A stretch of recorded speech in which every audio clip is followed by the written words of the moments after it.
Welcome, everybody, to the August 19, 2025 regular city commission meeting of the city of Deerfield Beach. Apparently nothing's going on tonight, so appreciate everybody coming out. There is in the schoolhouse next door, there is additional seating with sound over there for if anyone doesn't have a seat and wants a seat. The schoolhouse behind us is available to anyone. With that, Madam Clerk, would you call the roll, please? Commissioner Hudak, Here. Commissioner Plout, Here. Commissioner Shinetsky, Present. Vice Mayor Preston, Here. Mayor Drosky. Here. We are now stand, please, for a moment of silence in the Pledge of Allegiance. Vice Mayor, do you mind leading us in the pledge tonight?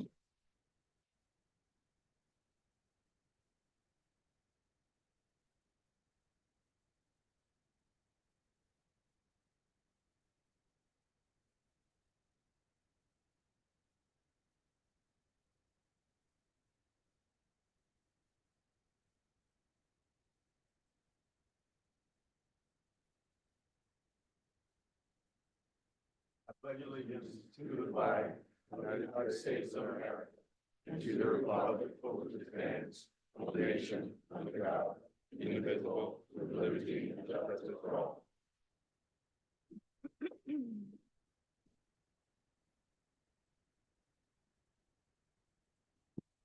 We have the acknowledgement of our city board minutes, the Affordable Housing Advisory Committee meeting from May 19, 2025, code compliance meeting from June 10 and June 24 and July 8, 2025, and the Planning and Zoning Board meeting from July 10, 2025. Motion to approve. Second. Motion to approve city board minutes by Commissioner Hudak, seconded by Vice Mayor Preston. All in favor signify by saying aye. Aye. Aye. Anyone opposed?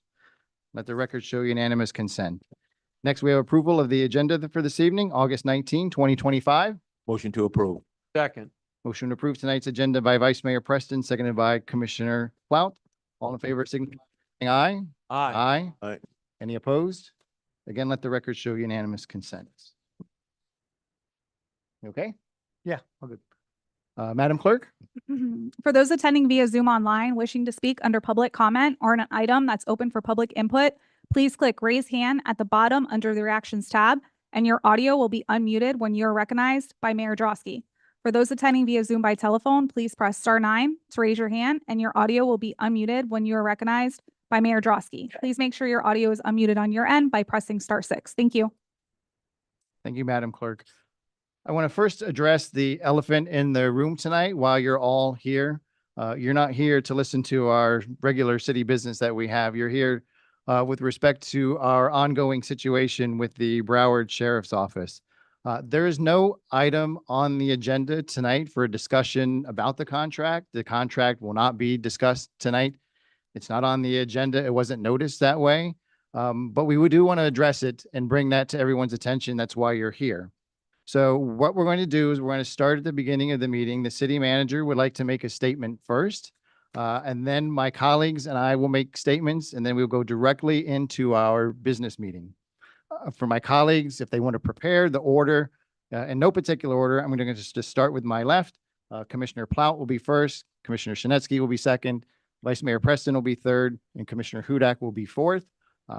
No particular order, just the way we're going down the line. So if they want to prepare and get ready.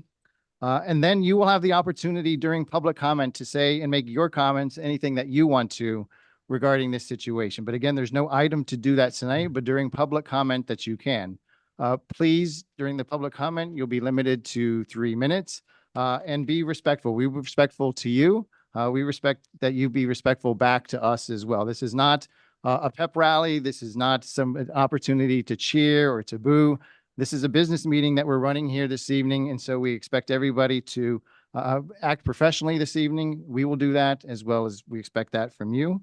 And you'll have that 3 minutes, and that will be later towards the middle of the meeting. The Madam Clerk will take forms that she has if anyone wants to sign up. Those that sign up will be heard first. But everyone will have the opportunity to speak. Even if you don't sign up, you'll still have the opportunity to speak and to say anything that you want to during your 3 minutes. So that's how we're going to kind of proceed this evening. We have a lot of business on here that is not related to BSO that we need to get through this evening as well. We have some presentations and some public officials from the state that are here, so we want to hear from them as well. But before, we wanted to address the elephant in the room, and we'll start with the city manager. Thank you. Good evening, Mr. Mayor, Mr. Vice Mayor, Commissioners, residents of Deerfield Beach, and those who are attending this meeting. Because of the substantial public interest and the plethora of inaccurate and misleading information that has been circulating in the public, it's necessary to address the BSO contract issue once again with clarity.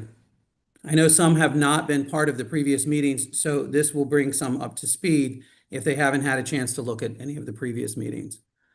It is unfortunate that certain individuals have decided to personalize and through threats, lies, misrepresentations, and attempted intimidation to force the city of Deerfield Beach into allowing a vendor to violate an existing contract. Much has been said in relation to the Broward Sheriff's Office police and fire contracts. There has been no back and forth between the city and BSO. This has largely been one-sided. There has been Instagram posts, Facebook posts, other media, press conferences that have all attacked me personally, as well as this commission. These have continued to escalate in their heated rhetoric, and they are entirely unacceptable on face value and by any standards of professionalism. I'm not going to respond to what has been solely directed at me personally. I will not use my office for that purpose, nor will I use the taxpayers' time and money for that. However, I will respond to certain allegations about me that, because they have been falsely repeated over and over and have begun to interfere with city government and operations, they need to be addressed, and I will do so after I recap the essential facts of where we are and what's at hand. Everything that I have said has been in public. My presentations have been recorded and are available online. The documents I provided to this commission and the presentations that I have used are all public record, and they have been given to anyone who has requested them. So let me recap.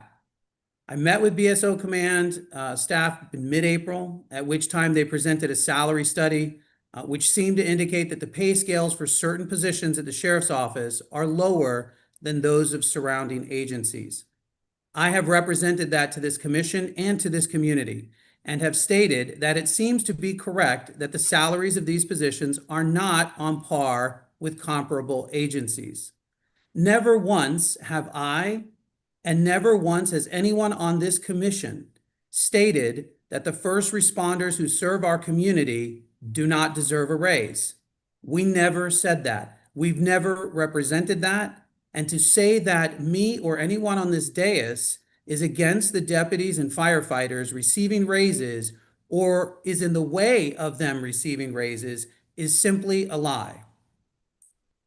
In May, we received the consideration letters for police and fire services. These letters, called consideration letters, are just that. They're considerations with the proposed cost for the next fiscal year. Every May, BSO sends these letters to the contract cities, and just as the letter indicates, it is the proposed costs for the following year. Every year, the city analyzes those costs and sends back to BSO the necessary revisions to stay within the contract caps. Contract caps are extremely important because cities need to be able to properly forecast their budgets and their tax dollars. For example, last year, we sent back the consideration letters because they exceeded the 5% caps by a little over $600,000. We then received revised consideration letters with the adjusted amounts, which I then approved as having met the contract. This year, we received the proposed costs. The total increase that BSO requested is $7.25 million. This amount exceeds what the contract allows by $2.3 million.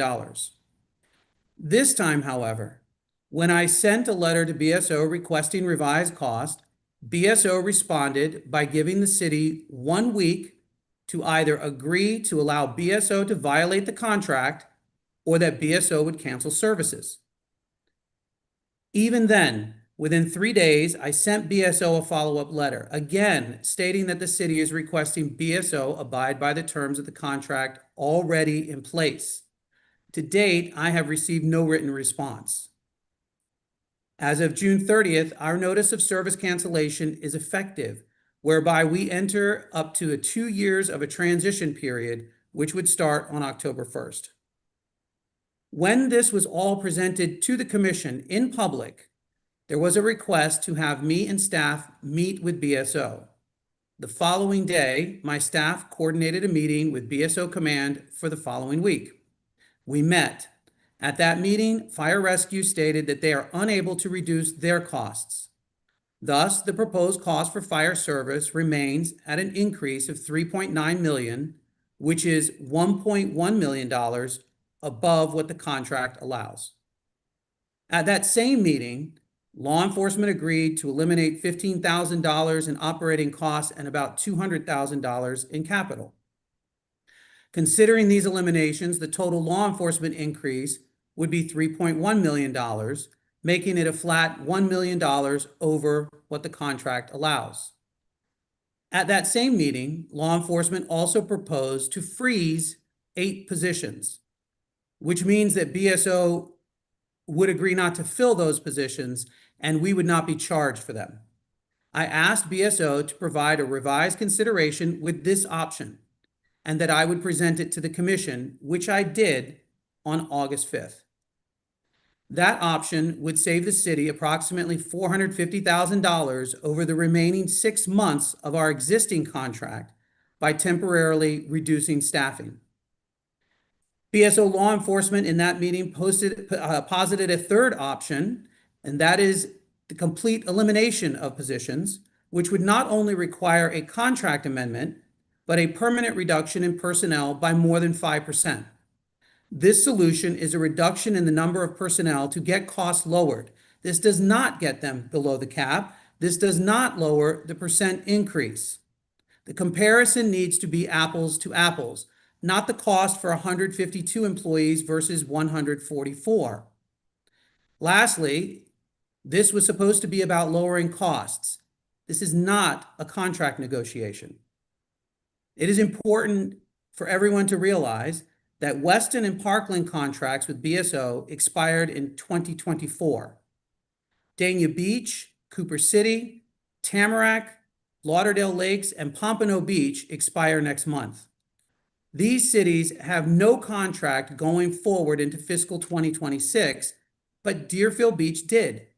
Deerfield Beach had a contract that continued into 2026. And that was the problem for BSO because the Deerfield contract still mandated that BSO stay within the 5% cap. BSO could charge whatever it wished to any other city with whom they were negotiating. Deerfield Beach was not negotiating a new contract. We were not there to discuss service levels or the numbers of personnel. We were there asking BSO to honor the terms of the contract already in place. Now on to the 2 other issues that must be addressed. Again, it is being publicly stated that I, as the city manager, want to form my own police and fire departments. For anyone saying this, there are 3 things that are absolutely certain. Number 1, they haven't been paying attention to my comments in public meetings. Number 2, they haven't paid attention to my work with the city over the past 3.5 years. And number 3, they don't realize that whoever provides police and fire services to the city of Deerfield Beach is not my decision. Furthermore, and very important, it was BSO that decided to cancel services with the city, not the other way around. Only this commission, and I'm sure only after extensive public meetings, workshops, and input, would be the ones to decide how police and fire services are provided. The city manager does not decide who provides police and fire services. The elected body does, and I carry out their wishes. There has never been a single comment from me, and I don't recall a comment from anyone on this dais, that the city was leaving BSO. It was, in fact, BSO that left the city with their letter in June. My job as city manager is to position the city to be able to respond to and deal with that termination notice and any results that come from it. That is exactly what I have been doing. Just watch the public meetings. And lastly, I address this final matter only because It has come to the point of impacting local government operations, perhaps in an attempt to leverage some benefit with the residents of the city or the elected body. The sheriff, who rightly calls himself the chief law enforcement officer of Broward County, has repeatedly stated that I violated Florida law. Specifically, he provided the state statutes 817.49, false report of a crime, and 837.05, giving false information to law enforcement. He has also, in a press conference, referenced the handcuffs that he carries in his pouch and that he can arrest me at any time he wishes. I have previously released a statement, but I will reiterate it here and now so that it is very clear and there's no mistake. I have never filed a false police report to the Florida Department of Law Enforcement or any other entity, nor have I ever provided false information to any law enforcement officer regarding an investigation of the sheriff of Broward County. I hope we can move on from this and get to the business of the people of Deerfield Beach. I am loyal to God. I am loyal to my family, and I am loyal to this city. My job is to carry out the will of the elected body, this commission. And to be clear, my loyalty to the city of Deerfield Beach remains firm and is unwavering. Thank you, Mayor. Thank you, Mr. City Manager. As I said, we will go from my left to my right. Mr. Plout, would you like to say, Commissioner Plout, would you like to say anything this evening? Thank you, Mayor, for the opportunity. You're up. I want to say hello and thank you for everyone that shows up, shows the love of this city. I want to recognize also that there's quite a few elected officials here, as well as our population. And first, I would like to praise the police and the fire rescue for the heroic job that they do for this community, 7 days a week, 24 hours a day. My comments here today are not a reflection on them. I want to be very clear on that. So I was here in person for a one-on-one with our city manager and our chief financial officer regarding the May 1st letter from Broward Sheriff's Office asking the city to accept more than a 10% increase in services for the fiscal year of 2026. It was then explained to me by the city manager and by our CFO that the increase exceeds the ad valorem taxes that we receive, meaning the cost of fire rescue and police will be more than the taxes we bring in from our property taxes. That's what ad valorem taxes are. Okay. So I said, well, what are we going to do about it? He said, well, first, we're going to put out a response letter that would be sent back to BSO, asking them to remain within our 5% cap, as stated in what I thought was a binding contract. BSO's response was to terminate the contracts for police and fire effective September the 30th. I was shocked. I got that letter at midnight, the day that it came out, and came into City Hall to discuss it in person with the city manager, because I was shocked that that could even happen. So some time went by, I heard some rumors, and then on Friday, August 8th, I got a call from Sheriff Tony. Then I got a second call from his staff requesting a private meeting. Knowing that we were in a contract situation with a termination date in September, my gut instinct was basically initially telling me that a meeting this important should be in public, not private. And it should be directly with the city manager, whose responsibility is negotiating this contract. However, I want to be everybody's friend and everybody's a nice guy. And I thought, what would be the harm of going in there? So in good faith, I decided to schedule an appointment for the next Monday, knowing that we were going out of town on Wednesday for the Florida League of Cities up in Orlando. But after 2 days of pondering my decision, I called in with a 24-hour notice and I canceled my meeting going with my gut instinct. I thought to myself, how am I supposed to trust that anything I would say in a private meeting will be communicated accurately to the public? I felt and I knew in my gut that this meeting was a ploy to get me there, to set me up, and I'm glad I didn't go. Now, that was on Sunday night. That very night, I saw the release of the roll call video on Facebook, and I stayed up till 1 o'clock in the morning watching it 2 or 3 times. That video and the following press conference video and every statement that the sheriff has released has only confirmed to me that I made the right decision not to go to that meeting. In the roll call video, after identifying Rodney as a target in a profanity-laced tirade, the sheriff stated, quote, "You tell me if I should go absolutely nuclear on this and destroy him, because I have the power of this office to do a lot of damage to individuals." Folks, if that is not a threat, I don't know what is. You would think that that roll call video would be enough. But no, the sheriff now doubled down with more attacks on our city manager and on this commission. He went as far as to say he has every right to arrest our city manager and has handcuffs on him to do it. Make no mistake, the results tonight are due to the sheriff's own actions and his own words. So in conclusion, let me be clear. I am appalled at the sheriff's behavior. I stand behind the integrity of this commission, and especially the integrity of my city manager, Rodney Brimlow. This city, this commission, and our city manager will not and cannot be bullied. This is not how you do business with a so-called partner that has a contract with the city for the most important thing, which is health and safety of our people.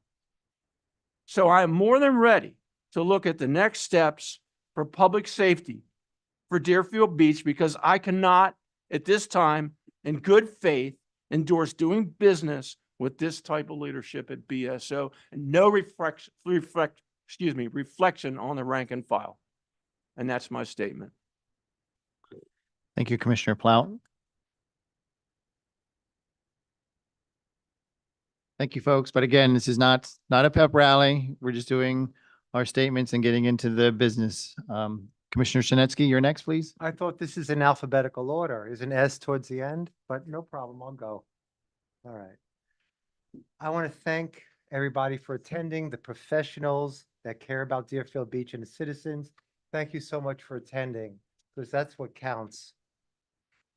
I went to the meeting last week at BSO headquarters, and I saw Sheriff Tony and I saw the senior staff. And I invited Sheriff Tony to come down here. I said, please come down to Deerfield Beach, because we need to address the public. That's the only way to negotiate this, to meet and talk face to face. So I invited Sheriff Gregory Tony to come down here. I don't see him. You know, Deerfield Beach is BSO's largest municipal client and contract. And there has to be mutual and respect and professionalism shown on both sides. We've had a good working relationship with other previous BSO commanders for several decades. It's worked. But we need to do what's right for our city. But I want to say I also respect the officers who protect our city and put their lives on the line. I want to be able to protect our residents, and I want to be able to give a fair deal for everyone involved. And that's what negotiation is all about, to talk face to face and come up with exchange of ideas. Let's negotiate in good faith. Let's get all the options out there, all the financial details. Let's negotiate. Let's be transparent. and all this other rhetoric, it diverts from the main purpose of providing the best police and fire service and protection to the residents of Deerfield Beach. And to me, that's the bottom line. That's what counts. That's all I care about. We're all professionals. We're all professionals up here. Everyone here is a professional. We all care about our city. We need to keep the dialogue positive. We need to keep it focused and on point. That's my only objective. We're all here to serve honorably the public. And I'm saying, finally, let the process work through. We've done it before, and we can do it again to benefit the city, great city, 100th anniversary of Deerfield Beach.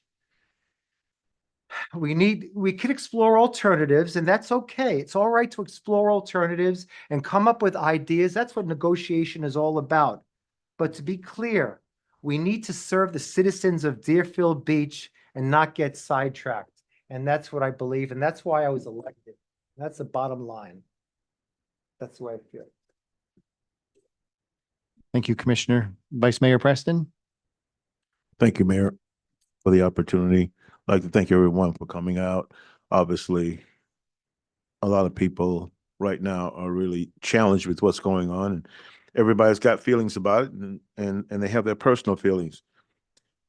And the thing that I would say is, first and foremost, all emotions associated to this conversation, it has to be eliminated.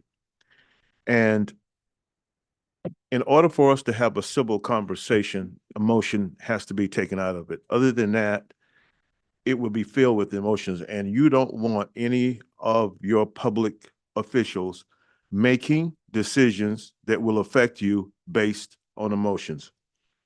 So with that, I believe that the city administration staff and BSO both must be combined in making a commitment to Deerfield Beach residents to find a solution to all contract-related issues. BSO has a commitment to serve its residents, the residents of this city, just as city admin, the city manager, and staff. So you have to align yourself on that. Not BSO command staff, nor city administration, but the residents of Deerfield Beach must come first. And as far as I'm concerned, there is but one pertinent question, and that is, how will BSO and the city of Deerfield Beach best serve our city when it comes to fire and police protection? And to answer that question, you, the resident, the people that care, the people that live in the city, you, the resident, must understand all of the information that comes your way. That information needs to be analyzed. You must really know what's going on, know what is happening, so that you can talk to your officials and tell them to make an informed decision on your behalf. But I'm going to just tell you, the residents of Deerfield Beach, you do not want to compromise on life safety from the BSO side and from the fire side. You do not want to compromise on life safety. You have a Class 1 fire department, and I will tell you, you get good service. Everybody rants and raves about it. But there's a reason why you get that good service. It's because you have men and women on the top of their game. And that is not at all should ever be compromised. The reason that Deerfield Beach has run the way it has with police and fire is because the right people are in place. You do not want to at any time compromise that safety. I agree with the comp and pay study that was conducted because it allows you to see where your people are. In order to continue the services that everybody basically takes for granted, you got to pay the people. So if it's from the city of Deerfield Beach or from BSO, you, the public, you got to pay for it. Because if you compromise it, you won't get the service that you are now taking for granted. So it's important to realize what you have, how it's benefiting you, and not take it for granted. And so I will say that negotiations still must go on in this very heated and challenged climate. We still got to be committed to get it done for the residents of this city. And whatever it is that BSO, I mean, if we're talking about getting to the cap, and we're being told we can't get under that cap, we have to keep negotiating and meet somewhere, because all of us are obligated to do this. This is not about emotions. And we're talking about a fire department that could be, taken over, taken back, because we actually had it before in police as well. We're talking about the reality that that could happen. Do we know what that would cost? No, we don't. Do we know all the logistics involved with that? No, we don't. I'm going to tell you, and it's my opinion, that we should do a feasibility and financial study and that's what I would ask my colleagues to do, of what it would take to restart your own fire department or your own police department. The people that are delivering the services now are doing a great job, as my colleague said. But down the road, it may be the cheaper way to go. It might be the thing to do, but not right now. Because this city, it would be a tremendous undertaking for this city financially. The burden that will be levied ultimately to the taxpayers would basically be too much. Don't make decisions based on emotions.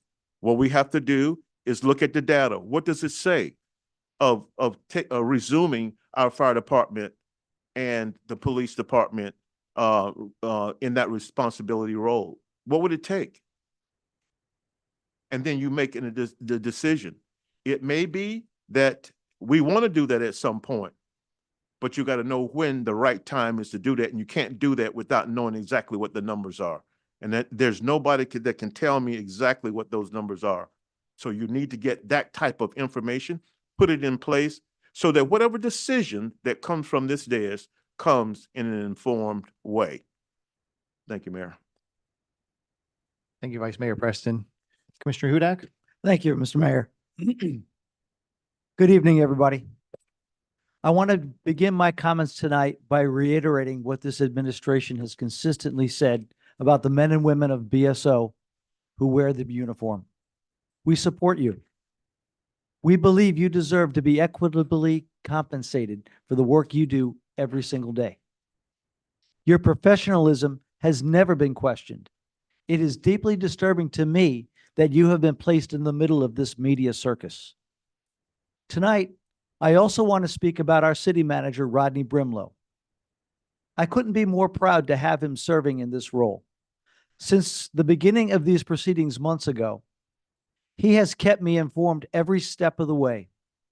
His presentations to the City Commission have been fully transparent and informative. He remains in constant communication with me, sometimes multiple times a day.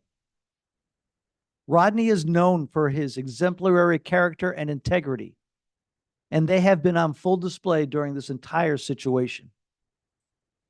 As to his honesty, I have confirmed that Rodney Brimlow is not on the Brady list.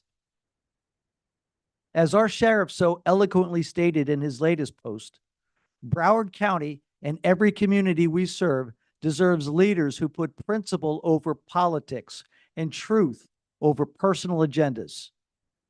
The personal attacks aimed at our city manager and this commission in recent weeks are frankly despicable and serve only to distract the public from the real issue.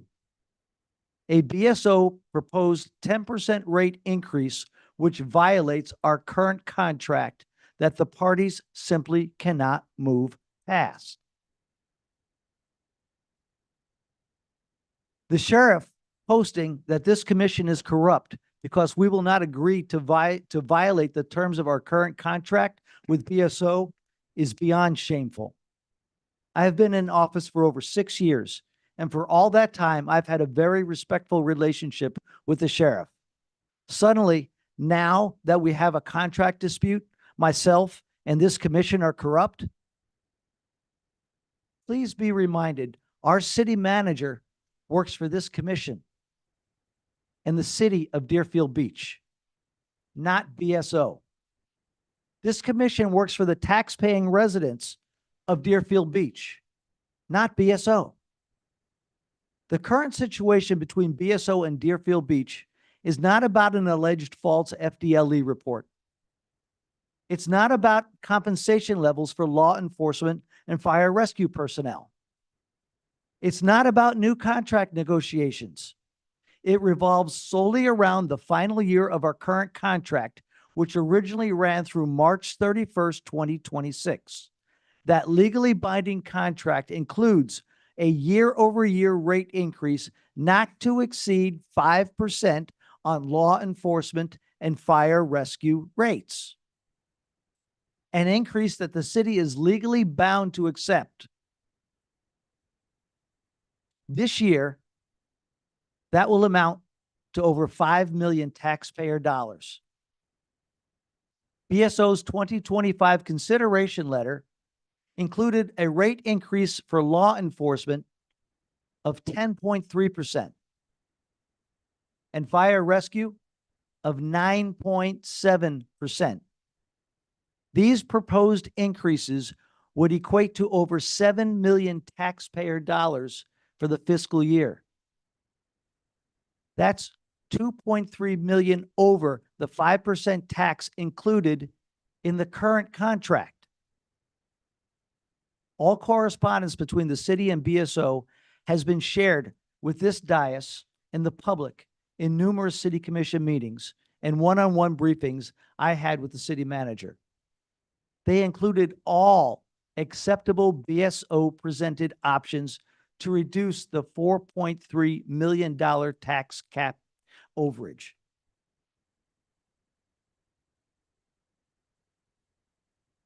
I also viewed Sheriff Tony's roll call video from Thursday, August 7th, 2025.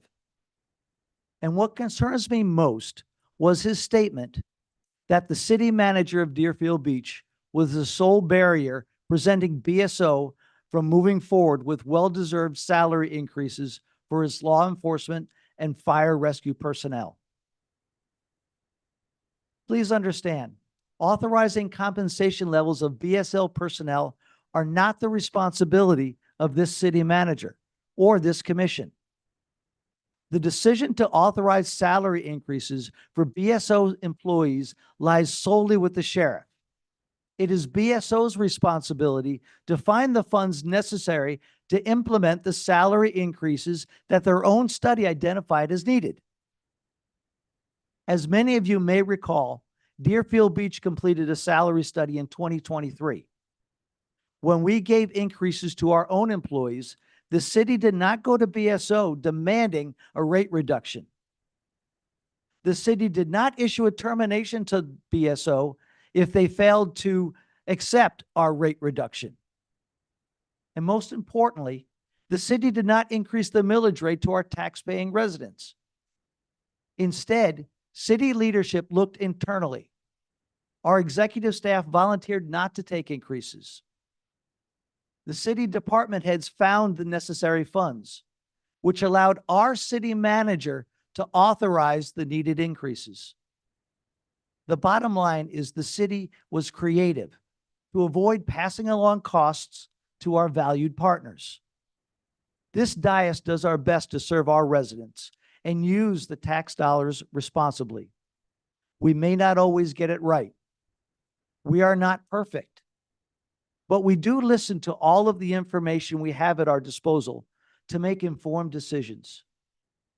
To honor my obligation to the residents of Deerfield Beach that I represent, on Monday, August 11th, 2025, I met with Sheriff Tony and his staff to continue our dialogue regarding our current contract dispute.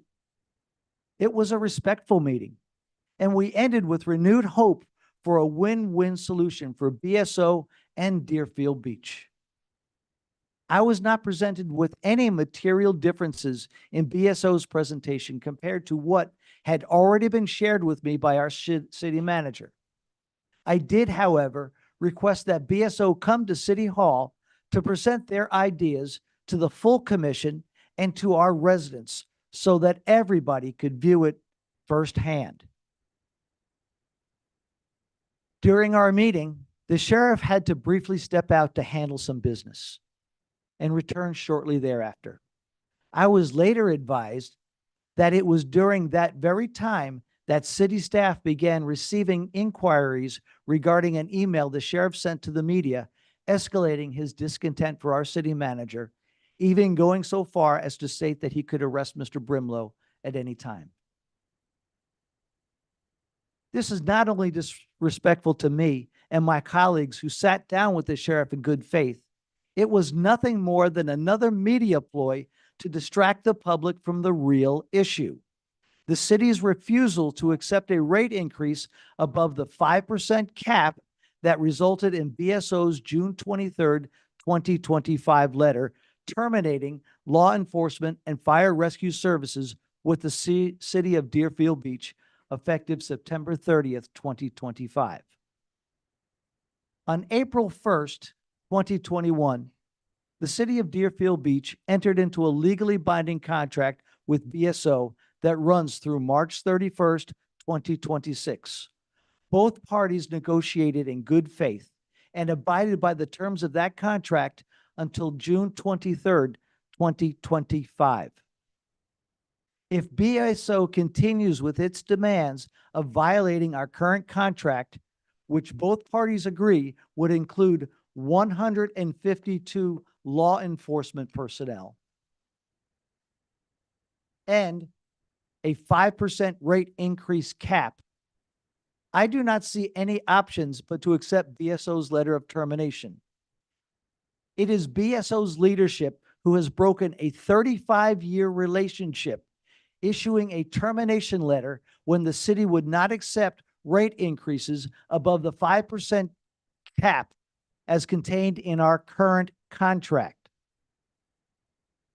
I'll be termed out of office in March of 2027, but I cannot in good conscience contractually obligate future commissions or the taxpaying residents of Deerfield Beach to future legally binding contracts with BSO when its leadership has shown no intention of upholding their commitments to legally binding contracts. I have the greatest respect for the dedicated men and women of BSO. It disturbs me greatly that the sheriff, instead of approving their increases, would use this contract dispute as a reason for not authorizing them. I'm a Deerfield Beach taxpayer, just like the residents I represent, and I am committed to seeking the best solution for public safety that is fiscally responsible and with a partner who will honor an agreed upon contract and who shows respect to our city manager and our commission. Based on the actions of the current leadership of BSO, it is my opinion that exploring alternatives for our law enforcement and fire rescue services is the best path for Deerfield Beach. And those are my comments. Thank you. Thank you, Commissioner Hudak. I'm going to speak now.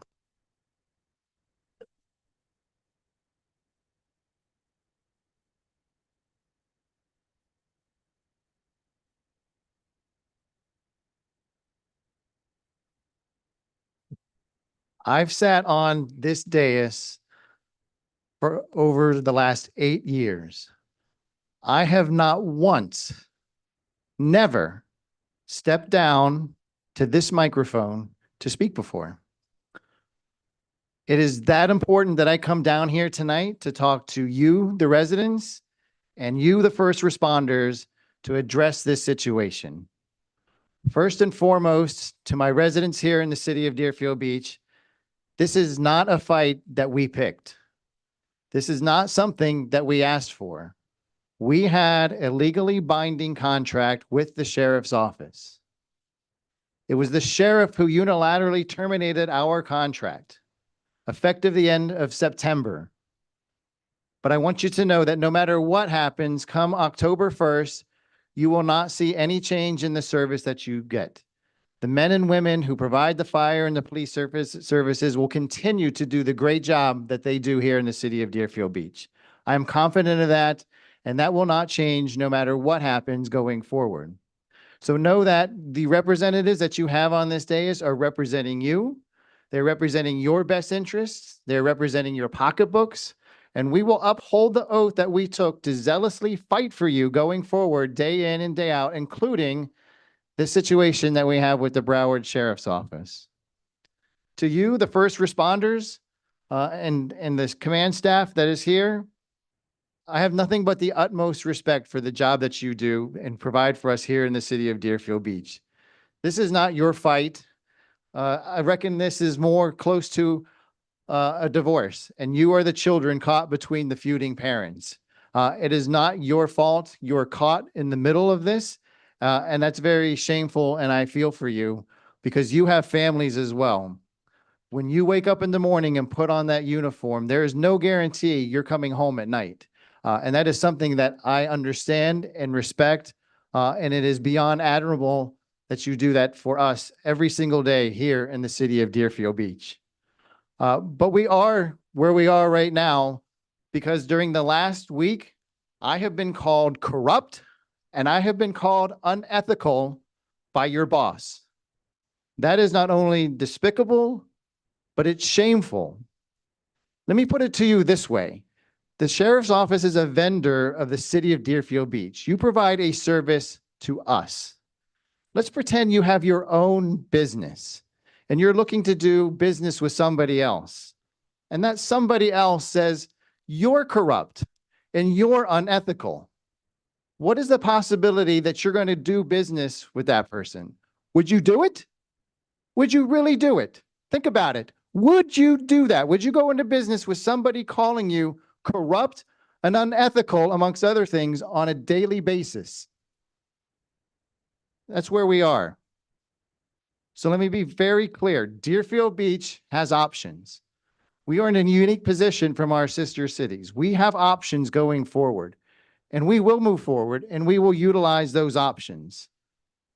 Now, however, today I've been advised that BSO is going to actually be presenting us with a new contract and an olive branch to go forward. And it's that same oath that I took before to protect the city of Deerfield Beach and its residents, that we must be transparent in everything that we do. We must evaluate the contract. We must evaluate the options to go it alone. But the only way to do that is to have a workshop or a meeting in the public where all options are presented to us, that we know the cost of what it's going to take going forward. Is it better to go it alone? Is it better to stay with the sheriff's office? Or is there another option that is out there? We cannot make this decision, and we will not make this decision on the fly. We are going to use facts and figures as we move forward. We are not going to make this decision based upon emotion only. So while it's painful to be called these things every day, and it certainly hurts the relationship that we have, it hasn't terminated that relationship as far as I'm concerned, but it has on paper. The sheriff has terminated the relationship on paper, and I want you to understand that there is no contract with the city of Deerfield Beach today. So I want you all to understand that I appreciate everybody's patience and you all coming out and all the uncertainty, and we all want to know what's going to go forward and what's going to happen. But I can guarantee you that at the end of the day, the people that I represent, the people that I have been elected to represent, your will prevail at the end of the day. Thank you.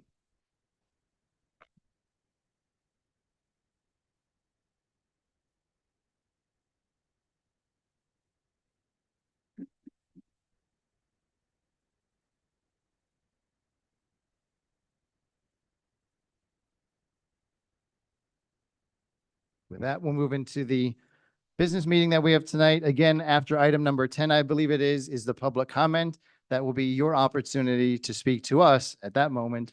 But before we get there, we do have some business, and we do have some elected officials with us tonight. We have Senator Tina Polsky, we have State Representative Mitch Rosenwald, and we also have State Representative Chip LaMarca here this evening. Thank you for your patience in listening to that tonight. I'm sure you got more than you bargained for tonight. So, but first is Senator Tina Polsky. Let's start with the appropriation. Okay. I have like a couple little things, so let's start with the good news. We have $400,000 from the state to present for the pocket park that Representative Lamarca and I worked on together. This project will make use of a small vacant lot to install a playground, 2 benches, sodding, fencing, and canopy trees. I was honored to work alongside Melissa Atkinson of Reuben Turnbull and Representative Lamarca to secure the $400,000 funding. Thank you all for traveling up to Tallahassee and advocating for the city.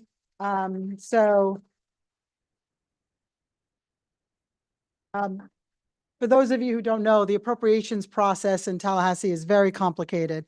You have to get the House and the Senate to agree on the amount. You have to get the governor to actually not veto your project, which is quite difficult every year, but particularly this year. So we are very excited that this project made it through. And we wanted to present a big fat check to show you. So any comments, Rep. Lamarca? State Representative. Thank for being here. you, Mayor, Commissioners, new commissioners who haven't seen on the dais yet. Congratulations. I'll just, I don't have an item on the agenda to do a legislative update. The other two state legislators do. And I just want to say that, look, this is my going into my 8th year, my last year in the Florida House. Every year we've had the opportunity to work together on policy issues. We've had the opportunity to work together on appropriations issues. And seeing your passion for obviously that first item, I could see why the room's packed, but I have another year of both policy and appropriations that I'm looking forward to working with you on.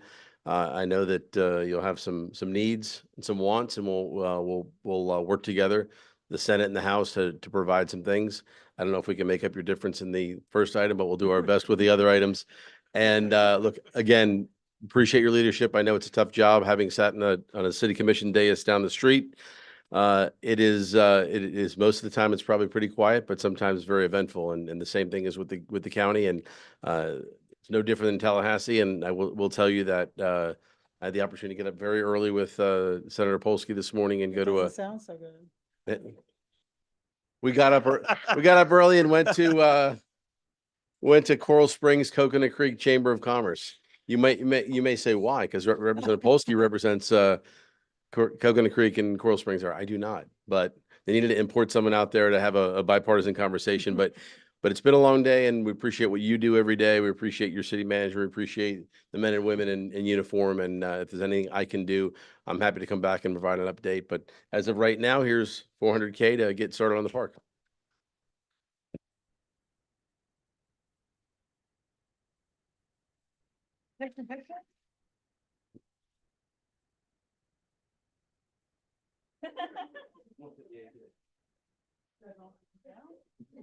Sure do.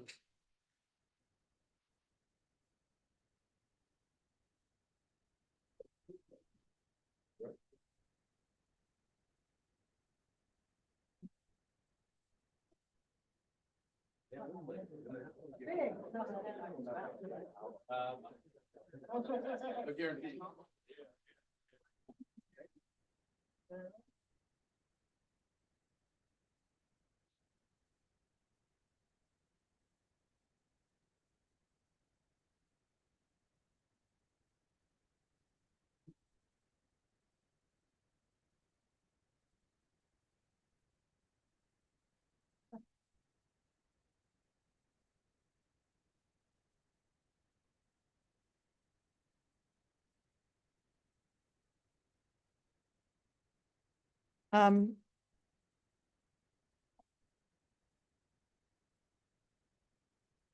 going to say a couple more things. First of all, my profession is I'm a mediator. So if you need me, let me know. I am certainly neutral in this because I represent a bunch of cities in the county. So strong county relationship and strong relationship with you all. So let me know if I can be of service, please. I'm sorry that you're going through all of that. I was going to do a legislative update, but the time is running long and I have another thing to share with you. So I would like to come back to do a proper legislative update when we have a little time. I want to be thoughtful to everybody's, it's going to be a long night here. So one other happy thing, and then, because sometimes when I do a legislative update, it can be a little depressing, so I'm going to save that for another night.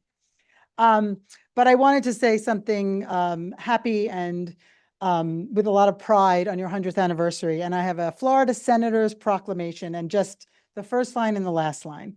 Whereas the town of Deerfield was incorporated on June 11th, 1925, and renamed Deerfield Beach in 1939, and blah, blah. Whereas Deerfield Beach has grown from a small farming village to a dynamic, inclusive, and environmentally forward coastal city that serves as a fine example of the excellence of the state of Florida. Now, therefore, I, Senator Tina Polsky of Florida Senate District 30, do hereby commemorate the 100th anniversary of Deerfield Beach on June 11th, 2025. I'm a little late, but here we go.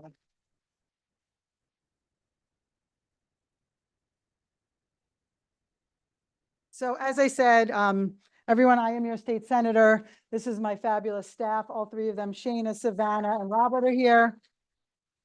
I represent about half of you. I have the western side of Deerfield, but nonetheless, reach out if you have any needs. I promise I will come back with a proper legislative update. My colleague, Representative Rosenwald, is here with a quick update, and then we'll let you get back to the rest of your meeting. So we're off to Tallahassee in October for committee weeks. The long session is January through March, so I will have time in the fall in between that to hopefully come back and see you all. And please come see us in Tallahassee. We need you there to advocate for the city and any other issues that you have. And thank you for having me. And we're excited about the appropriation, the 100-year anniversary, and all the more to come. So thank you. Thank you, Senator. We appreciate it. Where did the check go? We didn't deposit it yet. Lamarca ran off with it. State Representative Rosenwald? It's in the mail. Thank you, Mayor Drosky, Vice Mayor Preston, and Commissioner Hudak, Shinetsky, and Plout. And to all the residents, Mitch Rosenwald, one of your new state representative, representing about half of Deerfield Beach as well from Dixie West, but with Rep. Lamarca, we have your back, as you know, and I hope to bring a big fat check next year with Senator Polsky or whichever senator. Just a couple updates. I'll be having a town hall on September 16th. I distributed that information to City Clerk Montemayor, so she'll be distributing that, and appreciate you getting that information out. I'll be right nearby in the Hillsborough Technology Center. And then next spring, I'll be having another town hall in Deerfield at the community center near Century Village. So an east and a west location. Sorry to have my back to you all behind me. Also, as Senator Polsky just said, we go back in October. We have 2 weeks of committee weeks, both in October and November and December, where we're drafting legislation. I am able to get 7 bill slots, which means 7 bills to help with the overall health and welfare of Floridians, including Deerfield Beach residents. In fact, my able aide, Mr. Wilmouth here, Tom Wilmouth, just received an email from a Deerfield Beach resident today or yesterday with a bill idea. So that's how this works, is we take ideas and vet them from all of you as residents, you representing the residents, and then we vet it in many ways, and we hopefully get some great legislation out there. You've all read the news. Other things in the news, of course, is redistricting will be looked at, examined for congressional seats. And also there's been a select committee on property taxes. So that's going on as well. Lastly, we have Tom and my other aide, Brian Seavitt, who's not here tonight. They rotate and do office hours, including the third Wednesday of the month, which happens to be tomorrow. And so Tom or Brian will be from at 1 to 3 o'clock at the Hillsborough Technology Center, just down the road. And again, we gave Ms. Montemayor that information, so appreciate you distributing that. But with that, this will not be my last time, hopefully. I'm happy to come back as much as you all would like me to be here. And I'll just say on the first item tonight, I'm the former mayor and commissioner of Oakland Park down the road, so I do understand municipal government, municipal matters. At the end of the day, we just all want to do what's right for the people. So thank you for this opportunity, Mayor. Thank you, State Representative. Appreciate it. Thank you. In my haste to get rid of me tonight. I forgot to say one really important thing. August 21st, this Thursday, is Fentanyl Awareness Day. And this was a bill that I was lucky enough to pass this year. We sent all of you information on this in hopes that you will send it out to the community. If you see social media posts or different things, please share. It is so important for people to understand the dangers of fentanyl, how to prevent getting it into your system, and what to do if, God forbid, you do. So please, everyone, take a moment on Thursday and all the time to be aware of fentanyl and spread the information. Thank you. Thank you, Senator. Thank you. We will now go on to awards and recognitions this evening. Item number 3. So item number 3 comes to us because this is actually an item that I saw on the television actually, with Snyder Air Conditioning and what they did for a resident here in the city of Deerfield Beach. They did not ask for this recognition. It is something that I saw and I thought that they deserved. There's a representative here this evening. But before we get to that, since 1973, Snyder AC has been committed to providing quality products and services at a fair price. Over 50 years of putting the comfort of care of Florida families first. The South Florida Snyder team often gives back to the community by organizing food drives, collecting school supplies, handing out backpacks at local schools, hosting a toy drive during the holidays, volunteering their time for local causes, or helping a neighbor in need of a new air conditioning. So when they received a call from a local Deerfield Beach resident sharing that her family had been without air conditioning recently, and you all know how hot it's been out there. This is the hottest, for those of you who lived in Florida a long time, this is one of probably the hottest summer that we've had that I can remember. Recently, they were out of air conditioning for 2 weeks. 2 weeks. Can you imagine that?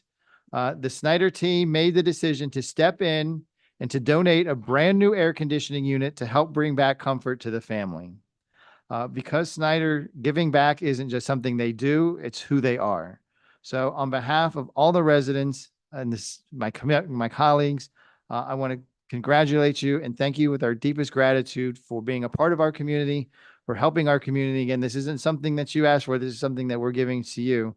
And we do have a certificate for you this evening of appreciation on behalf of the city of Deerfield Beach for helping our residents. Is there anything that you'd like to say? You don't have to, but if you want to come to the microphone and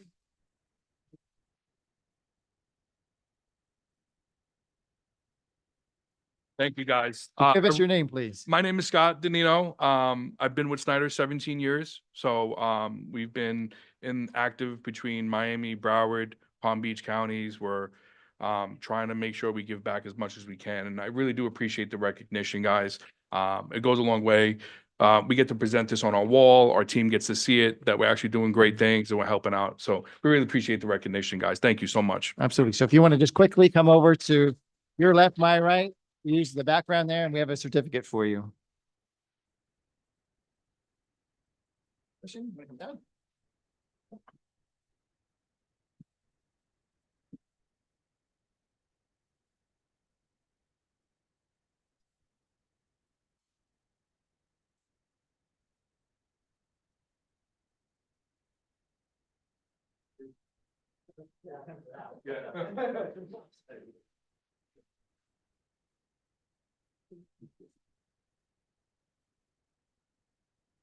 One more, I'm so sorry.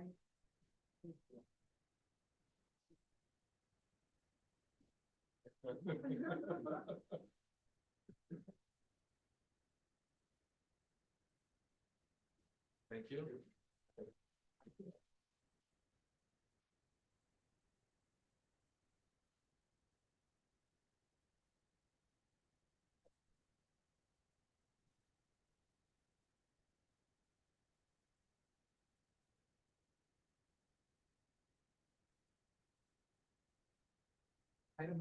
Excuse me, item number 4 is a certificate of recognition presented to Wilford Morgan, Park Ranger, for his commitment to public safety. Mr. Morgan, you here this evening? Raise your hand. There's a lot of people. Way over here to my side. Yes.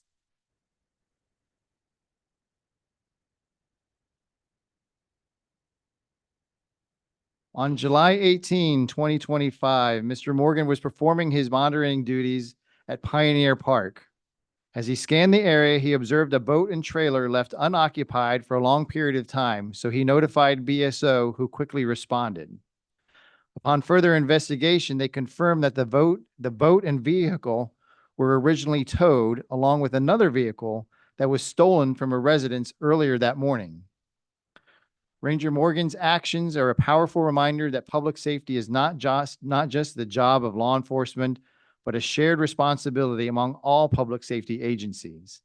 His awareness, follow-through, and trust in his training helped recover stolen property and bring closure to a crime that occurred just hours earlier.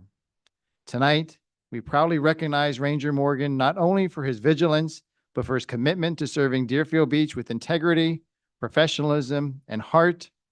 Mr. Morgan, thank you for setting the standard. Your actions reflect the very best our city has to offer and the mission to keep Deerfield Beach safe.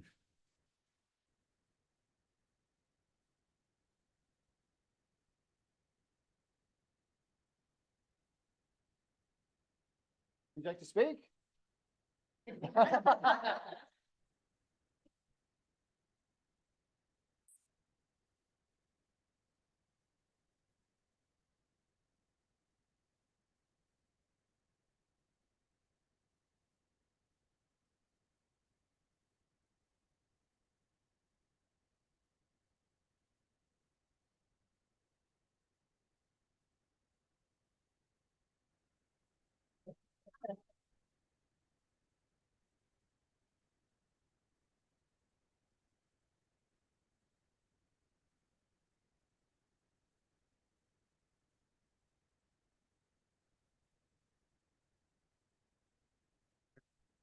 Item number 5, I understand, needs to be tabled to a future meeting. There was a scheduling conflict with the deputy, and so we're going to need to move that to a future meeting.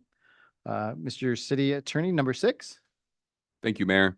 Item number 6 is a resolution of the City Commission of the City of Deerfield Beach, Florida, considering a major site plan from David Sabahi to construct first and second floor additions to an existing 1,892 square foot building and associated site improvements on the property generally located at 825 South Federal Highway, application number 84-B1-30, revision 1.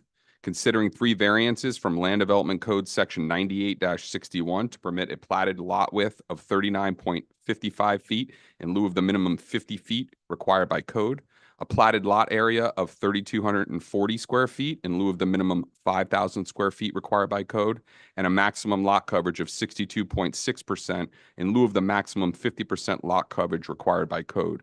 Considering a technical deviation in accordance with Section 98-88Q of the Deerfield Beach Land Development Code to permit the use on the property to operate with a total of 5 parking spaces in lieu of the minimum 8 parking spaces required by the code, case number 2564. Providing for conflicts, severability, and an effective date. Note that the applicant is requesting variances, so in order to approve this item, it will take an affirmative 4/5 vote of the commission in order to approve it. And if the applicant can step up after stating your name and address, would you please advise the commission you have the right to a more formal quasi-judicial hearing where we can swear in witnesses, take testimony, cross-examine, et cetera, or you could choose to waive the more formal process. And so just let me know after stating your name and address for the record whether you choose to waive. Thank you. Yes, good evening, everybody. My name is Hendrik Dimel. I'm the architect for the project. The only comments that I would like to make is that this is an existing building. You on an need to existing property. let the I'm sorry, sir. attorney know, yeah. Do you agree to waive the more formal process of swearing in witnesses so we can proceed with the more informal hearing? Well, no, So you want to go for the formal hearing? We'll swear in witnesses, do testimony. I'm the only up to you. testimony here. So you have the right to a more formal quasi-judicial proceeding under the law, where we would be swearing in witnesses, the city would be presenting testimony, you would be presenting testimony, the public that wants to speak would be sworn in if they so choose. If they want their comments to be considered in the same level as other comments, it's a very formal process. It's up to you whether you choose to waive or not. If you choose to waive, we'll just go for the informal process and you would present your presentation the same way I believe you did at the prior board that I saw you present this item. Yeah. So you agree to waive the more formal process. Okay, go ahead, proceed. Thank you.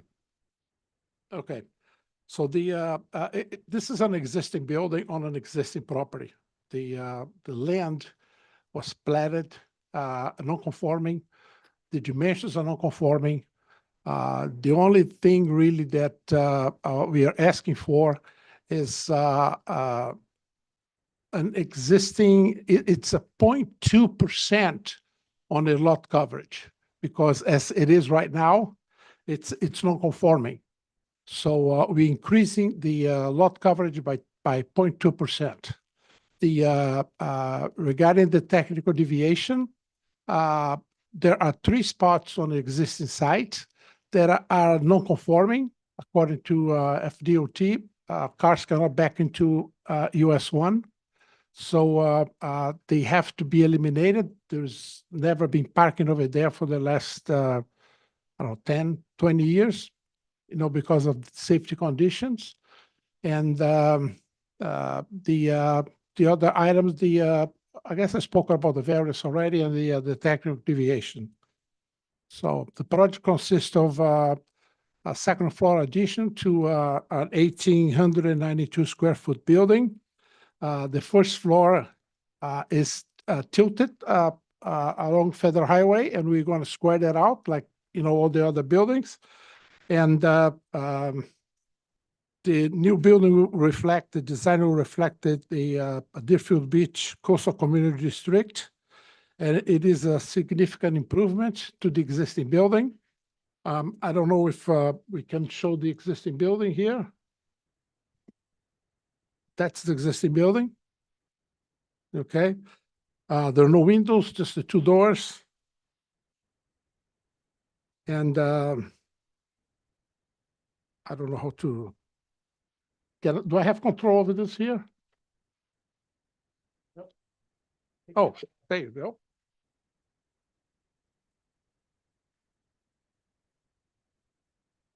Okay, those are 2 of the samples north of the property, the Chipotle's and Panera Bread, and the other one is right across the street, the shopping center.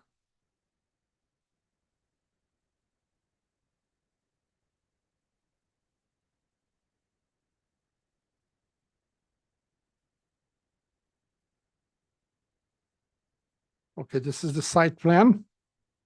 You can see on the front that we're just squaring off the building.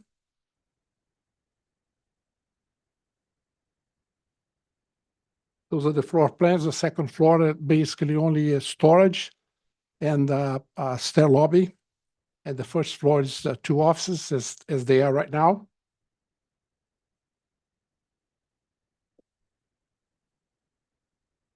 This is the new elevations.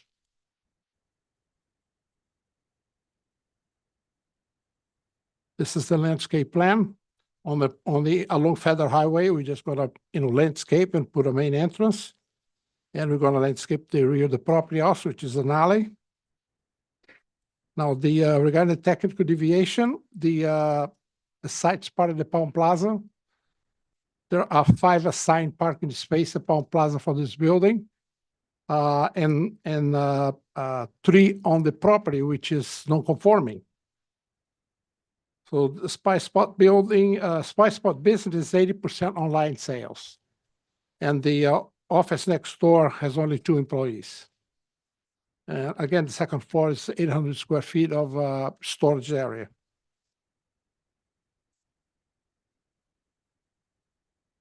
This is the plat of Palm Plaza. Track A and Track B is where the parking space, parking lot is. This is the location of the building. Again, it is a non-conforming site.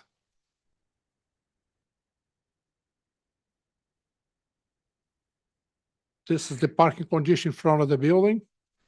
We have already redone the curb cuts. We eliminated curb cuts according to FDOT. They were required to do.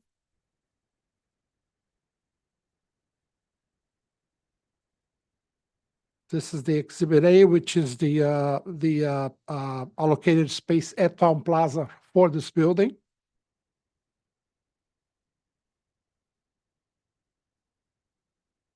Again, the variance is based 9861 scheduled dimensional regulation. They all existing dimensions. The site is a non-conforming site. The lot width required is 50. It's been platted at 3955. The lot area is required to be 5,000 square feet and it's platted at 3240. And this is the lot coverage I was talking to you about. The minimum is 50%. Right now is at 62.4 and we are requesting 62.6.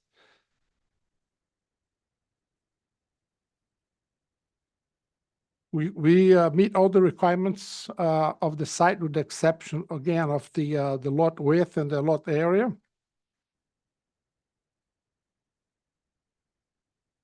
And this is the survey of the property, which indicates that the building takes, most of the property, and that's how the property was platted before. So that's it. Okay, we just hang tight for a minute. This is a public hearing, so anyone will take the public comment first, and then we'll go into my colleagues if that's okay.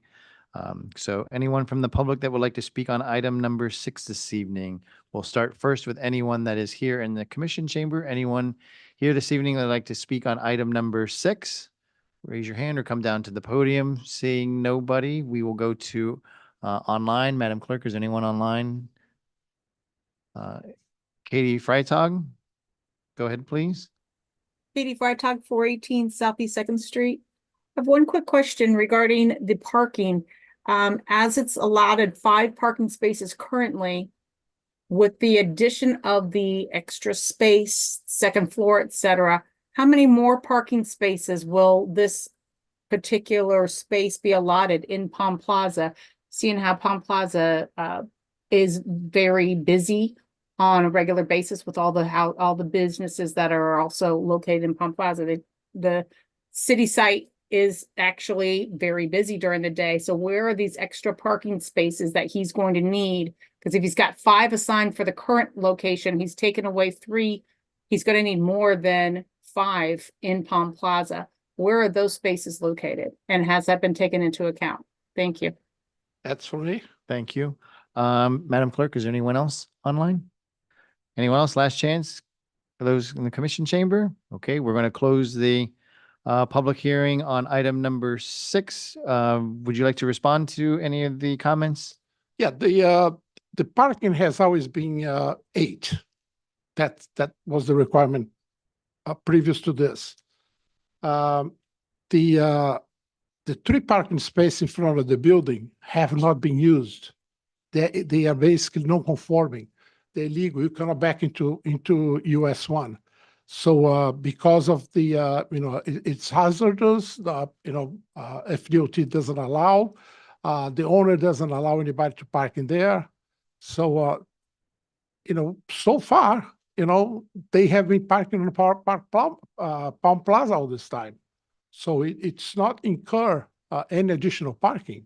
But what they have been using for the last 10, 15 years. Okay, we'll go to my colleagues. Commissioner Hudak, I saw you're late first. Go ahead, please. Thank you, Mr. Mayor. The first question I have is for city staff. Can you kind of hop along up here, Eric? I do appreciate it. I'll give you time to think. My question is, tell me city staff's opinion of this project and your support or not, and why. Sure. Thank you. Eric Power, Director of Planning Development Services.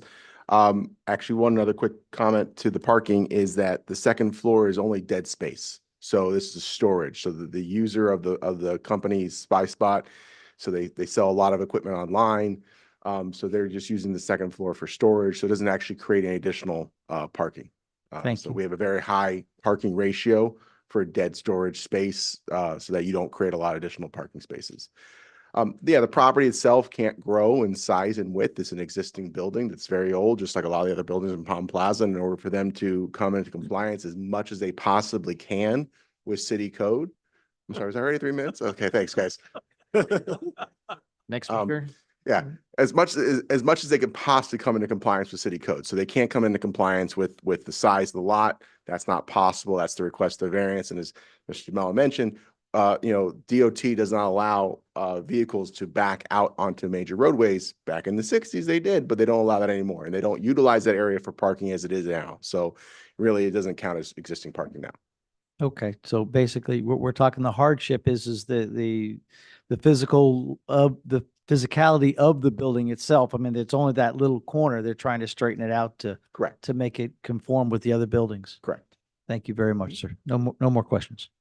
Thank you, Commissioner. Commissioner Plout? Thank you, Mayor. I look very closely, sir, at the variances because we don't give those away all the time, as I've heard before. And I believe that they're totally necessary. The one variance that creates a new facade on the front, lines the building up with the other buildings. I believe that it's kind of cut at an angle, is how I look at it. It's also, like you mentioned, a 1958 building. Anyone who wants to renovate a 1958 building, bring it up to code and improve it, I would not be one to stand in the way. Thank you. Seeing that I see no more lights, would you like to make the motion then, Commissioner Plout? Make a motion to approve PH 2025-109, application 84B130, revision 1, or item number 6. Second. Is that okay, Mr. City Attorney, given the technical deviation and the variances? Yeah, they are all included within the resolution before you. So a motion to approve would be a motion to approve the variances and the technical deviation as well. Okay, so motion to approve by Commissioner Plout, seconded by Commissioner Hudak. Roll call, please, Madam Clerk. Commissioner Hudak, Yes. Commissioner Plout, Yes. Commissioner Shinetsky, Yes. Vice Mayor Preston, Yes. Mayor Drosky. Yes. We will now go on to number 7. For those of you Thank you. handicapping, you're welcome. Those of you handicapping, when we're going to get to public comment, we have 7, 8, 9, and 10 to go. I would say at least 30 to 45 minutes minimum to go, just FYI. Okay, Mr. City Attorney, number 7. Thank you, Mayor. It's my understanding items 7 and 8 will be presented together. So I'm going to go ahead and read both of those items into the record. We will need separate votes on each one of those items. Item number 7 is an ordinance of the City Commission of the City of Deerfield Beach, Florida, rezoning approximately 0.869 gross acres located at 110, 120, 130, and 140 Southwest Second Terrace from residence single-family RS7 to residence multifamily RM10. Application 25-R-205, providing for a maximum of 8 townhouse dwelling units, providing for severability, conflicts, and an effective date. That's second reading of that ordinance. Item number 8 is a resolution of the City Commission of the City of Deerfield Beach, Florida, considering the plat application from Parrish and Associates LLC to amend the restricted plat note on the Laura and Glenda Estates plat to restrict lots 1 through 8 to 16 townhouse units for the property located at 110, 120, 130, and 140 Southwest Second Terrace. Application number 25-P-240, providing for conflict, severability, and an effective date. And the applicant's representative, when you come up, I think you've heard the spiel before. If you could just let me know whether you waive, and if you need me to explain it, I'm happy to do so. Waive the formal quasi-judicial proceeding. Thank you. Good evening, Mayor, Vice Mayor, City Commissioners, and my name, right? So Juan Paulo Chapa from Keith, located in Pompano Beach, 301 East Atlantic Boulevard, and I waived, yes to waive. Thank you. Please proceed. Please speak a little closer to the microphone, please. Sorry, I believe I need the clicker, correct?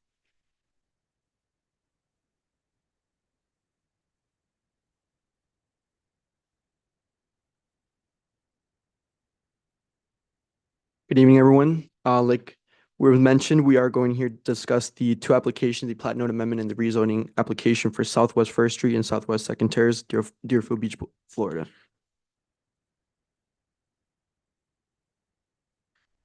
Sorry, 2 requests consist of a rezoning request from RS7 to RM10, which is single-family residence to multifamily residence, and a plat note amendment request from an existing plat note which reads, the plat is restricted to 8 townhouse units on lots 1 through 4 and 4 single-family detached units on lots 5 through 8.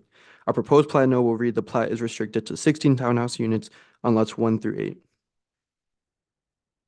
In regards to the plat note amendment request, since the City of Deerfield Beach resides in Broward County is a charter county.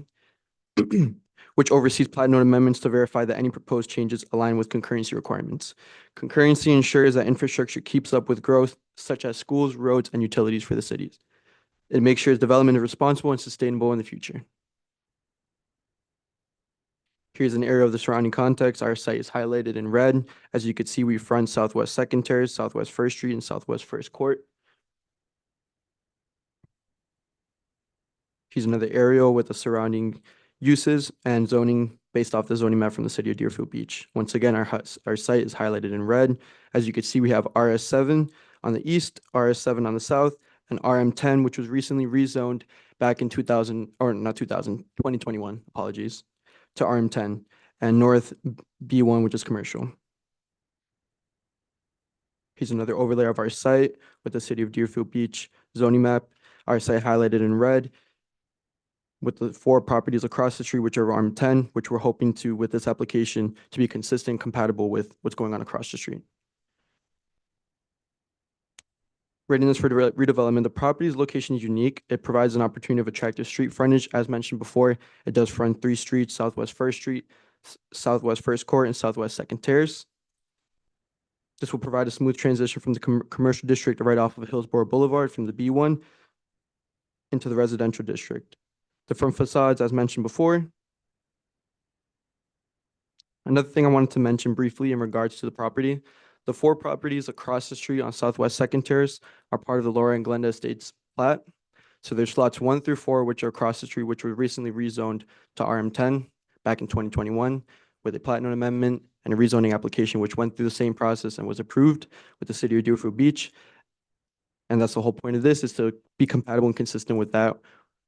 We don't want to leave RS7 and RM10 on one side, have townhomes on one side, and on the other side we have RS7. Doesn't seem compatible, doesn't seem consistent. Providing this would allow for a smooth transition, as mentioned before, from B1 into the residential district, with the 2 entrances on Southwest Second Terrace being compatible as RM10. Surrounding use, as mentioned before, the existing use are single-family houses, multifamily, and commercial uses. The property will be redeveloped as multifamily townhomes. The application is consistent with the land use plan map, which allows up to 10 dwelling units per acre. This rezoning will allow up to 8 units on our site.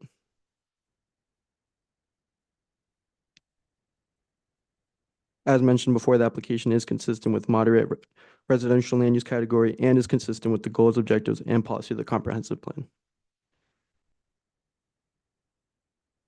That is all. Thank you.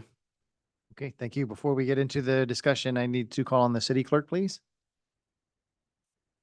Pursuant to Ordinance 2009-006, City of Deerfield Beach Code of Ethics, the applicant's representative made the following campaign contributions. Commissioner Hudak, $500 on November 14th, 2022. Commissioner Shanetsky, $500 on November 4th, 2024. Commissioner Plout, $500 on January 16th, 2025. And Mayor Drosky, $500 on November 19th, 2024, and $500 on January 16th, 2025. Thank you. Thank you, Madam Clerk. If you want to just hang tight for a second, we're going to do exactly like for the previous item. We'll go to the public comment first, and we'll come back to my colleagues. We'll take 7 and 8 together for discussion, but we'll vote on them separately. So is there anyone in the commission chamber this evening that would like to speak on items 7 or 8? Mr. Freitag, come on down, and then Ricardo, you'll be next. Roger Freitag, 418 Southeast 2nd Street, Deerfield Beach, Florida. I was at the last meeting with regards to this 7 and 8, and after thinking about it for a little while, my concern is, and I've seen it happen quite frequently in District 1, we're putting in townhomes, but yet we don't have the parking. So I understand that you're going to be voting on changing things to make it viable for people to build these residences. But like in District 1, there are a lot of areas now, the homes have outgrown the parking. People can't use their garages because they're storing all their stuff. So they're parking all over city property. Just down the street here, you can take a look at one just south of Hillsborough on the left-hand side. And on the right-hand side where the lovely park is, there's a laneway of parking, but I think it's for the residents there. It's not for people to go and visit the park. So I would hope that we could see a site plan with the parking and everything else on it before you make a decision right away. Because like I said, Based on the presentation we just saw, the property will border a lot of streets. Does that mean every resident who lives in this community is going to be parking on the street? Thank you. Thank you. Well, Ricardo Cook here, 1221 Southwest 46th Avenue. I just want to share that what concerns me about this project is that looks like we are growing from supposedly 4 single-family homes to up to 16 townhomes with, multiple people living in each one. And the lot looks very small for this kind of volume of, growing. And as he mentioned, parking is always a problem. Traffic, we are already crowded. So I think this is going to cause more impact to the city. So I hope before we take any decision, there is more study around that before you make any decisions. Thank you. Thank you. Anyone else inside the commission chamber like to speak on items 7 or 8? One down, ma'am. And Mr. Unjian, I saw you. If you come down into the front, you'll be on deck, please. Yes, hi, good evening. Name and address for the record, please. My name is Thank you. Latonda Graham. My address, 167 Southwest First Court. I live right down the street from that particular area. My community has always been single-family homes. I would like to see still single-family homes where the homes look like single-family homes. It's not multifamily homes where the parking is the issue. Currently now, we have 18-wheelers that are coming through that neighborhood. That's also bringing traffic. Also, I can hardly get out of my driveway at times because multiple families are visiting on certain days and the traffic is crazy. People are parking in the road. So that is a hindrance for that particular area as well. Again, looking at 8 to 16 multifamily homes visiting, a lot of cars, a lot of traffic. That is a small area. And again, I would like to see my community with single-family homes, one level, that I can look down the street and actually see homes instead of huge buildings blocking the air. I'm done. Thank you. Thank you. Thank you, Ms. Graham. Mr. Unjian and anyone else that would like to speak? Anyone on deck, just raise your hand. Okay, let me do it. Go ahead, Mr. Unjian. Jonathan Unjian, 1938 Northeast 6th Street. So I live on a lot that long before I moved to this town was a single lot that's 3 townhomes. My townhome community has tremendously increased the property values of the properties around mine. The reality is if you want a stagnant tax base, if you want to not be able to afford police or fire at a fair wage, then have a city that's stagnant. Have a city that the tax base doesn't change. The reality is a development such as this will increase the property values of all the homes around them. It will increase the property rights of the people who live in the homes surrounding it to do something similar to this in the future. So just something to think about for all the people around there. Change isn't always bad. It's going from 8, I heard it said 4 to 16, but I believe it was 8 lots, so it's 8 to 16. And again, I haven't looked at these plans, but I certainly hope that the area to park is deep enough that they can park in their own lots, things like that. But like I said, a stagnant tax base is never good, not sustainable, unless you really want to see your taxes increase. You need development. Thank you. Thank you. Anyone else would like to speak on items 7 or 8 in the commission chamber? Seeing no one, Madam Clerk, is there anyone online? Okay, former State Representative Gwendolyn Clark Reed. Go ahead, State Representative.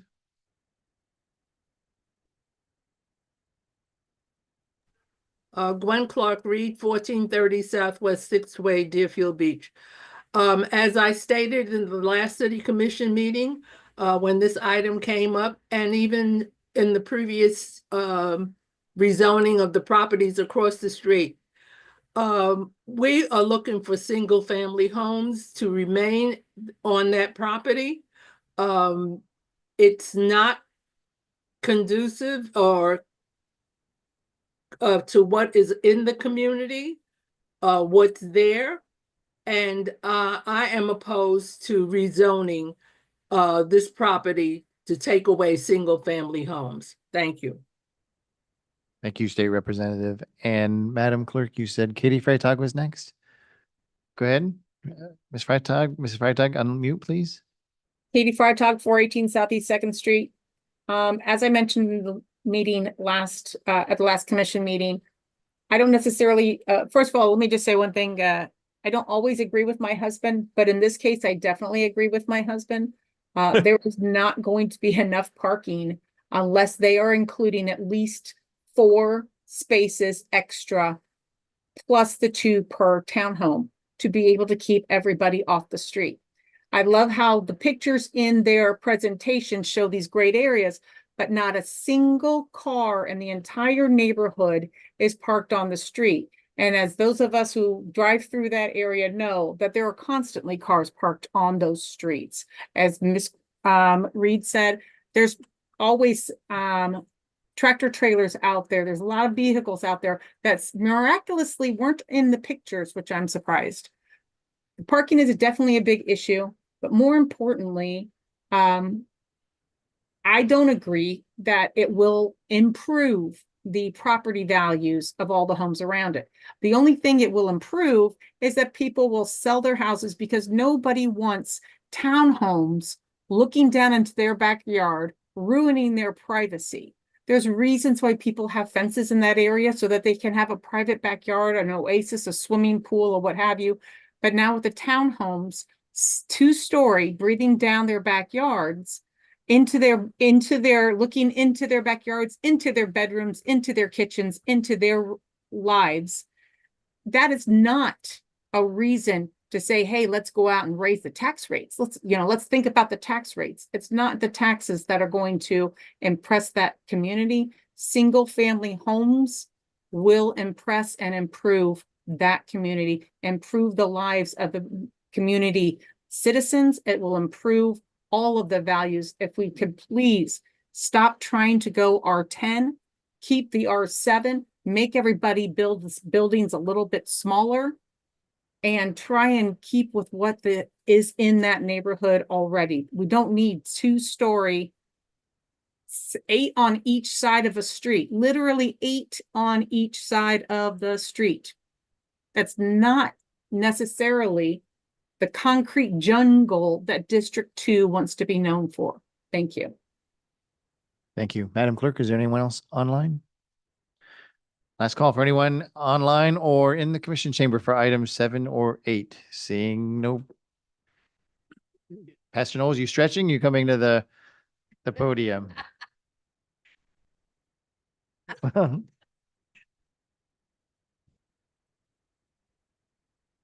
Good evening, Mayor. Good evening, Vice Mayor. Good evening, Commissioners. Dr. Nathaniel Knowles, longtime resident, 2605 Southwest 14 Drive in Deerfield.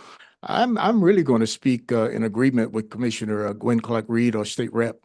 And the reason I say that, I used to own the house there on one of the corners on First Street now. And there's one house there that I sold. That house has about 10 cars right now parked in the back of it. It's like a car dealership that is there. I can only see additional problems. Traffic is going to be a mess. The residents there are having all kinds of problems now with people cutting through and coming from the grocery store and what have you. This is not going to work. If there's any way that we can somehow talk to the developer to maybe put in single family homes, which is really a hunger right now in the city of Deerfield, I would certainly be in support of that. But to put up a brick wall on every corner of that property, it's going to be a problem. I promise you that. I've been here 76 years. I've seen a lot of things, nothing wrong with improvement, but I've seen a lot of areas that I have not supported, but there's been a lot of progress that I have supported. So I'm speaking to you tonight as a resident. My church is only 2 blocks away from this property, and I can only see some issues that we're going to run into. It may not happen right away, but I promise you, hear me, mark this date down. You're going to have all kinds of problems. Parking is going to be a total mess. Traffic is going to be a mess. So please, ma'am, please, sir, take a second look at this. Make sure that we are not just looking for, to satisfy the improvement of that area, because it looks good on paper. But I promise you, in a year or so after it's been constructed, you're going to see the grass not being taken care of. You're going to see cars parked all over the place. That's happening right now in my development where I live now, and it's almost uncontrollable. So please, ma'am, please, sir, let's take a second look at this. Make sure that we're giving the residents who have been there, those homes have been there forever. I remember when those homes were only $2,500 a piece. And now the upkeep is tremendous in that area. They're doing a tremendous job. So let's look at the residents that are there and give them some consideration. Thank you very much. Thank you, Doctor. Appreciate it. Anyone else? Last call for items 7 or 8. Okay, I'm not seeing anybody, so we're going to close the public hearing on items 7 and 8. We'll go to commission comments. Commissioner Plout, I saw your light first. Thank you, Mayor. Just a couple of things to think about. It's already an RM, multifamily townhouse zone right across the street. So I'm a little skeptical that building a single family home across the street from that, if a person has a single family home, maybe they don't want to see a townhouse in front of it, but if that property is zoned for a townhouse, maybe you're going to have a hard time selling a single family home. The other thing, so I'm a little skeptical about it in that vein. The other thing that I hear from that district is the lack of affordable housing. And single family homes are not fitting the definition of a single family home because they're so expensive right now. So this is a shot at having affordable housing. And also, I don't know if this is off base or not, but an idea just hit me there that the house that's there that's going to be demolished, if any of those appliances like the air conditioner, stove, some other things in that house that maybe not be that old, if they would consider donating that to one of our charities when the house is being demolished, would really be a great idea for that. That's all I have to say. Thank you, Commissioner. I'm not sure who is next. Is it okay if I go with Commissioner Shinetsky? Sorry, Ben was. Go ahead, Commissioner Shinetsky. Okay. I got to pick somebody. Sure, alphabetical order. All right, at last vote on this, I voted against it. And then in my district, one of my communities that I value, one of the major communities is Crystal Lake. And I've gone to a few meetings, community meetings in Crystal Lake. And it's all not townhouses, single family, beautiful single family houses. And I've gone to a few Crystal Lake meetings. And they're always saying the same thing. People are parking in swales. People are parking in the street. And these are single family houses, beautiful. And people still park on the streets. They still park in the swales. They still park all over. And they have multiple cars in the driveway. And basically I tell them, contact code violation department, contact law enforcement, ticket them and tow them. And that's what they do. So I don't think it's the fault of the developers. I really think it's, the people, whether it's single family, they'll always do the wrong thing for laziness. They're going to park on the swales. They're going to park on the street for convenience. So it's not really the developer's fault. It's, contact law enforcement, make sure they're ticketed, make sure they're towed. And that's, I feel, is the best way to solve this problem.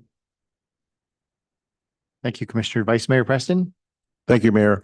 Everyone who spoke in reference to single family homes, that ideally would be the way to go.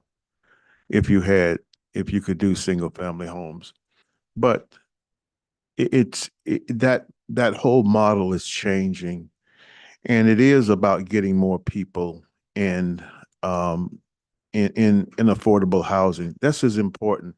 It's important for a lot of people who were sitting up here before. Affordable housing is very important, putting people, giving people lodging. And when it comes to parking issue, I just heard that a single family home that was purchased, it's clustered with cars. And there's a reason, because everybody that lives in that house has a car. It's a little bit different than it was 15, 20 years ago. Now, whether it's townhouses or whatever, everybody who lives has a car, and that can become an issue. If you were to drive down streets very close to where I reside, you will see that it's one lane a lot of the times because people who own single-family homes, they're parking in the street, and it becomes a very challenging issue. I think this project would be overall a positive. When you look at all of the different factors associated with it, is parking a potential issue? It could be, but it's not going to be eliminated simply because you have single family homes. You're going to have people complaining about that as well. So you have to look at it from many different angles. Is it overall good for the community? I say that it is, because it's going to put people in lodging. It gives people lodging. It brings a very good look to the community. And as before, I supported it, and I support it now. And so that's how I'm looking at it. Thank you, Vice Mayor.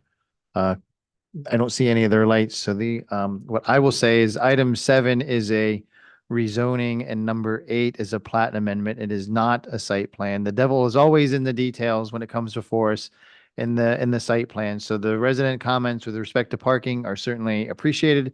They are well taken, but unfortunately that is not on the table for tonight. It's only a rezoning and a plat amendment. When the site plan does come before us, that's when we'll get into the weeds and the details on that particular project. But having RM10 next door to this project, I don't see a legal basis to deny the rezoning tonight. So with that, we'll need a motion on item number 7. We have to vote on them separately, so we'll take item number 7 first. Motion to approve item 7. Second. Motion to approve item number 7 by Vice Mayor Preston, seconded by Commissioner Hudak. Madam Clerk, would you call the roll, please? Commissioner Hudak, Yes. Commissioner Plout, Yes. Commissioner Shanetsky, Yes. Vice Mayor Preston, Yes. Mayor Drosky. Yes. Now to number 8, please. Motion to approve item 8. Second. Motion to approve item number 8 by Vice Mayor Preston, seconded by Commissioner Hudak. Madam Clerk, would you call the roll again, please? Commissioner Hudak, Yes. Commissioner Plout, Yes. Commissioner Shanetsky, Yes. Vice Mayor Preston, Yes. Mayor Drosky. Yes. With that, we will go to second reading.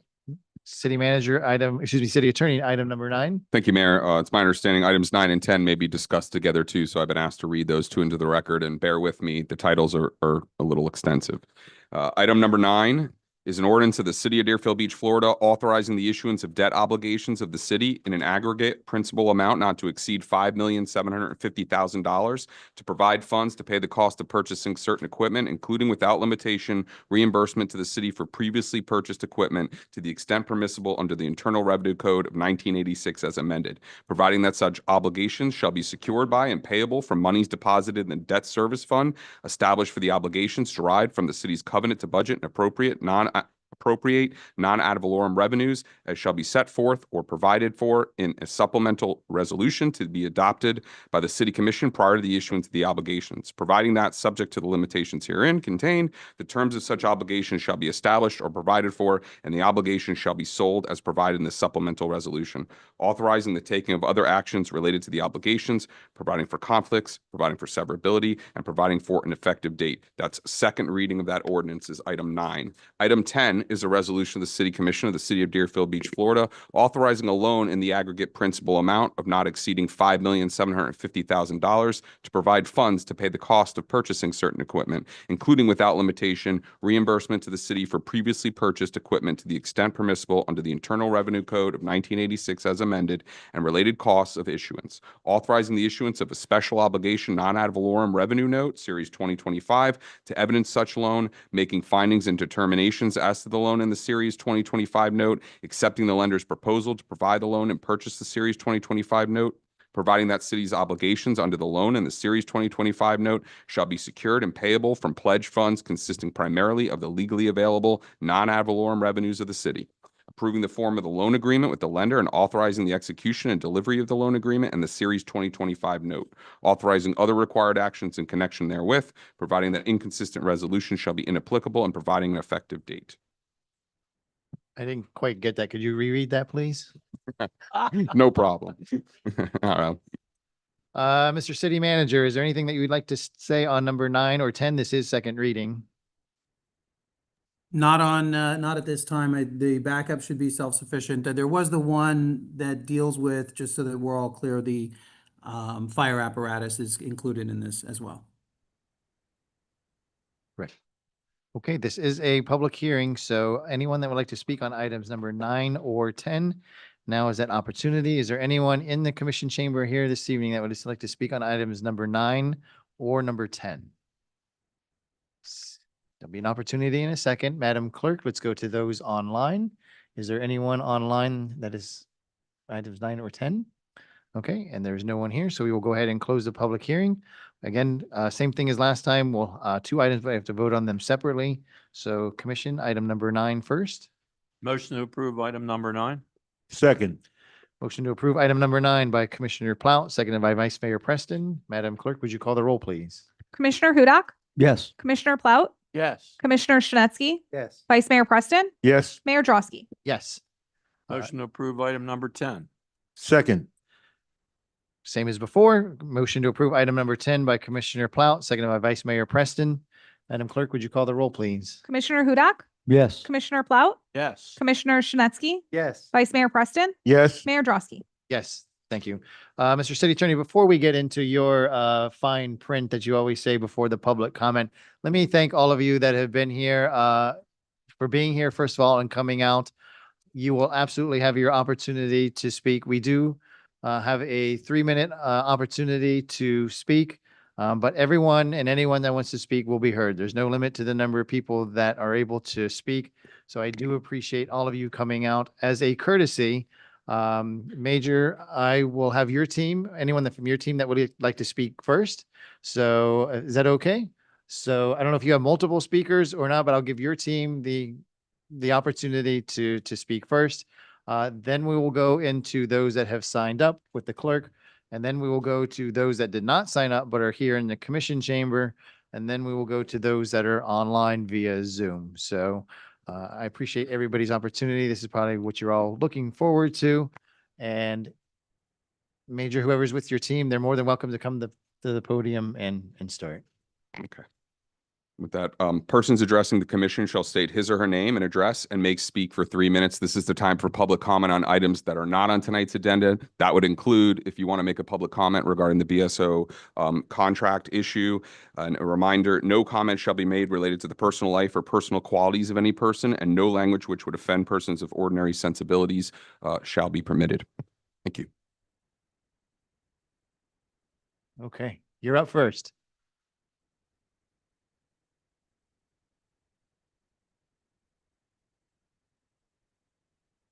Good evening, Mayor, Vice Mayor, Commissioners, city staff, and members of the Deerfield Beach community. First, I want to thank you for the opportunity to speak tonight on behalf of the Broward Sheriff's Office. I'm Colonel Steve Robson. I'm the Executive Director of Law Enforcement for BSO. This is Chief Tim Keefe. He is the Fire Chief for BSO. I know I only have 3 minutes. I'm going to try to talk a little bit fast, but it's a lot I want to try to cover. So if I go over a couple seconds, please forgive me. Primarily, I want to be clear. Dr. Sheriff Tony values this relationship. And this situation is absolutely repairable between BSO and the city of Deerfield Beach. I know city officials in the community all feel BSO provides top-level public safety. We all stated that tonight. My hope tonight is to bring the core of the issue and amenable solution options to the public forum for everyone present here to understand. Dr. Sheriff Tony recently conducted BSO's first ever salary study for the entire agency through an independent company, Evergreen Solutions. The study finalized comparisons of 7 Florida Sheriff's offices and 10 police departments against BSO. We appreciate your support of this study, as BSO is 4th from the bottom in Broward County. It's a problem. We understand that compensation decisions are complex and involve balancing your city's budget. At the same time, fair and competitive pay is essential for retaining quality staff, attracting new talent, and ensuring that the services of our Deerfield Beach community depends on remain strong. For these reasons, Dr. Sheriff Tony needed to provide raises to all fire and police services personnel to be competitive in the region and across Broward County. We met with your city manager ahead of the first consideration budget, providing a presentation overview of the salary study that impacts your contracts. It has been our goal all along to work through Deerfield Beach's concerns and maintain this 35-year relationship. After the rejection of the first consideration budget, BSO met with the city manager and offered savings options with a second consideration budget to the city, but it was also later rejected. Dr. Sheriff Tony has never stopped evaluating and trying to remedy the budget situation. Just yesterday, he sent the city attorney 2 budget consideration options and a draft for a new 5-year contract for police and fire services. To be clear, Sheriff Dr. Tony is not asking to be the highest paid. He's just asking to be competitive in the region. Our and your first responders deserve to be fairly and competitively compensated. I heard tonight, we all unilaterally agree on that. However, the sticking point is, how do we fund it? That's our point of contention. The second of the 2 consideration budget options sent to the city yesterday bring us very close to where we need to be. It is so close, it's actually less than 1%. The second consideration is less than 1% for the entire fiscal year budget consideration. And I asked the commission to consider these options. There is no impact to public safety services with these budget modifications. We have found paths to reduce redundancies and improved efficiencies within public safety. We want to continue this 35-year relationship and value the Deerfield Beach community. We want to just cross this bridge and continue our relationship, as we are less than 1% away from coming to an agreement. I ask, if the budget consideration options provided are still not satisfactory, that we continue to cooperate, negotiate, and come to an agreement. I need you to wind it down, Colonel. Yes, sir. I'll wind it down. Thank you for your time and your commitment to the citizens of Deerfield Beach and BSO. Great. Thank you. Appreciate that. Thank you.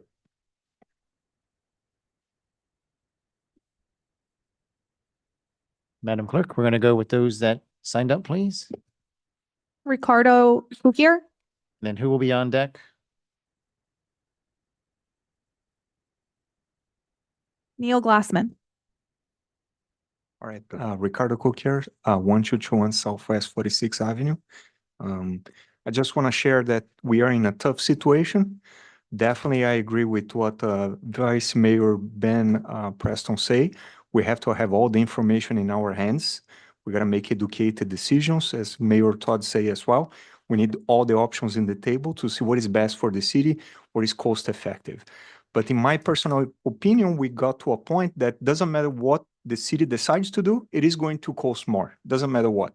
If we renew a contract with BSO because they cancel, we have to sign a new contract, it's going to be more as well. So we have to analyze all the options and see what is best for the city in the long run. That's all. Thank you. Thank you. Mr. Glassman is next, and who will be on deck? Joe Cummings, you're on deck. Good morning, Mayor, Vice Mayor, Commissioners. My name is Neil Glassman. I live in the city of Coconut Creek. I retired from BSO in 2019 as the captain in charge of We just need Tamarack. your address, Mr. Glassman. I'm sorry, sir. 5100 Northwest 54th Street, Coconut Creek. Thank you. I retired in 2019 as the captain in charge of Tamarack. But prior to that, I was the executive officer here in Deerfield Beach.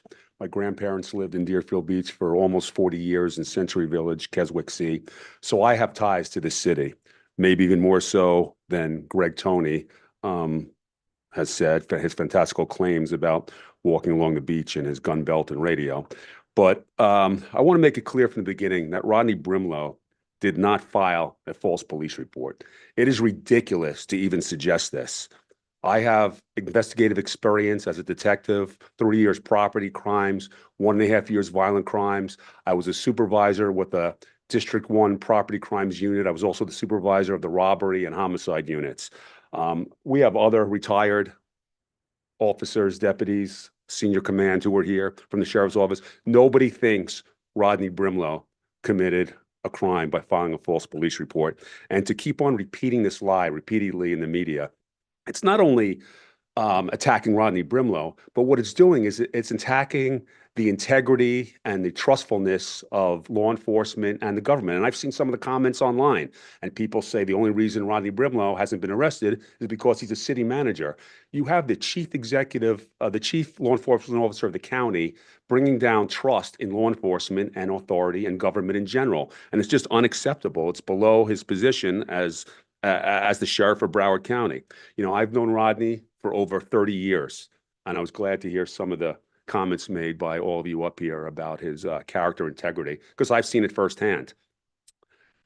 The command staff who's here from the sheriff's office, they know it as well. They can't speak to you about that. They can't talk openly about that. They all worked with him. Rodney put in decades at BSO.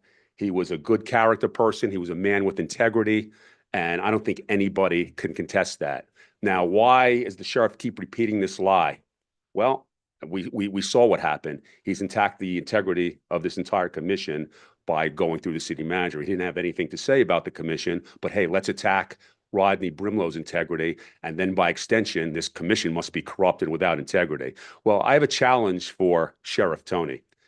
You said, and you've multiple times, that you have a handcuff case, that you have probable cause, and you can come down here to Deerfield Beach.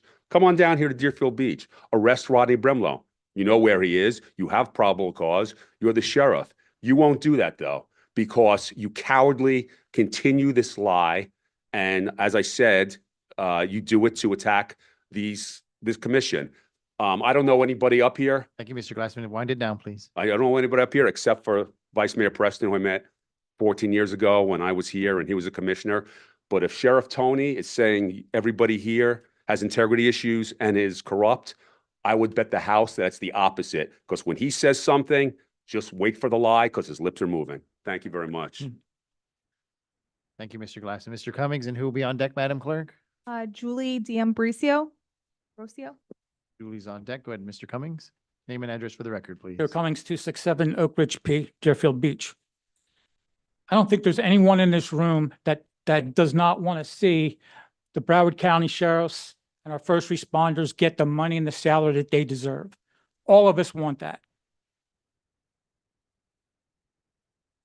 The problem is Sheriff Tony is fishing for marlin in a dry well, as Commissioner Plout put it out.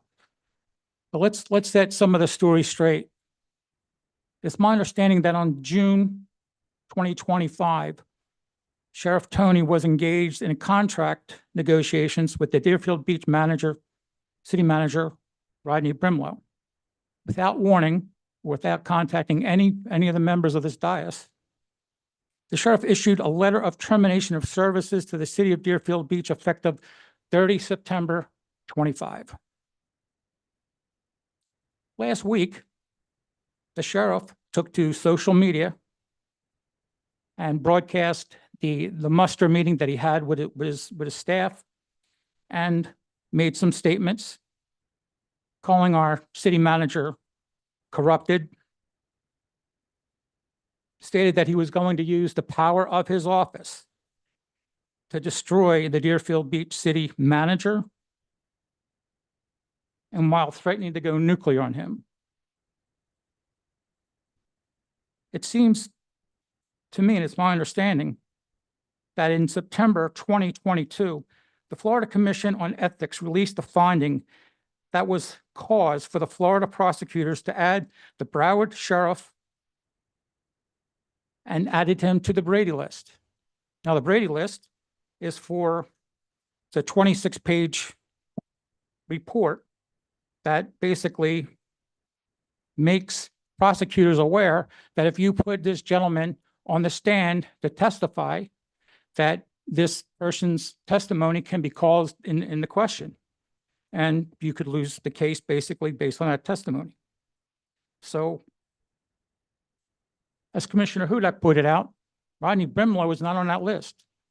Sheriff Gregory Tony is.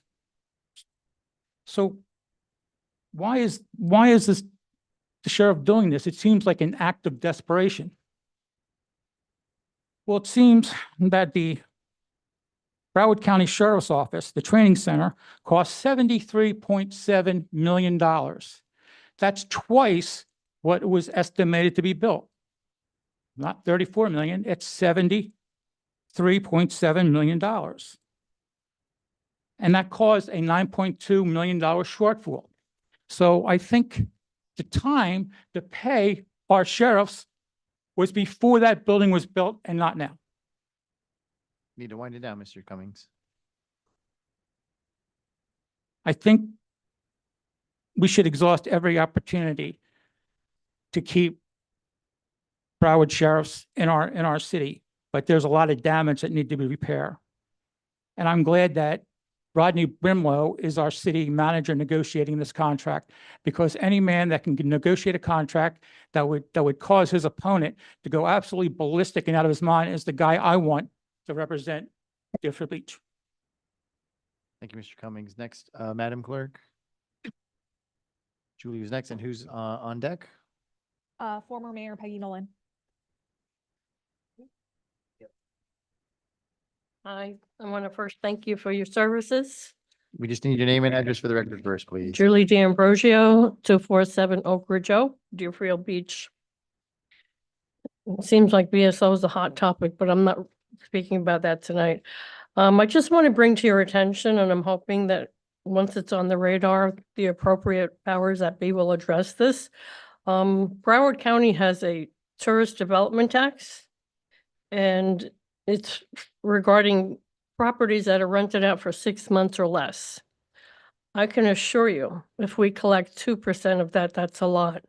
And it seems like nobody in Deerfield Beach is educated about that. I had a conversation with the tax bureau down there in Broward Beach Broward County last year. And she said that they're supposed to report it. There's a protocol to follow, etc. I have a printout here that she emailed me.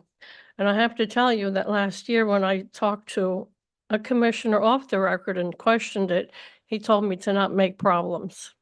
So I do understand a lot of people don't want to have to pay taxes, but the tax is actually collected from the rentee, and this is from tourists. So the tourist is supposed to pay the landlord, and the landlord's supposed to submit that amount to the tax collector in Broward County. So I'm asking that you look at this and review it, and at a minimum, educate the people in Deerfield Beach what has to be done if they're renting out properties, because we're losing a lot of revenue. And I don't want to be like Mrs. Kravitz, but the lady told me that we're encouraged to report landlords that are doing that. And as you know, do I pronounce that Shanetsky? You live in CV. It's a ghost town right now because it's in the season. We have a lot of tourists from out of state, and the revenue that we're losing in Deerfield Beach is astronomical. I couldn't even guesstimate, but it just seems like nobody even is aware of that.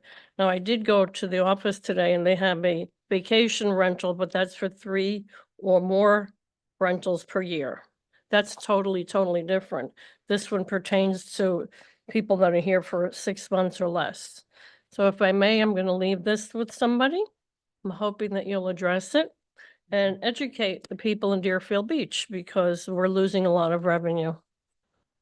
Thank you, Ms. D'Ambrosio. If you could please give it to the clerk I on will. your left. Thank She'll- you. She'll make sure that we all get copies of it. Thank you. Former Mayor Peggy Nolan, I believe, was next. And who's on deck, Madam Clerk? Jonathan Onungen. Junjin, you'll be on deck. Welcome, Mayor. Thank you.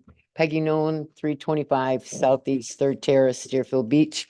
I wasn't going to get up and talk. I was going to talk about another issue that's coming up, but that's all right. I just want to thank you all for saying how everything needs to calm down and tempers have to subside. You know, you're the bigger part of this, you know, and I want to thank you all for everything you're doing.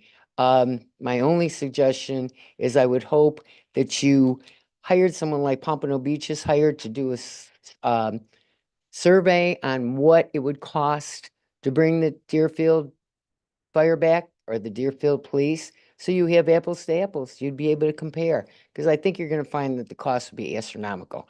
I mean, because there's so many facets to bringing that many people back into our community? I don't know. I don't know the answer, but, and I'm sure there's nobody here at the city that can figure that out. You'd have to hire a firm like Pompano Beach. And if this is the avenue, like you even said that, Commissioner, you can't make an honest decision without having your facts. So that's, I praise you all. I really do. Thank you for being here and thank you for caring about the citizens of Deerfield Beach, because we all love our firefighters and our police officers.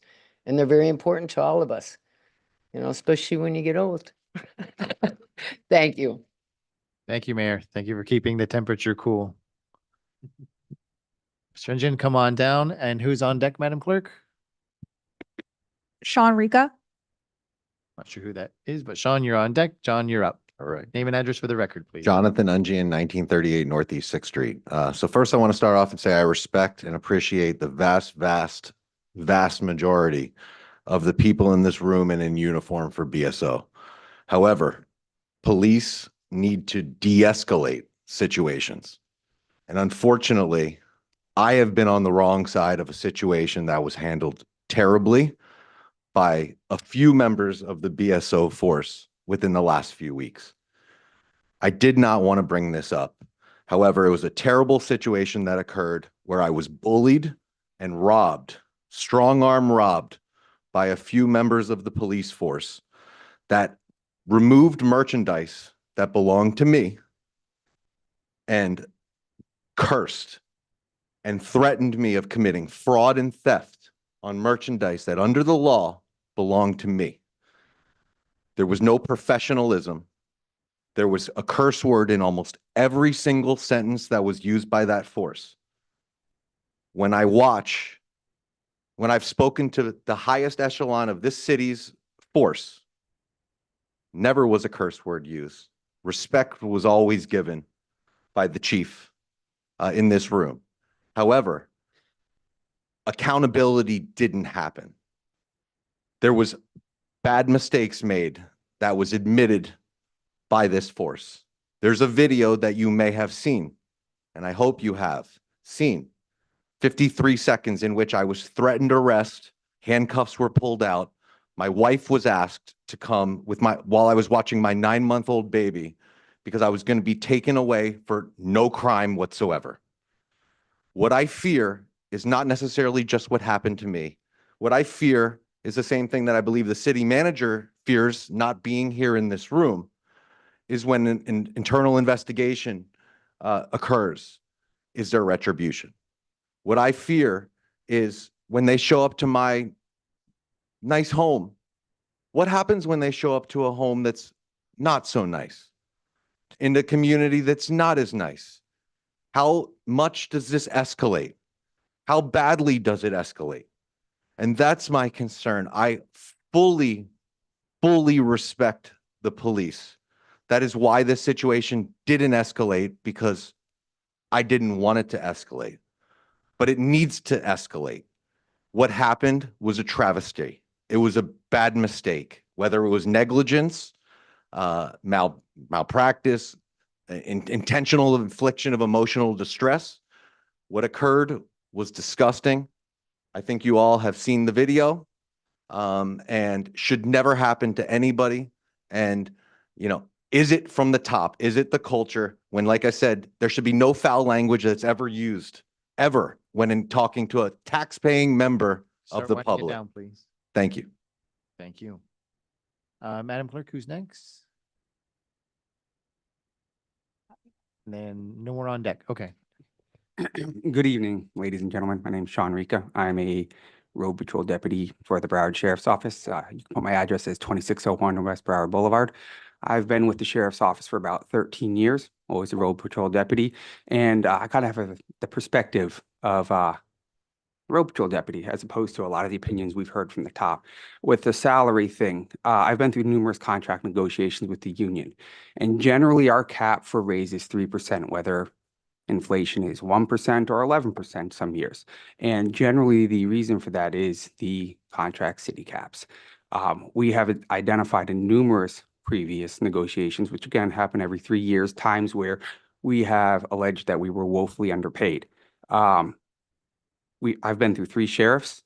The previous 2 it didn't go far, but the current sheriff did institute a salary study, and he has recognized, and I appreciate that everybody on this dais and many in the crowd have recognized that perhaps there is a salary imbalance between us compared to our neighboring jurisdictions. And I can say that salary imbalance has lost us many good cops. I know personally many who have left us for greener pastures. And it's unfortunate, but here we are today. And so I'm glad that we all understand and we all hopefully accept that maybe we need to do something about this salary imbalance. And the question is what? For me, from where I'm sitting, it seems to be an issue of who's going to pay. Is the city going to pay? Is the county going to pay? And I can appreciate that. But I will tell you, for the last 13 years, it's the deputies who've paid. Every time they have to go and they have to work an overtime shift to buy their kids new shoes at the beginning of the school year, it's the deputy who's paid those hours, and it's the deputy who's paid that time. And I would just hope that everybody here remembers that. So maybe going forward, those same deputies that we praise and we appreciate and we thank, and the same with firefighters and the same with our EMTs, everybody out there, because I wouldn't be here without those firefighters, I promise you that. I hope that we can remember somebody's going to pay at the end of the day. And hopefully we can help out the deputies and the firefighters and the first responders who have been picking up the cost of that for Lord knows how long. It started before I got here. When I got here, we were already underpaid. I appreciate your time. Thank you guys very much. And I hope you guys have a great night. Thank you, Mr. Ricca. Appreciate that. Just to confirm, Madam Clerk, no more signups, correct? Okay, so now we're going to shift to anyone that would like to speak during public comment here that is inside the chamber. Just taking one time. Mr. Freitag is running down. He'll go first. Roger We'll take it- Freitag, Then we'll go to those that are online. Go ahead, Mr. Freitag. Roger Freitag, 418 Southeast Second Street, Deerfield Beach. On a lighter note, the mayor and the commissioners have challenged the residents of the city of Deerfield Beach to try and find ways to save money. I've had some interest in thinking that maybe the city of Deerfield Beach should consider two things, one for July 4th and one for Pioneer Days. We have local talent in Deerfield Beach. We have excellent local talent. So I would encourage our commissioners to consider local talent before hiring people from New Jersey, California, or other spots in the United States of America, and use our local talent first. That being said, I was wondering if our religious-based churches would consider putting together an all-star team of choir singers. Those of you who are sitting at home and those of you who are here may remember the movie Sister Act with Whoopi Goldberg. A little bit of sizzle in church music is definitely a positive thing. Spreading the gospel, also a positive thing. So going forward, I would hope that there are some commissioners sitting on the diocese that would promote this and have our special events people use a choir that is an all-star choir, or it could come from just one church if we have those people out there who want to sing. And that's all I have to say tonight, and thank you very much. Thank you, Mr. Freitag. Darlene, you want to come down next? My name is Darlene Swaffer, and I live at 621 Siesta Key Circle. And thank you, Mayor, Vice Mayor, and Commissioners. I just wanted to share that in my 35 years as a Broward resident and 6 years living in Deerfield Beach, I have never seen the reaction that we had experienced with Sheriff Tony. And it actually shocked me to my core. I could not believe how his comments were so derogatory and visceral against this commission. And I was offended as a Deerfield Beach resident because I know many of you and I know some of you personally. But I wanted to commend you for your reaction, which I thought was above reproach and very, very professional. Every single time Sheriff Tony had shared another social media post that was attackatory in nature, I appreciated the transparency of the city and how you shared the details that countered that narrative. And with regards to Commissioner Plout, if I were you, I wouldn't have met in private either, because as much as Sheriff Tony is talking about Florida statute and laws, he failed to mention Florida statute regarding the Sunshine Law. And if you're not individually responsible for or the decision-making of a contract, meeting with a vendor in private it can compromise you. So I applaud your decision not to meet with Sheriff Tony in private. The other thing I wanted to share is my son participated in Deerfield Beach Little League. And I have to say that Deerfield Beach has an amazing Little League with state-of-the-art facilities, amazing volunteers, and they treat all the boys and girls so well. So I wanted to share that with you. And you also have a state-of-the-art senior center. So as much as people complained about how much it costs to build the senior center, our seniors, as they age, they lose, friends that pass away or family members that pass away. And loneliness is the biggest issue that affects their health. And the fact that we have a place for them to go to, and there's so many activities for them to participate and enjoy, I want to share with you as a resident, I really appreciate the fact that the city has that facility and the Little League for the children. Thank you. Appreciate it. Thank you. Ms. Swenson, come on down. Ava Swenson, 810 Southeast 7th Street, Deerfield Beach. I want to tell you how extremely proud I am of Rodney Brimlow and all the commissioners and Mayor Drosky. I also saw the video and I was totally appalled at what Sheriff Tony said. As a Deerfield resident, I don't expect anybody to talk to my commissioners, my city manager, my staff, the people that work in Deerfield, the BSO officers, who we all know and we all work with gallantly. There was no call for that. Negotiations, you're right, they get heated. But to take to social media is unacceptable in any kind of business. The first thing you learn when you're in business is don't air your laundry out in public. Keep it in-house and work through the negotiation. So again, I want to say to everybody here in Deerfield, on the dais, our deputies, Rodney Brimlow, congratulations for being above board and being a beacon of light for Deerfield to figure out where we go from here. Thank you very much. Thank you, Ms. Swenson. Anyone else in the commission chamber who would like to speak this evening? Good evening.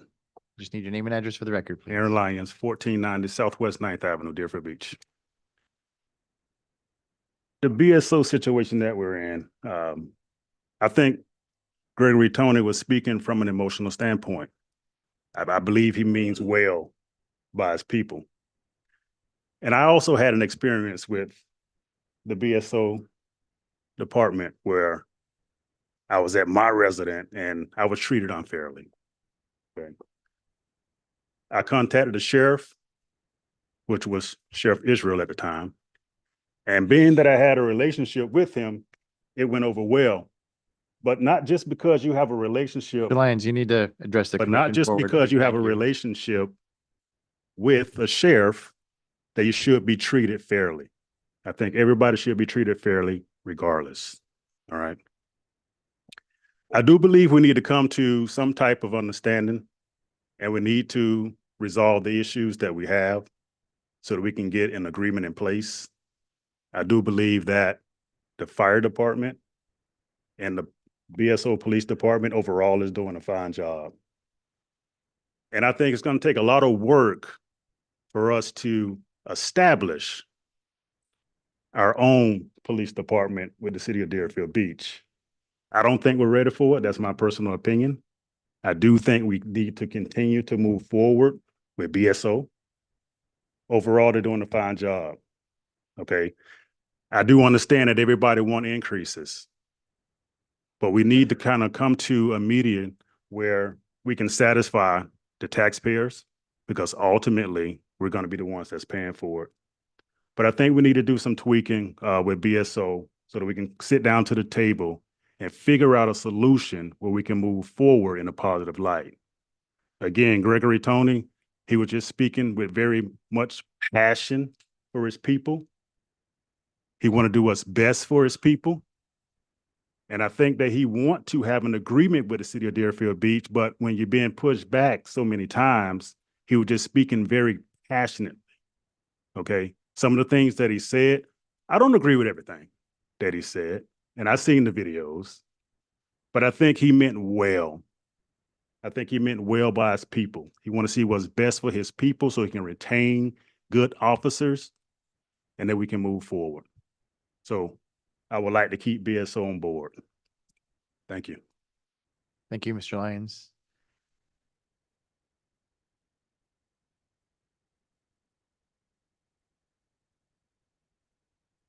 Former Commissioner Battle, you coming to speak? Yes. Okay. Say, Gloria Battle, 1240 Southwest 6th Way, Deerfield. Two things. Number one, I applaud you all for the stance that you took. I really do. I listened to the city manager. I wish he was here in person, but I understand. I don't take threats lightly, and I'm glad that you all didn't take the threats lightly. To my mayor, you look good in print, but I hope not to see you in print and those kind of ways to come. Secondly, as we move on through this process, I heard one of the commissioners say tonight about the parking in certain areas of the city call, what is that? Code enforcement. I've called. I don't think that the burden should be on the citizen to have code come out and check out a situation. I've been told, call, but I need to provide pictures. I need to provide this, that, and the other. A phone call should be enough with an address to get code to come out. We are severely lacking in code enforcement over in District 2. And I wish that would increase. Finally, then, having been in government for more than 20 years, one of the things that I know, once you farm or you contract a service out, it's hard to get it back. But I wish you all would keep pushing and pushing because, quite frankly, I sort of loved the hometown feel of police and firemen when I was growing up. And now it has transformed into this conglomerate where we know nothing about the people who police or serve us from the fire perspective. Thank you. Have a good evening. Thank you, Commissioner Battle. Is there anyone else in the commission chamber that would like to speak this evening? All right, no one's rushing to the microphone, so Not as good as I rush. Apologies. Not just retired, I'm tired. My name is Bill Gans, 19 Northwest 45th Terrace, Deerfield Beach, Florida. Mayor, former colleagues, you know, as an elected official, we did the fire. I was here when we did the fire department merger with BSO, and I was very proud to support that merger. It was a right decision to make that at that point in time. So I'm not here to discuss with you which direction you guys should go in. I trust each of you to make that right decision in which direction we should go in. What I would like to talk about, though, is to share with you and the public my experience with Rodney Brimlow. In the years I've known him as both the police chief, the public safety director, and the city manager, he's been nothing but brutally honest and has operated with nothing but complete integrity. Never once did he disparage BSO. Never once did he discuss, hint, or insinuate on any level that he had a plan to move away from BSO and to create our own police or fire department. Now, I've heard these rumors that he's been plotting this all along. To believe that, you're going to have to believe this. You're going to need to believe that he knew he was going to be inserted into the interim city position in the first place, the interim city manager position. He didn't know that because I'm the one that made that move. People that were here supported that. And he had no idea that that was happening till the very last moment. You need to believe that he knew he would get the permanent job, which I don't believe he did, and none of us knew he was going to get it until the night we made that decision. You need to believe that he was able to keep a complete secret that he wanted to do this from all of you and all of us who sat up there before, because never once did I hear him say that.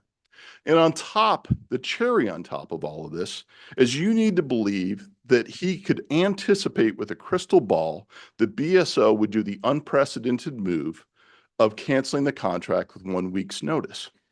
If that's the case, he needs to be picking my lottery tickets. All of this is preposterous. These incendiary actions right now that have been going on are counterproductive. It's my opinion these actions are a disservice to the men and women at BSO because it injects insult into a debate that should be simply about dollars, cents, and more importantly, public safety. The behavior is unprecedented, it's unprofessional, and it's unacceptable, and it needs to stop immediately. Thank you all for what you're doing. We appreciate it. Thank you, Mayor. Appreciate that. Any other comments inside the commission chamber? That's probably a good segue, Madam Clerk, to go online. Those online.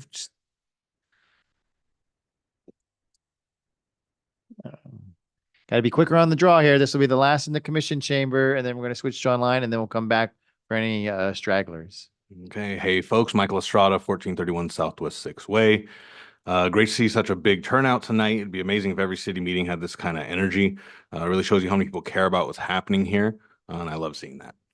As always, I'll start with a familiar note. We need more shade in the city. People want to be outside, but they need to be comfortable doing it. It's been way too hot this week, and there's not a lot of places outside of the Arboretum. That said, I do got to raise some concern about the city's procurement practices over the past couple of years. We've seen too many expensive projects like the trash cans, the lifeguard stands, the pier, now Monarch Hill, just go over budget, fall behind schedule, cost more than they should have from the start. Over and over, vendors aren't living up to their contracts, or the contracts aren't in the best interest of the citizens here. A lot of these contracts don't seem like the best long-term deals for residents. From the outside, it feels like we're not getting enough strong competitive bids. We don't have enough large enough pool of vendors to choose from. I get the negotiations with the vendors are complex, but that's the core part of your role. That's why we elected you all. It might be time to expand the vendor list, put more effort into long-term planning so we negotiate better contracts. We're ready for what's coming instead of reacting at the last minute. On the BSO situation, it's a shame things have gotten so messy, but I do appreciate you all sticking to the facts and keeping our taxpayers' interest at the center of your planning. I hope you continue to work hard negotiating with other vendors like this as projects come along. Sounds like the gap was around $1 million, which makes me wonder if it could have been worked out had talks happened closer to the original ending in March. Sheriff Tony running that salary study is commendable and totally necessary. I think the city should do similar kind of fact finding for important decisions as well. One thing I do want to note, though, our contract with them is one thing, but what they do with their budget is another, and that's completely out of our hands. Hopefully things go more smoothly whenever negotiations pick back up. But mostly the Monarch Hill deal is what's I'm most disappointed about. There are other more affordable options in that landfill, raising it 100 feet, spreading it over multiple acres, even if it's over 25 years. Mr. Estrada, that actually is on the agenda tonight, so you have to speak when that comes up later. Okay, well, I would like to say that similar things like that, we want to make sure that the new configuration of this commission has a chance to shape, not just the years you're sitting up here, but for decades to come. So I'm just asking that the city continues to hold itself accountable for negotiating good contracts in our best interest with the right vendors. Thank you. Great, appreciate it. Thank you, Mr. Estrada. We will now move Madam Clerk to online. If you could pick someone, and then Katie Freitag, you're first. If you could please unmute, and who'll be on deck, Madam Clerk? Last three digits, 137. Phone 137 will be on deck.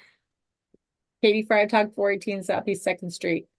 First and foremost, I just want to say, go Rodney, keep up the great work. For years, for the first couple of years when Rodney was in his new position with the city, one of the first things he tackled was the BSO contracts and reining the expenses, the absolute crazy expenses on BSO. And I think that's could be one of the potentialities as to why Sheriff Tony is so upset with Rodney, is because Rodney is pushing back and has for a couple of years on the contracts in the betterment of our city, saving us money on these contracts. Secondly, I want to make a comment regarding a comment from the mayor earlier this evening regarding changing the zoning. In the years past, we've always been told that just because we change the zoning for one position or one plot of land does not mean we're absolutely 100% going to change the zoning on everybody around it. And that was a comment that the mayor made this evening, said, well, I don't know legally why we can't because we already did it before. That's the kind of stuff that upsets us as citizens, because you get one developer into the spot and now we are screwed. We are going to be dealing with live local for years to come, because it's going to get shoved down our throats every time a developer doesn't get their way. And it has to start with stopping to stop changing the zoning every time a developer says, oh, but I want. We need to rein that in and stop letting them play with us. I want to remind everybody about the fabulous naming that's going on at the pool this weekend on Saturday morning, honoring Peggy Nolan for her fabulous work within our community. That's taking place. I'm very excited about that.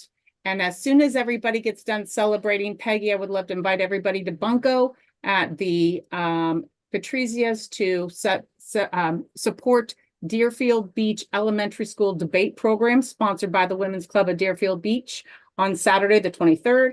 And then also our fabulous fashion show, where many of our fabulous Deerfield Beach residents will be modeling exclusive fashions at the Women's Club on September 6th. All are welcome. Please contact us for tickets. Thank you very much. Thank you, Mrs. Freitag. Phone number 137 is next. And who's on deck, Madam Clerk? And then State Rep Gwendolyn Clark-Reed will Hello. be on deck. Go ahead, Dan phone number Hurst, 137. Dan Hurst, 330 Southeast 19th Avenue. There are so many unanswered questions when it comes to the BSO Rodney Brimlow dispute. First, how could the city come out with a blanket statement on August 14th that the city stands behind Rodney Brimlow? The last city commission meeting before tonight was August 5th. So where was the secret meeting held in violation of the Florida Sunshine Laws, where the commissioners and mayor voted, I repeat, voted to stand firmly behind Rodney Brimlow? Second, if the city claims they are committed to constructive dialogue, then why is Commissioner Plout refusing to meet with Sheriff Tony's representatives, as 3 out of his 4 colleagues took the time and effort to fulfill their fiduciary responsibilities to the citizens of Deerfield Beach and listen to what BSO had to say? The next question, why didn't Rodney Brimlow provide any cost-saving ideas to the city regarding the BSO police and fire contracts during the almost 3 years that he served in a position created solely for him called Director of Public Safety? The answers, based on Rodney Brimlow's recent actions, now comes into focus.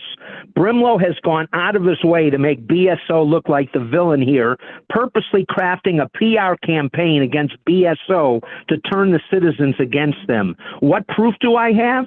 Brimlow would not negotiate with BSO until the very end of July, and instead stuck to a contract term that would finish in a few months, and they had a 90-day out clause for either party. When he did negotiate, he withheld important information from the commission at the August 5th commission meeting. At the budget workshop, Brimlow began to try and justify a tripling of the city's written reserve policy in order to put more money aside to pay for the privatization of the police and fire department. Why else would he try to change a policy when the city's bond ratings were as good as it could possibly be? There are many people in the city who see right through Brimlow's plan for more power and control by taking police and fire private with an unlimited checkbook. It is essential that the word get out to the citizens to put pressure on our elected officials to stop this plot, which will be the worst thing that could possibly happen to this city. The city manager at the July 9th workshop kept insisting that our general reserves were way too low and we had to raise reserves equal to 30% of the general fund. Our general fund balance at the end of fiscal 24, $160 million. So a 10% reserve would be $16 million. However, the city had $31 million in reserves at the end of 24, $15 million more than required. So when you hear there is no way the city can pay for the increased BSO costs in their new contract. You can wind down, please. Who's next, Madam Clerk? State Representative Gwendolyn Clark-Reed, and who will be on deck? State Representative, go ahead, please. Gwen Clark Reed, 1430 Southwest Sixth Way, Deerfield Beach. I'd like to say thank you to the City Commission for taking the stance that you have taken on this BSO issue. It's not easy. It's something that we are going to have to live through, but I'm sure that in the end, you will make the right decision for the residents of the city of Deerfield Beach. But first of all, I think that Sheriff Tony needs to come to this city. We have not seen him at this podium giving us any information or questioning anything that's been said.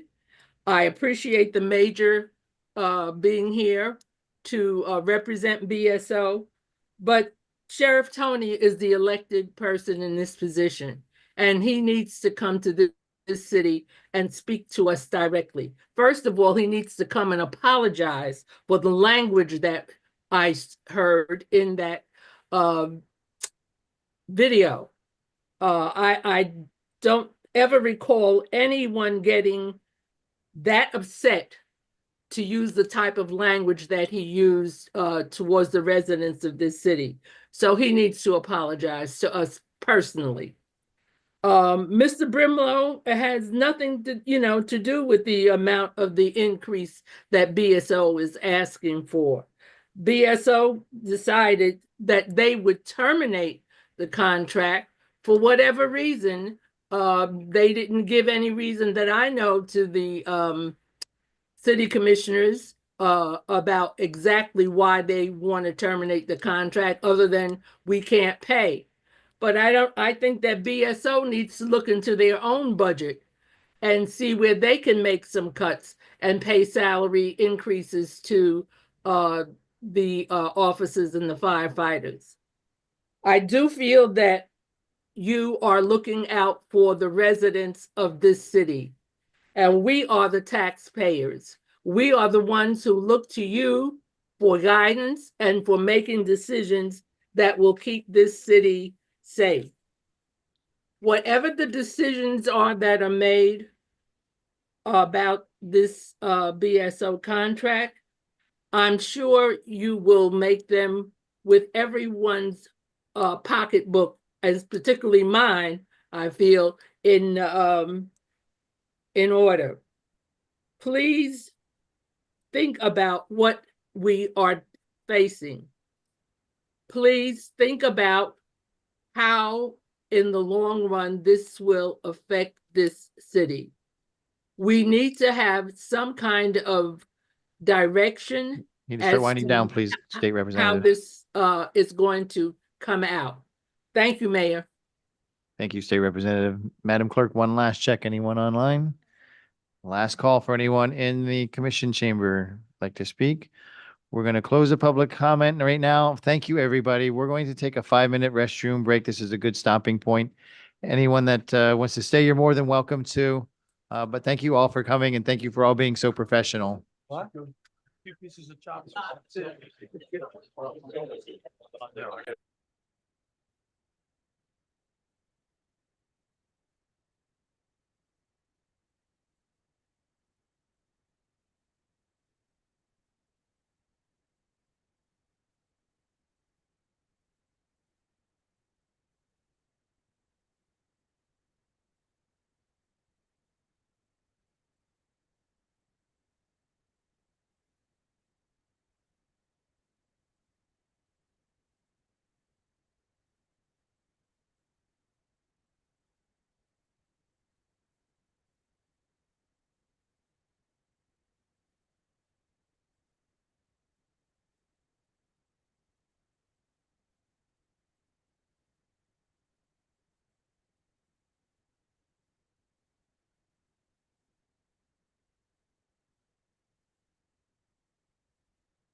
Always having a meeting tomorrow.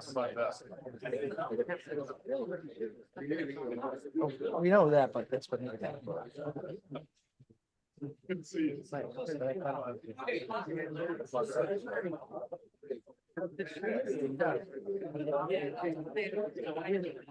All right. Thank you for all your help. I'm just. I don't. Yeah. You know, but.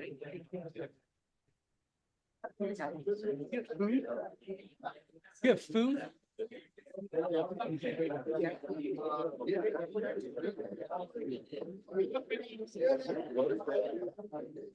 Upstairs there is, yeah. Yeah. Friends here. I'm good, thank you. 1 minute. Vice Mayor, 1 minute. You're good, you're good.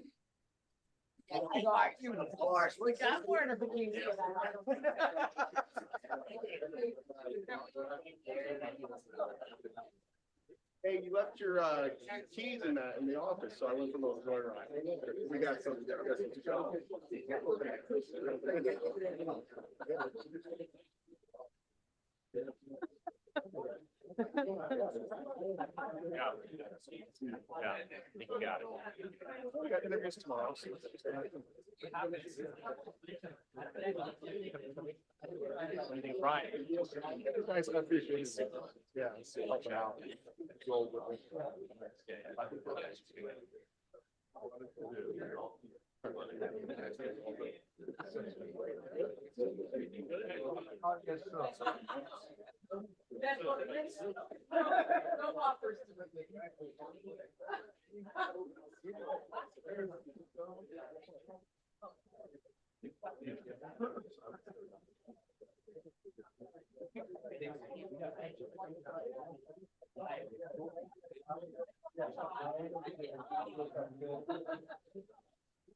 Okay, we did 4 minutes instead of 5, so we will start. Item number 11. Item number 11, Mr. City Attorney. Mr. Mayor, we are now on the consent portion of tonight's agenda. Items 11 through 17 are currently on consent. I'm sorry, yes, items 11 through 17 are consent this evening. Are there any polls from my colleagues for 11 through 17? Well, it's only 11 through 17. Okay, I'm sorry, okay. Okay, Madam Clerk, is there anyone online that would like to speak on items 11, 12, 13, 14, 15, 16, or 17? Dan Hurst. We'll go to Dan Hers. We're on consent 11 through 17. Which item, please? Mayor, it's going to be item number 13, the single source contract. Okay, go ahead, please. Thank you. Single source contract. I noticed that the restriction was that this is the only vendor in the state of Florida that has this particular item. I'm not quite sure I understand why you couldn't go outside of the state of Florida to make sure before you spend $250,000 of the taxpayers' money that you are getting the proper deal. I also saw that the company that's selling this pump is Siemens. Now, Siemens, for those of you who are unfamiliar, gave us a Go Green contract about 4 or 5 years ago where the city lost millions and millions of dollars. So did anybody reach out to Siemens and say, hey guys, since you took us to the cleaners before, can you give us a discount on this one? Thank you. Madam Clerk, is there anyone else that'd like to speak on 11 through 17? Is there anyone inside the commission chamber this evening that would like to speak on items 11 through 17? Last chance. Seeing none, we will close the public hearing on 11 through 17. Mr. City Manager, we can approve 11 through 17 as a slate? Yes. Okay, is there a Motion to approve 11 through 17 as a slate. Second. motion to approve 11 through 17 by Commissioner Hudak, seconded by Commissioner Plount. Madam Clerk, would you call the roll, please? Commissioner Hudak, Yes. Commissioner Plout, Yes. Commissioner Shinesky, Yes. Vice Mayor Preston, Yes. Mayor Drosky. Yes. That will I- bring us to number 18, Mr. City Attorney.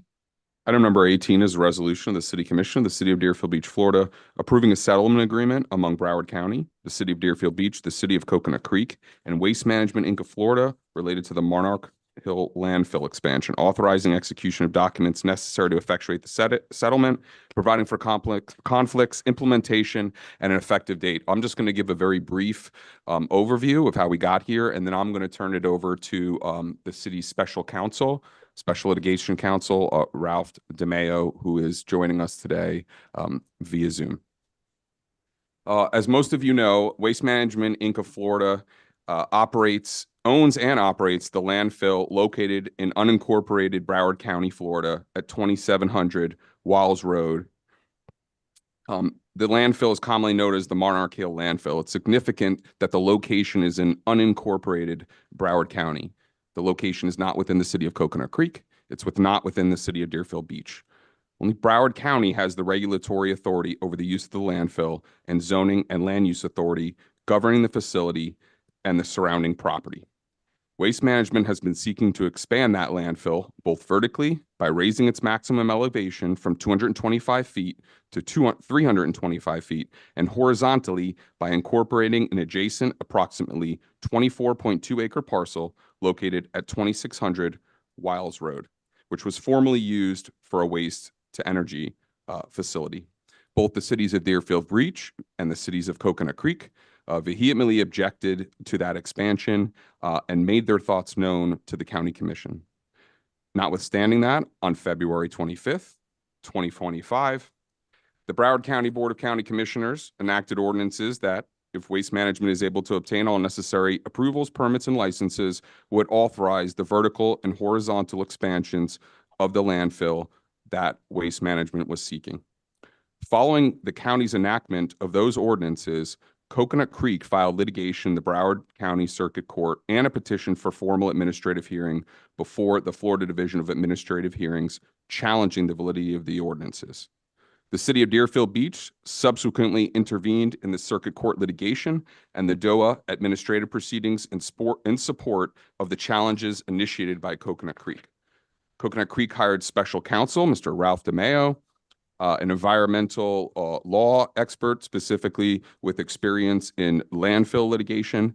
The city followed suit, and the city also retained Mr. DeMeo to represent the city in the litigation. I'm going to turn it over to Mr. DeMeo to give you an overview of the status of the litigation and the settlement agreement that's before you tonight. Both myself and Mr. DeMeo are available to answer questions regarding the settlement agreement. If you have questions regarding the litigation, I ask that you direct those to Mr. DeMeo. Mr. DeMeo, are you on? Yes, I hope you can hear me. It's a pleasure to appear before you. Thank you, Mr. Mayor, Vice Mayor, Commissioners. I want to start by saying that we have worked very hard, very tirelessly for you. I want to particularly thank Anthony Soroka, Rodney Brimlow, and Eric Power for their extraordinary contributions to this effort. As Anthony mentioned, I've been doing this type of work for 40 years in Florida. I've worked on dozens of landfills.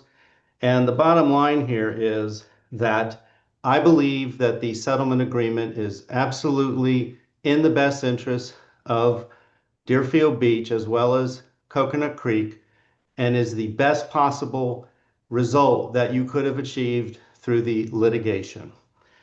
The litigation has been intense. We've exchanged tens of thousands of documents. We've taken a dozen or so depositions.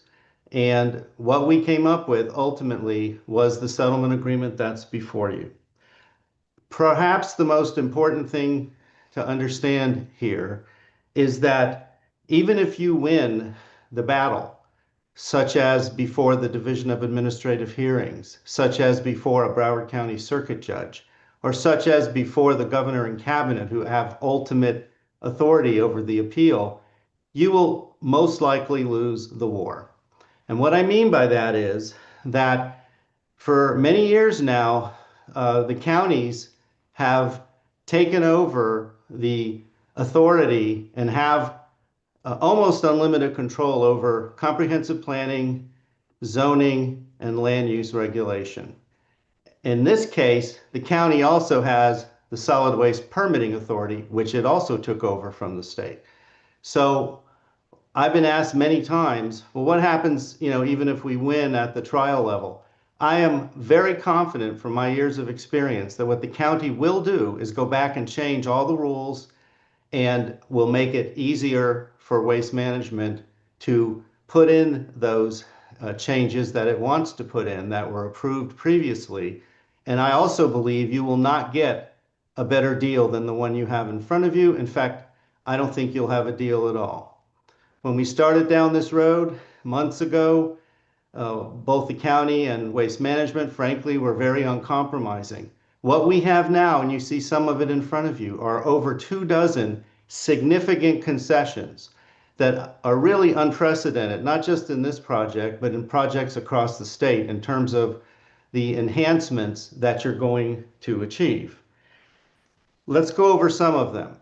When we went down this road, Waste Management and the county would not agree not to go beyond the 325 feet that they got approval for. And you might say, oh, that's ridiculous. There are landfills in this country that go up 500 feet.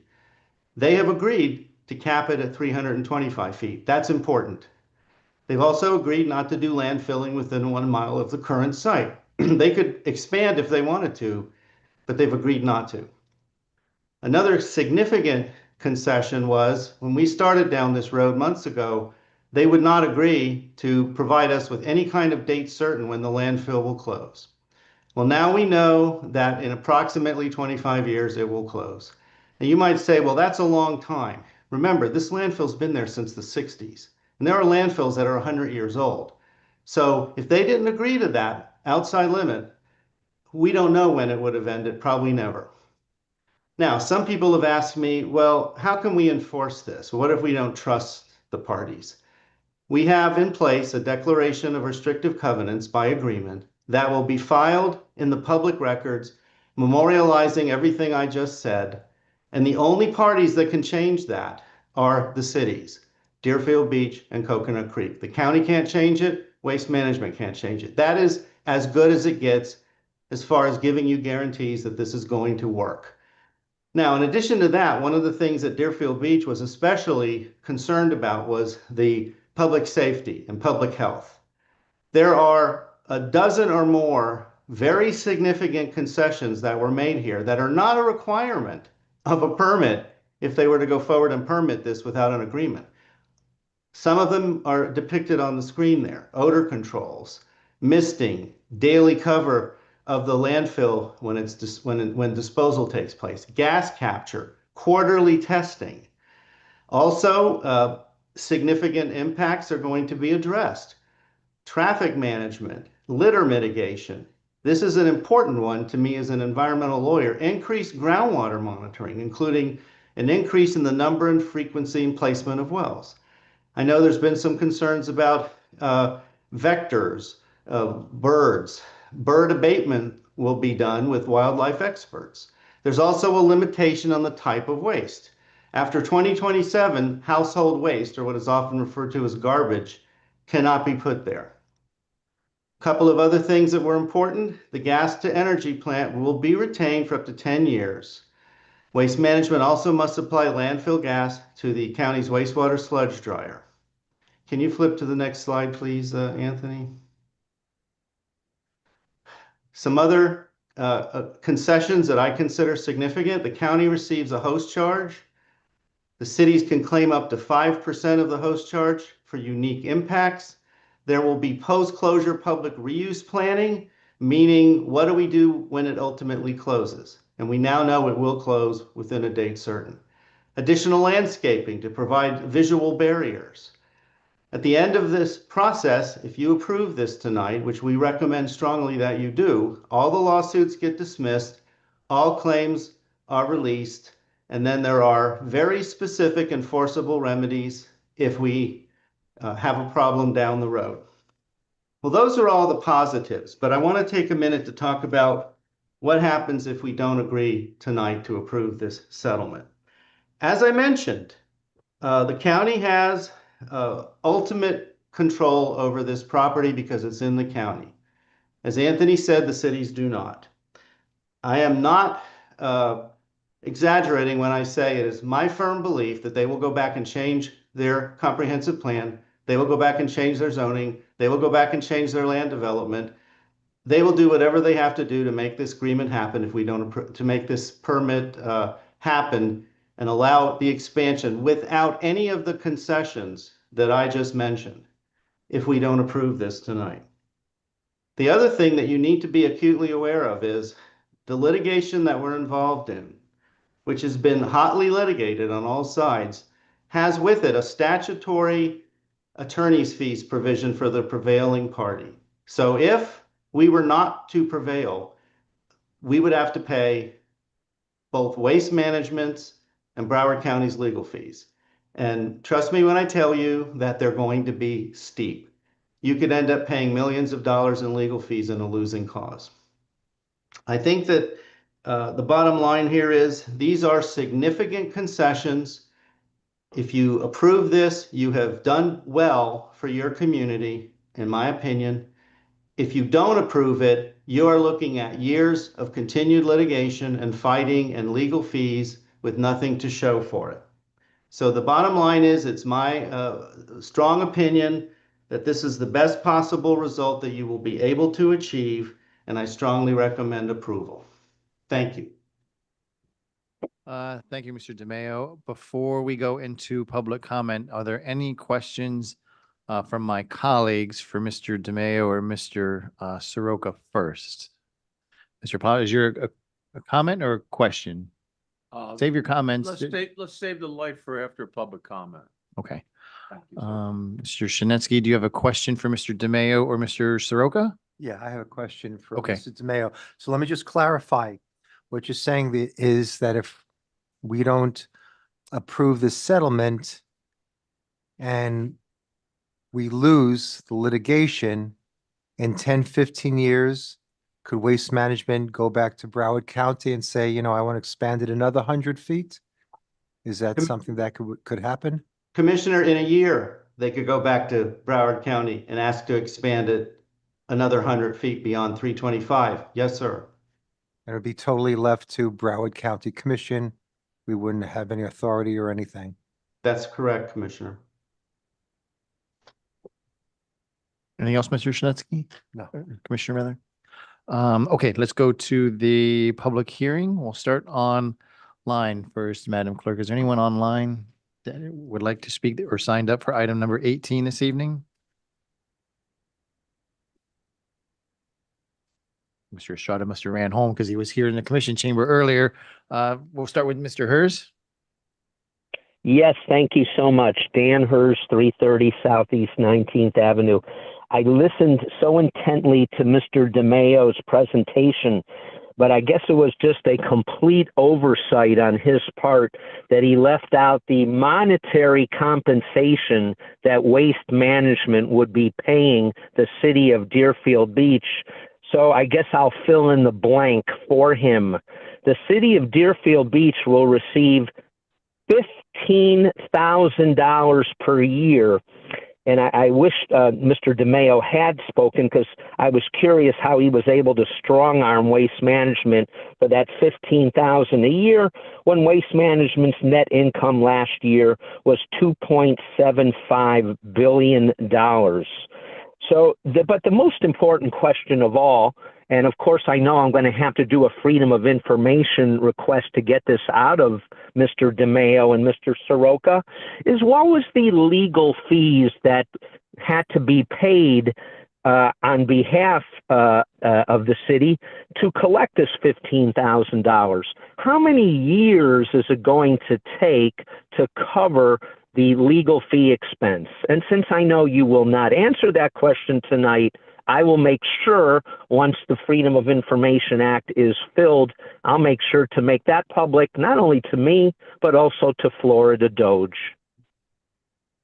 Thank you, Mr. Hers.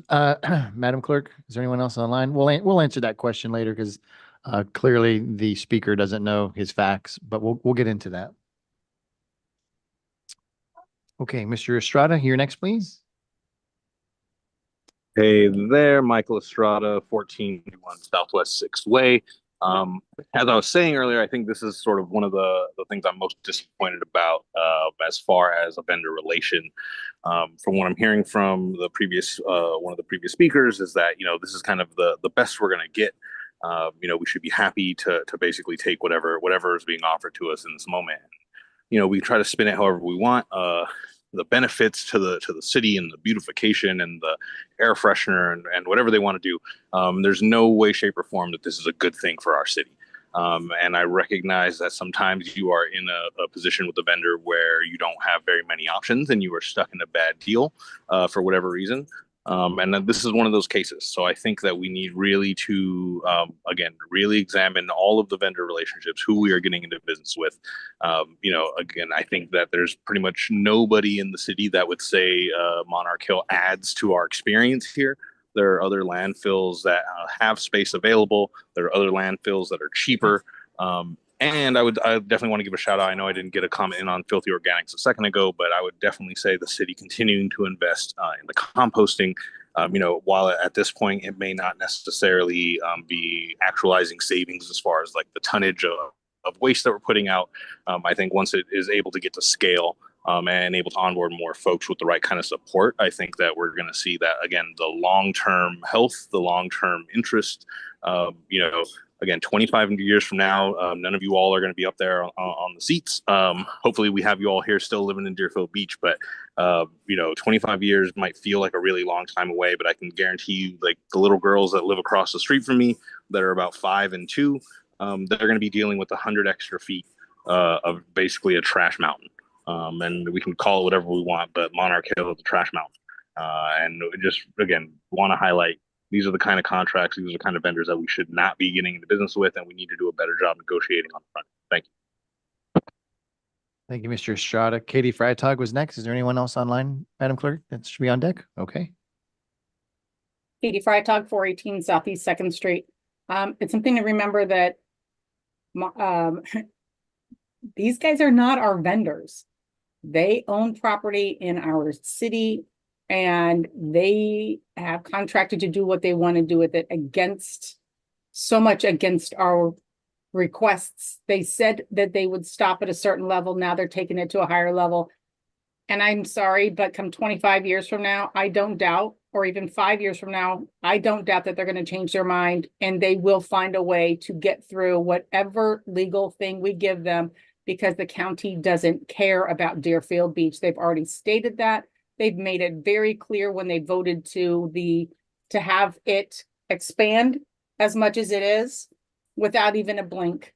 Did not make a difference to anybody in the county, as long as Deerfield Beach is having to take it again. So although I wish they were a vendor that we could fire, they are not a vendor. They just happen to own property and have the county on their side. I pray that the city moves forward with whatever the county provides in the way of a longer term solution, because come 25 years from now, when they're raising it to 700 feet, who knows, we'll still be here, lo and behold. And nobody is going to be able to stand here and say that they can't do what they want to do, just like now. Thank you. Thank you. Last call, Madam Clerk. Anyone online? Anyone inside the commission chamber this evening that'd like to speak on item number 18? Ricardo, come on down. All right, Ricardo Cook here, 1221 Southwest 46th Avenue. I just want to mention a few points because I saw in the presentation that looks like something new, but everybody here probably knows it's not new. They already have the bird abatement program. They already have the odor control. Many of the things that they're listing like new things are not new things. We already have that today, so it's not new. The second thing is why they are going to give us $15,000 per year for the next 25 years. Where is the increase of that amount every year? I think that's the minimum you should expect to have an increase every year according to inflation rates or, you know, GPI or something, right? So I would say at least we should negotiate a little bit better on that, or they can clean up, Wiles Road and Sample Road and Port Line themselves instead of giving us $15,000, which doesn't pay a salary for one employee. That's all. Thank you. Thank you. Mr. Cummings? Joe Cummings, 267 Oak Ridge P. What is the virtue of having them monitor the leaching and any other contaminants that may enter ambient atmosphere? If they're not responsible to clean it up, why monitor it? Why can't they use a geotextile vapor barrier such as Perel to basically limit the leaching that is currently going on? And the higher it goes, the more leaching is going to occur. Instead of them being able to use clay, why don't we ask them to use impacted clay, again, to reduce the amount of leaching? Also, what is the virtue of receiving $15,000 for the city taking on the responsibility of cleaning up after them? I'd rather fine them every damn day. We could probably get more than $15,000 out of them. I would also ask that as part of the settlement, that Waste Management will not allow employment for any current Broward County employee or any Broward County elected official. Maybe they'll stop voting for these kind of things. Why are we continuing to allow out-of-county refuse? We shouldn't allow anything out of county. The county commissioners and Waste Management during the hearings said over and over again that, this is for the good of Broward County, when only 2 cities out of 31 use it. So I'm just curious, the 2 cities that continue to use it, where are they putting their household waste? And if it's for the county, then it should be just for county trash. And we'd also extend the life of the landfill. We all know that there's the TCE, trichloroethylene, and MTBE contamination already in the Biscayne aquifer, most likely caused by this landfill. What can we do to safeguard our citizens by, agreeing to this disagreement, which basically does nothing? Thank you. Thank you, Mr. Cummings. Anyone else inside the commission chamber would like to speak on item number 18? I thought you might. Good evening, Bill Gans, 19 Northwest 45th Terrace, Deerfield Beach, Florida. I was able to attend last night the Coconut Creek meeting, and I want to thank Commissioner Hudak and Mayor Drosky for being there as well. Unlike Commissioner Rydell of Coconut Creek last night, I do not declare this a victory, I would say. It's not. It's actually a painful, very bitter end to a noble battle. And I don't feel like we should really be celebrating these small crumbs that the county and Waste Management have left for us. Other speakers are absolutely right. Many of the things that they're giving us in the settlement, we already have. They're already in place. One thing that's left out is that while Mr. DeMeo is correct that there are larger landfills with heights much higher than what they're being proposed to go with this one. The footprint of this makes it nearly impossible due to the slope for it to go much higher. Waste Management isn't giving us a cap that's, under what they could possibly, giving us a gift there. They're actually geometrically impossible for them to go much higher at the angles that exist. Now, what did they do? They pulled out a map and showed you, guess what? You're right. The footprint is small, even though it's hard bordered to the north, to the west, and to the east. To the south, they can go and buy up FP&L's property there and make it even worse. You are dealing with a partnership that doesn't exist. They don't care about us. And we lose this battle because the county sold us out. They don't care. That was 100% right. They would much rather sell out the residents here to the north than come up with a creative way to solve this problem. I know that there are reasons for why this amount of money seems very small. And while I don't know the answer to Mr. Herz's question about how much legal cost this would cost the city, I will say this. Mr. DeMeo easily could have said, let's keep this battle going.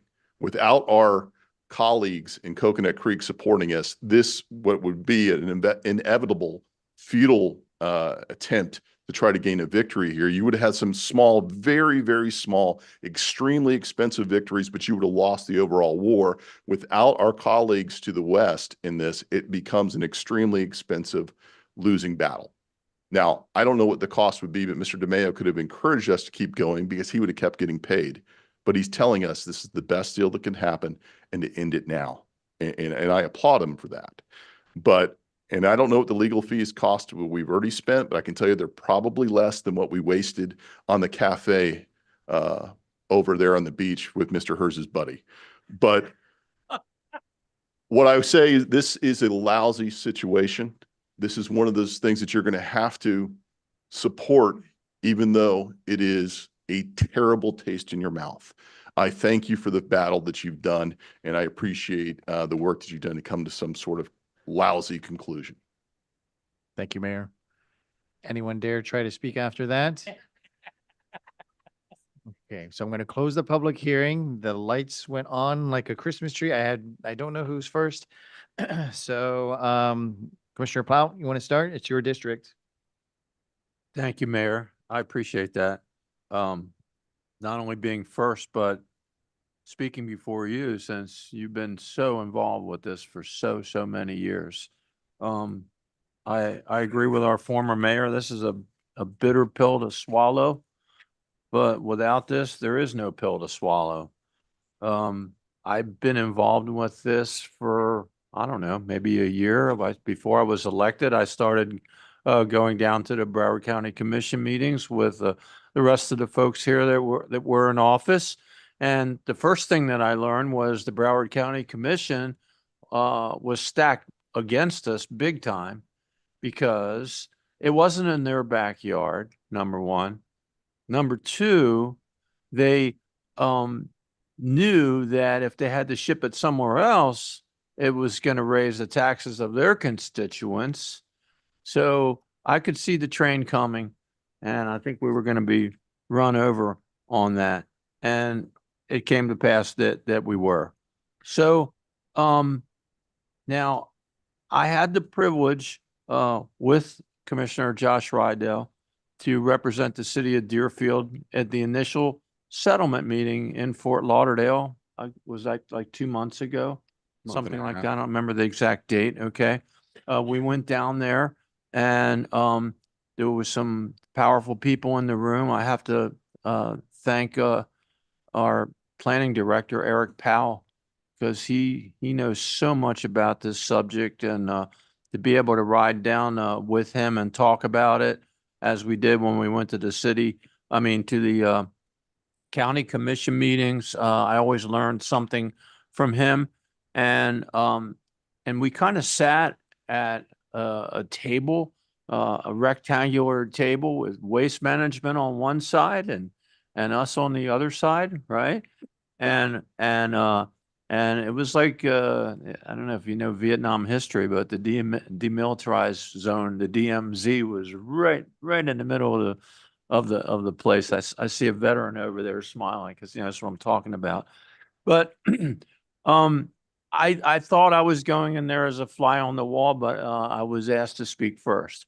But with the coaching that I had from Mr. Power and my experience going to these meetings, I knew exactly what to say, and I kind of went for the throat right away. And I said, in a perfect world, we want the place shut down, and we don't want it to go up to 325 feet. And you could just see them bristle on the other side. And they said, the 325 feet is something that we will absolutely never compromise on. And it was really something because it came to a part in the negotiations when we asked for our time. Coconut Creek and Deerfield, we wanted to take a little break and we wanted to talk. So the other side, Waste Management, and the representatives from the county commission said, sure, you guys stay in the room and we'll go in here. So that was really something to see that how they had a break together, right? The county commission and Waste Management. And I was like, boy, if that isn't a shot to take to see them together walking out of the room. So we had our time. but we realized it was going to be a real uphill battle. And with any kind of legal things, lawyers are very expensive. And I learned that they had at least 7 full-time lawyers working against us. And there's always a thing about your pile of money is bigger than mine. Their pile of money is actually as tall as the landfill compared to ours. And the point was made that we couldn't really go into this by ourselves.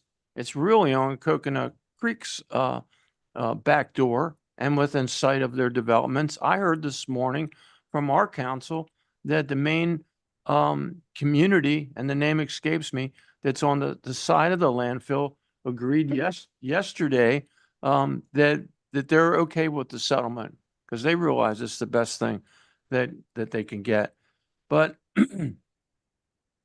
that's just a little sidebar, actually. But in this whole thing, the money that we would spend, that in order to move forward with this as a lawsuit with 2 cities, okay, not only is it going to take a lot of money, but last night Coconut Creek already voted 5-1 to go with this settlement. So that kind of bakes it in the cake right there that we need to take what we can get on this. The biggest point is there's something in the law called reasonable. Excuse me. It says, Mr. DeMeo said, I would give us a 50-50 chance of prevailing. However, Commissioner, I'm sorry to stop you, but I think you're reading from a privileged and confidential memo. So okay, at this all point, right, I I'm would, sorry. yeah, no problem You're right. on that one. Okay. So the bottom line here is the thought process is that it's not a clear path that we could win a protracted legal settlement. It would cost us so much money to do that. And thank you for your advice. I'm sorry. No problem. There was 2 slides with a whole list of things that they will do. And to answer someone else's thing, what about the $15,000 that we're getting? Well, that's not a payoff. That $15,000 is going to put trees up and screening, I believe, on the south side. And the continued maintenance of that would entail. So I want this settlement to pass because if we would actually go into a litigation and we would lose, then we not only would have to pay their attorney fees, but they would know that we wouldn't have a chance to continue and beat them at another time down the road. So they would have no reason to go for a second settlement. We would have no way to go to them to have the settlement that we have, although we don't like it. Okay? Then we would lose everything. So I'm going to be happy if we pass this tonight. Thank you. Thank you, Commissioner. Before I call on my next colleague, I don't know, Mr. Soroka or Mr. DeMeo, if you want to take it, there's a method to the madness where the 15,000 comes from. So, did someone want to take it? You want me to- I'll speak to it, and Mr. DeMaio can supplement it as needed. The 15,000 per city per year is to directly address litter mitigation. I know Commissioner Plott made some comments about some other improvements. Additionally, in the settlement, there is that language about the cities receiving up to 5% of the host charge. So when the county approved these ordinances, they also entered an agreement with Waste Management that provides for the county to receive a host fee. And that host fee is based on the tonnage that's delivered to the landfill. So we don't know exactly what those numbers are going to be. But my understanding is, and Ralph, feel free to correct me if you have a different understanding. But based on what the county's expectation is for their host fee, that it'd be approximately roughly around $600,000 to $650,000 or so per city total over the 5 years. And that money is being provided as reimbursement for the cities to the extent that the cities choose to actually do projects, right-of-way beautification, and the things that are listed in the exhibit in the backup of the settlement agreement to try to mitigate the impacts on the residents in the local areas. So those two payments under the agreement are really to address the impacts. They're not, to pay the city off. So we enter into a settlement because at least, I'll speak for myself and Mr. DeMaio. I was involved in the settlement discussions, and that's the direction, that we went, was really to try to do what we could to try to mitigate the impacts on the residents, understanding that the county ultimately has the land use and zoning and regulatory approval over this site, not the city of Deerfield Beach and not the city of Coconut Creek. And I don't know if you have anything to add to that, Mr. DeMaio. I don't know that I need to flip to Mr. DeMaio. I mean, the reason, and correct me if I'm wrong, what I wanted to really get at is the reason that the 15,000 is such a pittance of a number is because Waste Management, they're not dummies. Their attorneys did public records requests and got a copy of the contract of the disposal company for the city of Deerfield Beach. And in that contract, it provides for $15,000 of litter mitigation, the exact same amount. So they're basically piggybacking an existing contract that we have, and that's where the number comes from. It's not some low number that came out of thin air. It's an existing number, an existing contract that we had, and this is the lawyering that Waste Management does to get all the contracts for everything the city does and to investigate. So that's where the number comes from. Would we all like it to be higher? Yes, we would. But that's the reason that it's in this contract for that settlement amount. Am I wrong on that? They didn't directly represent that to me. I don't know if Ralph can speak to that, but I suspect you may be onto something because they did do significant record requests and they would have seen, and we do receive about $15,000 a year from the city's solid waste disposal provider. So you're probably correct, Mayor. They didn't directly tell us that's where the number came from. They're not dummies. I'm going to get into that when I get into my comments, but I don't know whose light was next. Commissioner Hudak, are you okay going next? Good, because I called you. Well, I appreciate that. $15,000 is, I don't know why everybody keeps talking about that. That's a pittance of an amount. And that's not really what this is about. When Waste Management went to the county and they wanted to go from 125 to 225, one of the things they said in that well-documented meeting was, this is the last time we're coming. We're good. And fast forward to now, they want to go from 225 to 325. 25 years is a generation. I have 2 grandchildren, one on the way, actually. What we have done here with this settlement is protect the next generation. This waste mountain will be closed in 25 years, and then no generations after that need to deal with this again. That's the big issue. You can talk about the monitoring, you can talk about the $15,000. The bottom line is we're saving our future generations and the future residents of Deerfield Beach and Coconut Creek from having to deal with this monstrosity any longer. The fact that they cannot build anything within a mile radius means that they can't scoop up any more properties. As the city attorney said on more than one occasion, this isn't Deerfield Beach land. This isn't Coconut Creek land. This is the county's land. The county is in bed with Waste Management. They're going to change the rules if we don't agree to this settlement. So I want to save this for my grandkids and for the future generations. And that's something that I had mentioned when I was down at the county, and that was part of my comments. So I can actually say now that I'll be voting yes on this so that I save future generations from having to deal with this issue. Thank you. Thank you, Commissioner Hudak. Commissioner Shinetsky? I agree with what my colleague Mike says. Me and all my colleagues here and Mayor Gantz and Mayor Nolan, we went down to Broward County to fight against this since 2022. We went to every single meeting, and believe me, this disappoints me as well. But I think like Mike said, we need to look at protecting our future generations This will take the authority of this landfill out of Broward County Commission, which was a stacked deck. Because it'll always be a stacked deck. It'll always be 5 against 3. We can't win. But the bottom line is this will protect our children and our grandchildren. This will cap it and also stop the expansion of the 24 acres. And that's what's important here.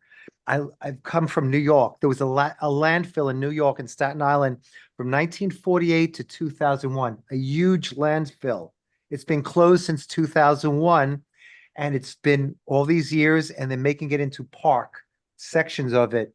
I think the first 2 sections are already open to the public. It's a park. So the bottom line, like the monetary is secondary. What's important is to take it out of Broward County Commission's hands, give it over to us, and hopefully our children and grandchildren will be protected and be able to use this. And that's the bottom line, what I feel. So I'll also vote in favor of this settlement. Thank you, Commissioner Shinetsky. Vice Mayor Preston. Thank you, Mayor. When you look at this project here with waste management, certainly you would have to agree that they are the Goliath in the room. But I will tell you that former Mayor Gans and our current mayor and some others nobly took on the David's role of fighting and fighting and fighting, knowing that the odds were against them. Now, if you were to embrace the idea that they are the Goliath, I have all of the power, I can do anything I want, then why did they move? Why not say, okay, I'm going to take you on, Deerfield? They weren't obligated to move. They got more money. They got more time. They can just challenge you in every way. And seemingly you have no power. But because of the efforts of the former mayor and the mayor that we have now and some others, the fighting has paid off. This is not the greatest situation that we can get, but you got them to move. That is a victory. I've heard up here that what we're getting is negligible. It's not a lot, but I'm going to tell you, to get an organization like that to move at all, to agree on anything, they don't have to. They don't have to do nothing. All they can say is let's continue to fight, knowing that I'm in a position to win every time. How about those odds? But for whatever the reason is, and I believe it is the relentless effort of the Chihuahua biting on their knees, say, okay, enough already. Let's do this. And I think we find ourselves in a not the greatest situation, but we find ourselves in a situation where there is some good. You can look at it and say, you know what, it's not what we wanted, but there is something good for the residents. And this is the reason that I think that we ought to support that. And with that, I would like to make a motion. Okay, just one second. Let me just chime in real quick here. I know the other 4 of you spoke, and I appreciate all of your comments. And like Mayor Gans, I have lived this for the last 8+ or more years, and with waste management and all of the trips down to the county and all of the meetings now comes to a bitter end. And it's almost sad that we got to this point, because it didn't have to end this way. But it did. When I was preparing before last night, and as was mentioned, I did go to the Coconut Creek meeting last night, and Commissioner Plout, just respectfully, it was a 5-0 vote last night, not 5-1. No, I said 5-0. No, you didn't. I didn't? Oh, I'm sorry. Yeah, you said 5-1, which was probably a mistake, but it was 5-0. And so I, before going to that meeting, I had really thought I was going to come in here and just blast Coconut Creek, that our partner in all of this left us at the altar and gave us no chance to fight this with one arm behind our back going forward against waste management. But after the meeting last night, and you saw the slides tonight, and you saw all of the arguments in favor for it, it's not Coconut Creek's fault. It is squarely Broward County's fault. Broward County hates Deerfield Beach. They sold us a bill of goods, and this was a charade from the get-go. When we went down there on the presentations, this has been said before, on the presentations made to the county commission, that the county commission staff was making, Waste Management's logo was on those slides. Those two were thick of thieves. And I'm extremely disappointed in the county mayor, who used to be a self-proclaimed environmentalist and somehow did a complete 180 on this and now is Waste Management's best friend. Waste Management can do no wrong in his eyes. And in the naming rights that you saw up there, because the Monarch, Coconut Creek doesn't want to use the word monarch anymore. Maybe we should name this after the Broward County mayor, because this is his legacy that he's dumping in our backyard and there's no two ways about it. So this is something that we need to consider and think of this going forward. Waste Management, they're not one step ahead of us. They're 10 steps ahead. They have thought about this and they know their options, not tomorrow and 5 years from now, 10 years and 25 years from now. They are ahead of this. They are ahead of the game here. They know by giving, Vice Mayor, you asked, why they cave? They didn't have any reason to cave. Well, one, as Mayor Gans pointed out, the geometry doesn't work in their favor. So 25 years from now, if it gets that far, the geometry doesn't work in their favor to expand beyond that. And in addition to that, they do have an out. There's the restrictive covenant. While in favor of Deerfield Beach and Coconut Creek, Deerfield Beach and Coconut Creek 25 years from now, they can change their mind. They've got a lot of money. Who's to say that those commissions won't sell you out?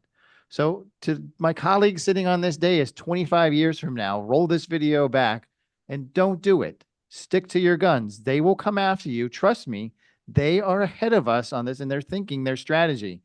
25 years from now, Deerfield Beach, look back at this and do not cave to Waste Management. In addition, why is it a 1 mile radius? Doesn't that seem suspiciously small to you? They've already thought about this. They know what other opportunities and what other lands are out there for possible expansion and landfills. What's beyond 1 mile? Has anyone thought about this? My Deerfield Beach friends, Quiet Waters Park is a possibility. That's a mile away. So we could have a dump in our backyard. And Broward County has certainly shown that they'll cave to whatever Waste Management wants. So why not turn a Broward County park into a dump? And the Trade Winds is around there too. There's other large Broward County parks in the area that could become landfills in the future. I don't have any inside baseball with respect to Waste Management thinking, but they know, and they're certainly thinking about this. And this is nothing new to them. So it's very bitter pill going forward. I understand all of the reasons why this should be done tonight. I mean, the legal fees, getting the restrictive covenant, getting the environmental testing. By the way, Deerfield Beach gets to be present during those environmental testings. We can have our own auditors there to inspect and make sure that they're doing it properly, that it's not that it's not a foregone conclusion. So I understand that listed litany things that we are getting, but this is something that, having lived and breathed this and know that, yes, it's a victory, but it's a Pyrrhic victory because we didn't win. As someone said last night, it's a victory. This is not a victory by any stretch of the imagination because our foe is planning their next move behind our back. But to fight it alone going forward, I think we all know how that is going to end up. So with that, we need a motion on item number 18. Already made the motion. Motion to approve? Motion approved by Vice Mayor Preston. Is there a second? Second. Second by Commissioner Plout. Roll call, Madam Clerk, please. Commissioner Hudak, Yes. Commissioner Plout, Yes. Commissioner Shinesky, Yes. Vice Mayor Preston, Yes. Mayor Drosky. No. Sorry. Number 19, please, Mr. City Attorney. Thank you, Mayor. Number 19 is a resolution of the City Commission of the City of Deerfield Beach, Florida, approving the ranking and award of RFP number 25-010 for building services to Calvin Giordano and Associates, Inc., authorizing execution of an agreement with Calvin Giordano and Associates, Inc., the top-ranked responsive and responsible proposer, to provide building services for a 3-year term with 2 additional 1-year renewal terms, providing for implementation and an effective date. Good evening, Eric Power, Director of Planning Development Services, here again to discuss the building services contract. So at the July 8th City Commission meeting, City Commission voted to send the Ranking and Evaluation Committee, back to the committee to conduct presentations consistent with the RFP requirements. As you recall, there were only two vendors who applied, CGA and CAP. So on July 22nd, the Evaluation Committee heard those formal presentations from the two vendors. There was presentations and time for questions. Questions were asked by the Evaluation Committee for both of them. And after the questions and evaluations, there was re-ranked, and CGA was again the highest ranked firm. At the commission meeting in which we last spoke, commission brought several concerns forward. Those concerns regarded customer service, complaints regarding customer service, staffing, efficiencies, and online plan review, and I'm here to address those issues tonight. First is regarding customer service and complaints. Some of the items that we have discussed that will occur if the contract is awarded with CGA was there'll be external customer service training for all frontline staff. So that means that there'll be a third party that will come in to provide additional customer service training beyond CGA's customer service training that they do at the CGA Academy. A chief or higher will review all customer complaints. I think that's an important distinction. Items get elevated for discussion, concern. We have chiefs in each discipline, and then there's the building official, and then there's a person actually above the building official that represents this area. So if complaints need to be elevated beyond, that can move forward in a good manner. There's going to be many website enhancements that we're working on right now. Short instructional videos on permit requirements, easy to read graphics, and a frequently asked questions page that will better help applicants regarding building permit submittal. Regarding staffing efficiencies, CGA is made up of dedicated and supplemental staff. It's something we talked about last time. The CGA staff that is here with the city has been here for a long time. CGA is not in the business of training employees in the city and moving them elsewhere. Our building official has been here since the CGA contract, along with most of the core staff. But the important thing that CGA can do is they can provide supplemental staff. It's one of the reasons why the city chose to have contract services to begin with. We can ebb and flow the need of the employees. If we have a lot of permits, we have large projects, they can bring in more people. During the presentations, it was shown that CGA has more certified employees with BORA than CAP. They are more efficient and better in providing additional employees in a supplementary nature than CAP ever can. And that was very clear in the presentations. And one of the reasons for why they were ranked as a higher vendor. There will be an addition of a concierge staff and any check-in system. Currently, if you come into the building department, you can register, you sign your name in online, you get called. The e-check-in system is a little bit easier. You can do it on your phone. You can do it while you're coming in.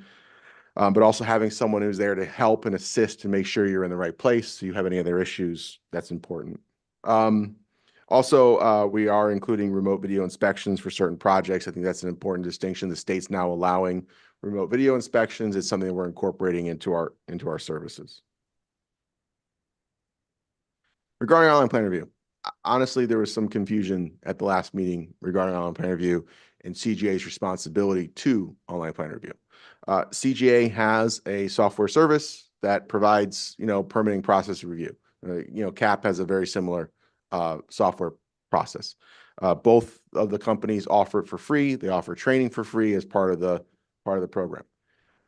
That doesn't mean that it can just happen, right? The reality is you're building permits that are thousands of pages, 24 by 36, plus thousands of documents, plus thousands of inspections. These online plan review and creating a system that stores that information requires what's called a repository, a library to store essentially dead data, right? It's not accessed on a regular basis.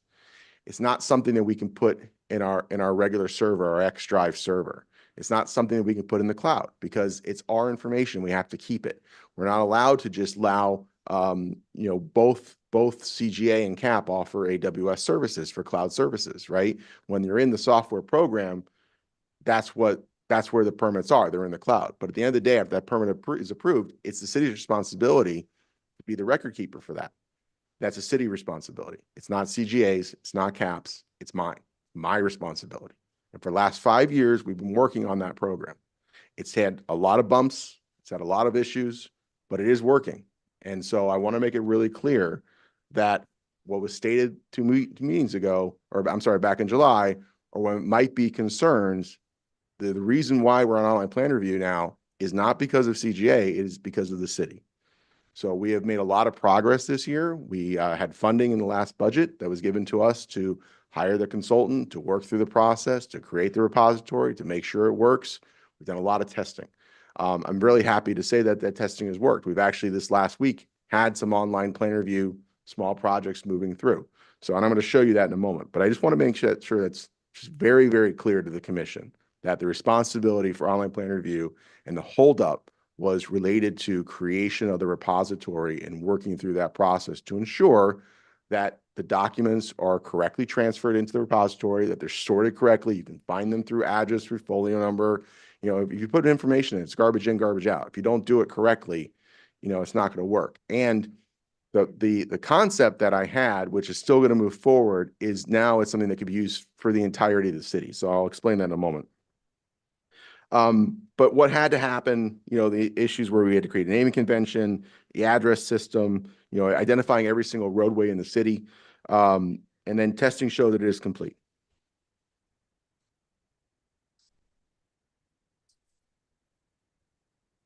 So regarding online plan review, some things is obviously you can do 24/7 uploading. Could we get the cell phone, please? Thank you. Sorry, Mr. Powell. That's okay.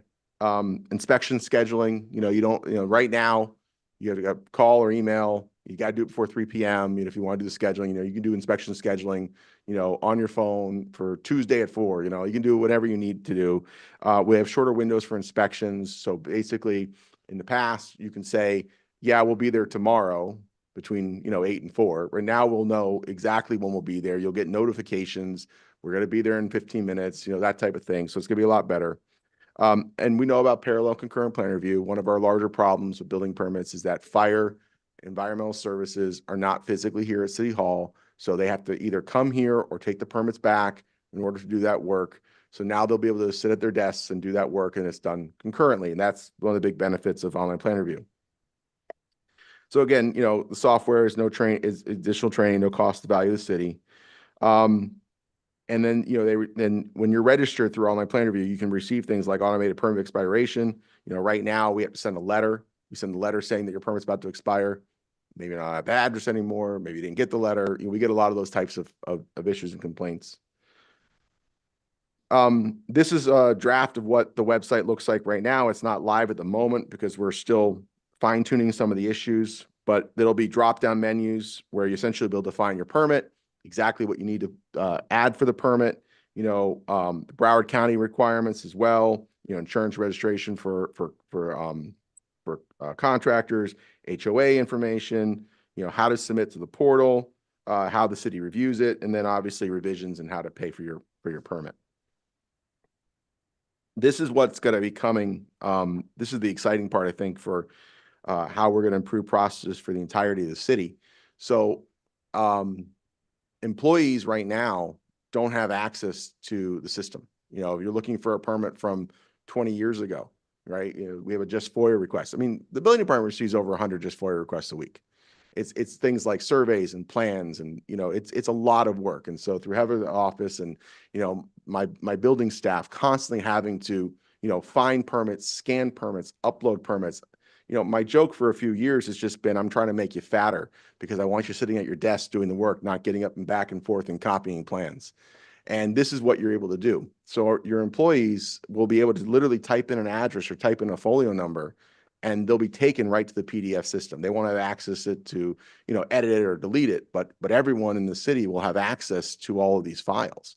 And what that means is it's not just for building, it's for engineering, it's for planning, it's for water billing, it's for business tax receipts. So anyone who needs to save system information, code compliance, anyone who needs to save that information where it also has to be available for other departments, it will be available. And that's a huge change to how we do business that will also expedite time. And that's one of the things that the city's been working on. So with that, I'm happy to answer any questions regarding the improvements since the last time we met. Any questions? I don't see any lights except for Vice Mayor Preston. I really don't have a question as much as it is a comment. And this is something that we've been talking about for the last few years, about how do we provide better service for those that are doing business with the city. I'm just struggling with this. I just think it may be a better thing to do for us to be responsible for this, bring this in-house. And I'm really struggling the other way. So I'm really looking at, for me, I think it would be a better thing for our city, customer service and a lot of things that you're talking about, we would have more control over it. Thank you, Vice Mayor. Commissioner Shinetsky. Yes, in the evaluation between Giordano and Cap, those were the two bidders. I know you said you were on the evaluation committee. Could you give me what the criteria was? Could you just break it down a little bit more? Because when Cap got up here, they seemed to, give a good statement. I'm just curious what some of the criteria was between the two companies. If you could explain that a little bit better. The criteria for how we evaluated the committee? Yeah, how you evaluated. So in the and procurement results. process, the evaluations are very consistent. We evaluate for responsiveness, availability, cost, and approach. Those are the format that's constantly used for all procurement methods. But regarding this particular submittal, they obviously submitted documents. The cost structure was already decided. The city's cost structure was not proposed to change, the fee sharing between permits. And so essentially we came down to responsiveness and ability to meet the requirements of the city. And as I said, the important part of a contract is that the ebb and flow of services. You're right. I mean, they came here and they spoke about their online plans and their software. And I don't think anyone had any doubt that they have the same capability as CGA to provide those services. But at the end of the day, as I mentioned, the ability to provide that service and the issue with the city, it doesn't really mean that they're providing something that's better or could actually fix the city's problem.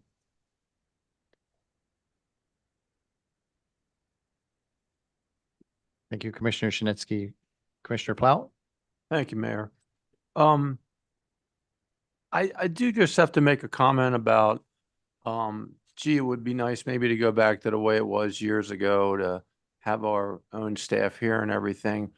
But that's such a huge undertaking to hire from scratch a whole building organization. Now, when I look through pages and pages of materials about CGA, everyone from Sheila Oliver on down through everyone else have multiple licenses. The lady has an electrical license, a mechanical license, a building inspector license. In terms of a crisis, if we had a natural disaster and a bunch of houses were destroyed and we suddenly needed to have 3 times as many people working on permits to get stuff repaired on people's houses, CGA has the ability to suddenly send in another 100 people or something. Am I reading that right? Maybe not 100, but yes, that would be correct. Okay, well, I mean, they could send in more just right then and there. Correct. And if we had another COVID and a bunch of people were sick, they could ship people in to fill in for that. And when it comes to customer service, besides the training that they're committing to do this time around, since we pushed them to reply to us twice, they're going to add a concierge staff member. So for me, like when I walk into a hotel or something, to have somebody there to tell me which way is the elevator and where's this and, and all that, and kind of like a Kmart, not Kmart, Walmart greeter, You know, what's Kmart? But, I see the fact that we had sent it back and that it's coming back. I see some improvements there in that area. And back to your original statement, in our proposed budget for next year, we have $50,000 in that proposed, not approved yet budget to improve our electronic service. And when I see the big picture, I'm not seeing it as much of a problem with CGA as a vendor as to they're working with an ancient technology here that we're trying to improve. Just the fact that people can view all the records from their desk and maybe even have 2 or 3 different people in the approval process looking at the same permit and the same documents at the same time, and then hitting that approval button. Versus right now, we got people running from building to building because we can't fit everybody in one place, you know? I would be for giving it another chance. I certainly don't want to build something from scratch. That's my only comment. Thank you, Mayor. Thank you, Commissioner. I don't see any lights, so Commissioner Hudak and I will wait till after public comment. Anyone here in the commission chamber that would like to speak on item number 19?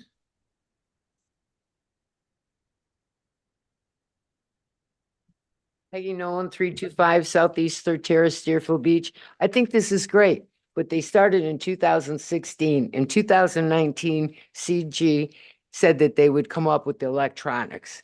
Not until all of you said send it back. Or now they're coming up with the electronics as far as the permits, building permits and everything else. Isn't it a little late? I mean, and then the score that they got was 97 out of 100.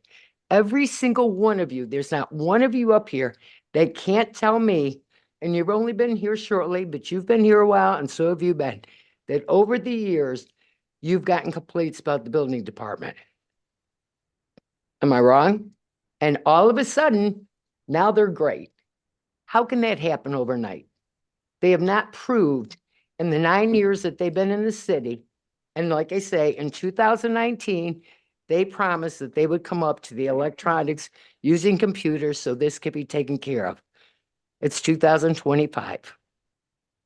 I think they've had more than a long enough chance to prove to this city that they're the ones that should do the job. I feel that all of you, my personal opinion, is to bring both the parties in and you interview them. Because how can people that you sent this back to come up with 97% in favor of someone that all you were complaining about and how unhappy you were? That doesn't make sense. That does not make sense to me. It's your job to pick the best firm for the residents of this community. And if you have to bring them into the commission and have them at a commission meeting to present what they have to offer our city, then that's your job to do. Please consider that. Thank you. Thank you, Mayor. Anyone else in the commission chamber like to speak this evening? Mr. Cummings? Joe Cummings, 267 Oak Ridge P. You know, in dealing with many residents of Deerfield Beach in the past year, I think the number one complaint that we receive about the city is CGA and their performance. I thought you guys have all heard this loud and clear. This is a bad company. As a matter of fact, I just went online and Googled CGA, and they have a whopping 1.8 out of 5. And these are all cities in South Florida that they serve. And it's actually fun. Some of them are humorous. Some reporting how they're driving on people's lawns, and it's crazy. But they're all 1s and 2s. This company has a fundamental from the ground up issue with how to service the public. And this is the face of the city of Deerfield Beach when these people go out. These people just want to put in a toilet or put in a new electrical box, or put in a new air conditioner. And it's met with just roadblock after roadblock and incompetence. If you went down to the Wawa and you got 5 guys out of Wawa, they could do a better job than these guys can. So this is the number one complaint about Deerfield Beach, the city of Deerfield Beach, is CGA. Thanks. Thank you, Mr. Cummings. Anyone else in the commission chamber? Come on down. Good evening, Greg Havlish, 907 Southeast 13th Street. When this was last on the agenda, I spoke and shared my experience after having gone through an extensive home renovation. What strikes me about this, to echo what former Mayor Nolan said, is this is not a new problem, right? This is something that we have heard time and time again, and it's very convenient to me now that when the contract is up for renewal, all of a sudden there's all these changes that CGA is going to make. I'd like to share with you one other anecdote from my experience to help you get some insight as to what I dealt with as a homeowner. I had submitted some plans and there was an issue, right? So I called to find out, hey, what's going on with this? And the person I spoke with basically informed me, well, how am I supposed to know what you're doing? Who even are you? Is what they asked me. And I said, well, I'm the homeowner. Oh, well, how am I supposed to know that you have this particular structure and there's not just an open part of the home? And I said, well, it's a Florida room. And I explained to the gentleman what was going on. And he goes, all right, well, I was just having a bad day, so I'll approve it now. I'm just having a bad day. I don't know any level of customer service training that is going to change that fundamental flaw in how these people view their role in dealing with the public. I went through the backup material. I read all the wonderful things that they're going to do to make everything better. I understand the electronic plans problem is more city related, and I appreciate and respect the fact that the building department is attempting to modernize. But to echo what others have said, I think there's a fundamental flaw in this company. I think they don't value what the public does. And I think to them, this is just another role that they serve where they come to work and at the end of the day, they're not putting the customers first. So I really hope that you all appreciate that and take it into consideration as you make your decision. Thank you, Mr. Havlish. Anyone else inside the commission chamber that'd like to speak this evening?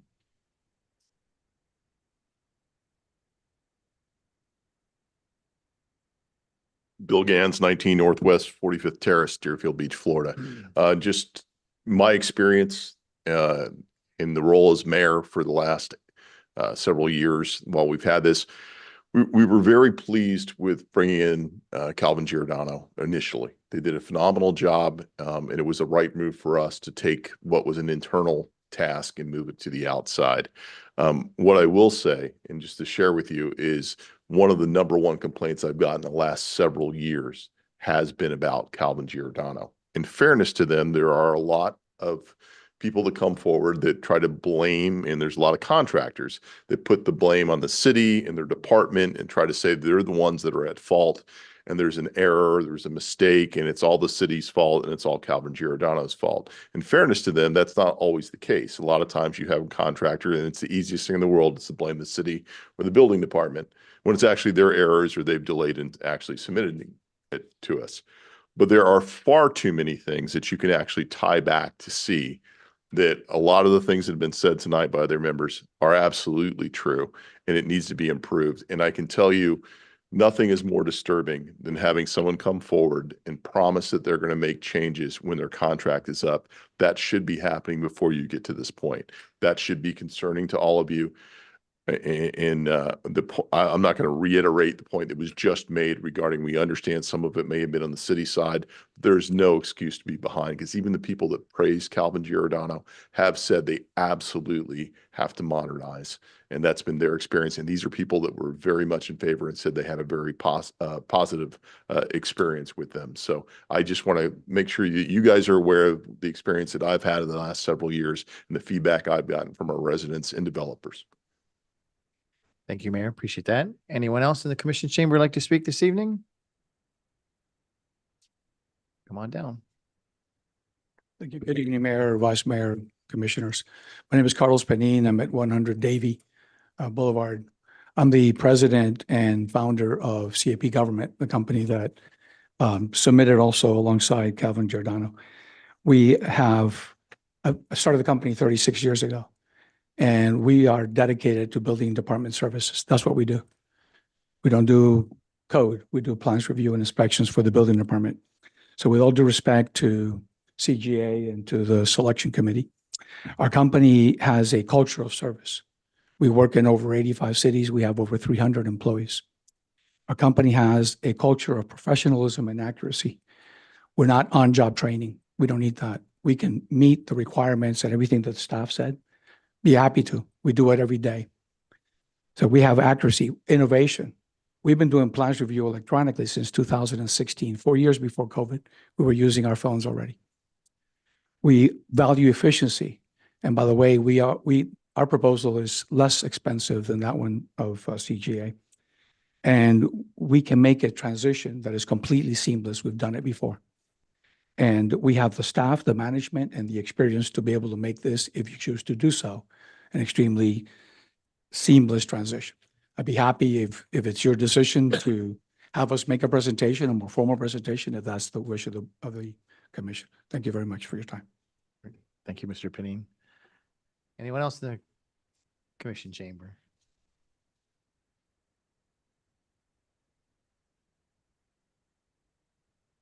Thank you very much, Mayor, Vice Mayor, Commissioners, and City staff. Chris Giordano, Chris Giordano, Calvin Giordano and Associates, 1800 Eller Drive. Apologize, a little dry there. We absolutely agree that the system that has been used up to this date was antiquated. We provide electronic permit services for over 800 communities nationwide already. We want to bring the electronic plan review. We are pushing hard for it. We have been pushing hard for it. I understand the timing seems to be just because our contract is up for renewal, but I promise you that is not it. These two things are just aligning. We are very customer service focused. We are an enforcement agency, and we do see times where, as mentioned by former Mayor Gantz, there are things that are said that are true and things that are said that are exaggerated at times from contractors. That is the beauty of an electronic system. We found it very efficient in our other communities to really tamp down that contractor noise that they were using building departments across the nation as an excuse for why they hadn't gotten to a particular project, an AC unit, whatever might be happening there. We do value customer service very greatly. In fact, we use things that aren't seen every day, but we have the data for those. Things like a partial pass on an inspection. We did that 2.5 times more year to date so far this year. Rather than just failing an inspection, has to be code compliant. We are firm, but we are fair. A partial pass means that that contractor, that resident can continue on in their project without stopping, but we're making sure that their property and their lives are safe while we do that. The other thing that we've done 5 times more often this year than a fail is a fail without penalty. And what we do there is we say, what you've done here isn't to code. It needs to be brought up to code for life safety and property, but we're not going to charge you that penalty. That is an expense to CGA that never gets passed on to the city or to the applicant. We've done that 5 times more frequently this year, year to date. We are driving customer service. We are not perfect. We're going to continue to improve that. The electronic plan review service really will exemplify that. So not only is it digital plan review, concurrent reviews, we have over 1,500 staff nationwide. Now, not all of those are certified in Broward County, but we are the largest employer of Broward County Board certified staff. In fact, a number of our staff members are actually serving on the board. So to reiterate, we're customer service driven. We are the best contractor for this service. You are not the only city to select us over our competitor. It's happened frequently. In fact, at the city of Deerfield Beach, when we were selected over our competitor, both of us were servicing the city at the time hourly, and we were chosen because of the availability of our staff. That also happened in Wilton Manors, where our competitor was the incumbent for 3 years. And we have some verbatims in that in the selection review, the selection committee presentation, they actually say that the city of Wilton Manors felt like they were nickel and dime and that the customer service wasn't there from our competitor. And most recently in the city of Hallandale Beach, where we were both servicing that city, they selected us over our competitor as well. So I thank you for your time. Great. Thank you. Perfect timing, actually. Anyone else that would like to speak? Otherwise, we will go to online. Madam Clerk, who's first? Dan Hers, you're first. Thank you, Mayor. Dan Hers, 330 Southeast 19th Avenue.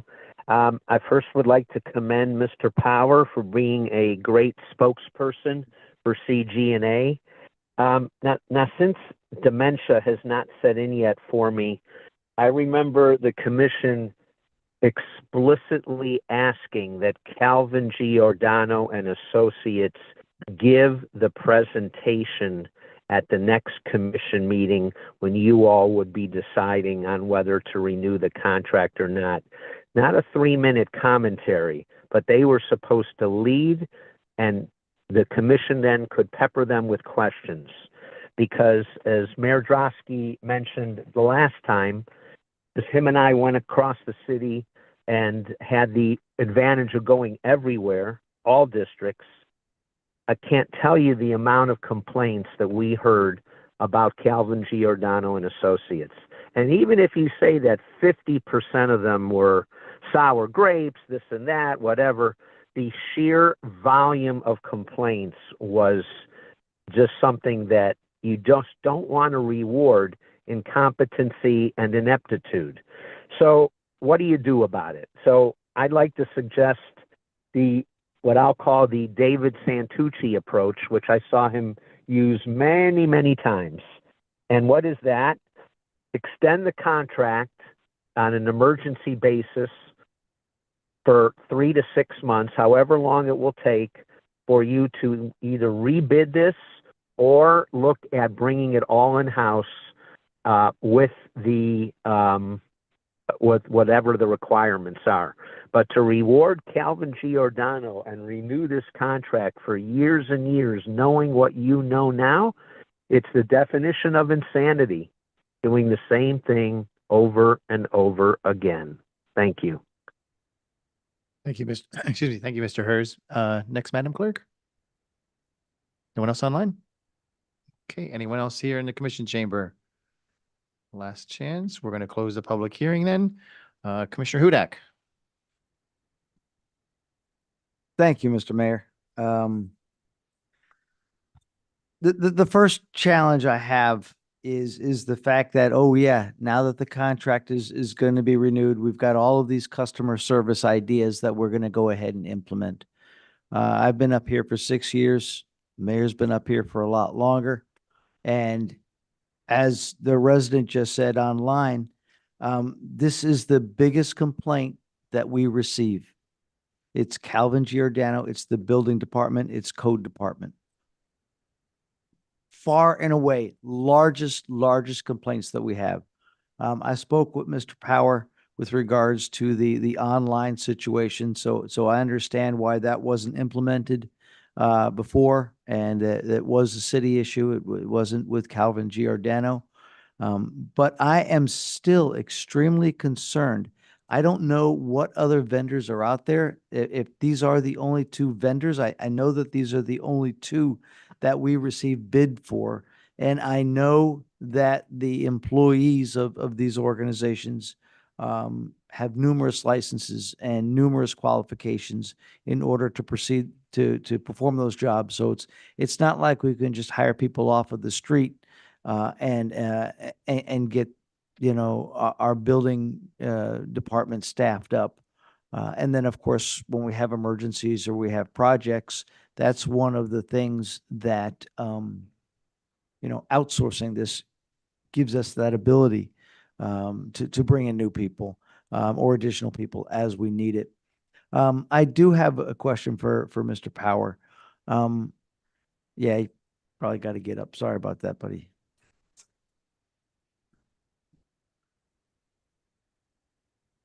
So there are numerous cities in South Florida that have both entities servicing their building departments.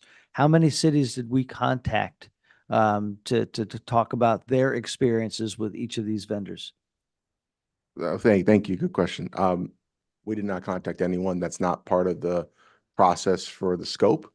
There are times where we will reach out to request for vendor services from other cities, but that was not part of the scope for this project. I do want to point out in what you're saying, though, because I think that there's some miscommunication occurring from what was said by some public and what's being said now. Okay. This is not a contract renewal. So there's not an opportunity for CGA to come back and say, oh, we want to do these things for this. This is an extension. The contract extension is over. There was 2015, there was a 5-year approval, and then there's a one-time 5-year extension. Now we're in 2025. There are no more extensions. So the requirement was to go back out to bid. So CGA had no opportunity, and I'm not defending CGA here. I'm just trying to explain, because it's been stated, and it's stated incorrectly, that now at this time they're coming and telling you we're doing these things. That's not the opportunity that CGA would have had. They're essentially at equal footing to CAP at this moment, because they're applying for a brand new contract. So there isn't any room or opportunity for negotiation at that point. I get that part. Maybe I misspoke because it's been a long night. But for 6 years, there have been complaints, customer service complaints. And even as the resident online said, okay, if 50% of those, we can wash them out because they're not Calvin Giordano's fault. Why hasn't that training happened over the last 6 years? Because I haven't seen the complaints dissipate over 6 years. Right. I mean, they do provide customer service training. We've had customer service training. We require them to take the same online training that, for internet safety and customer service and harassment training that we take. So, I mean, they do receive training. I would say this to every one of you, because you all contact me regularly about permitting issues.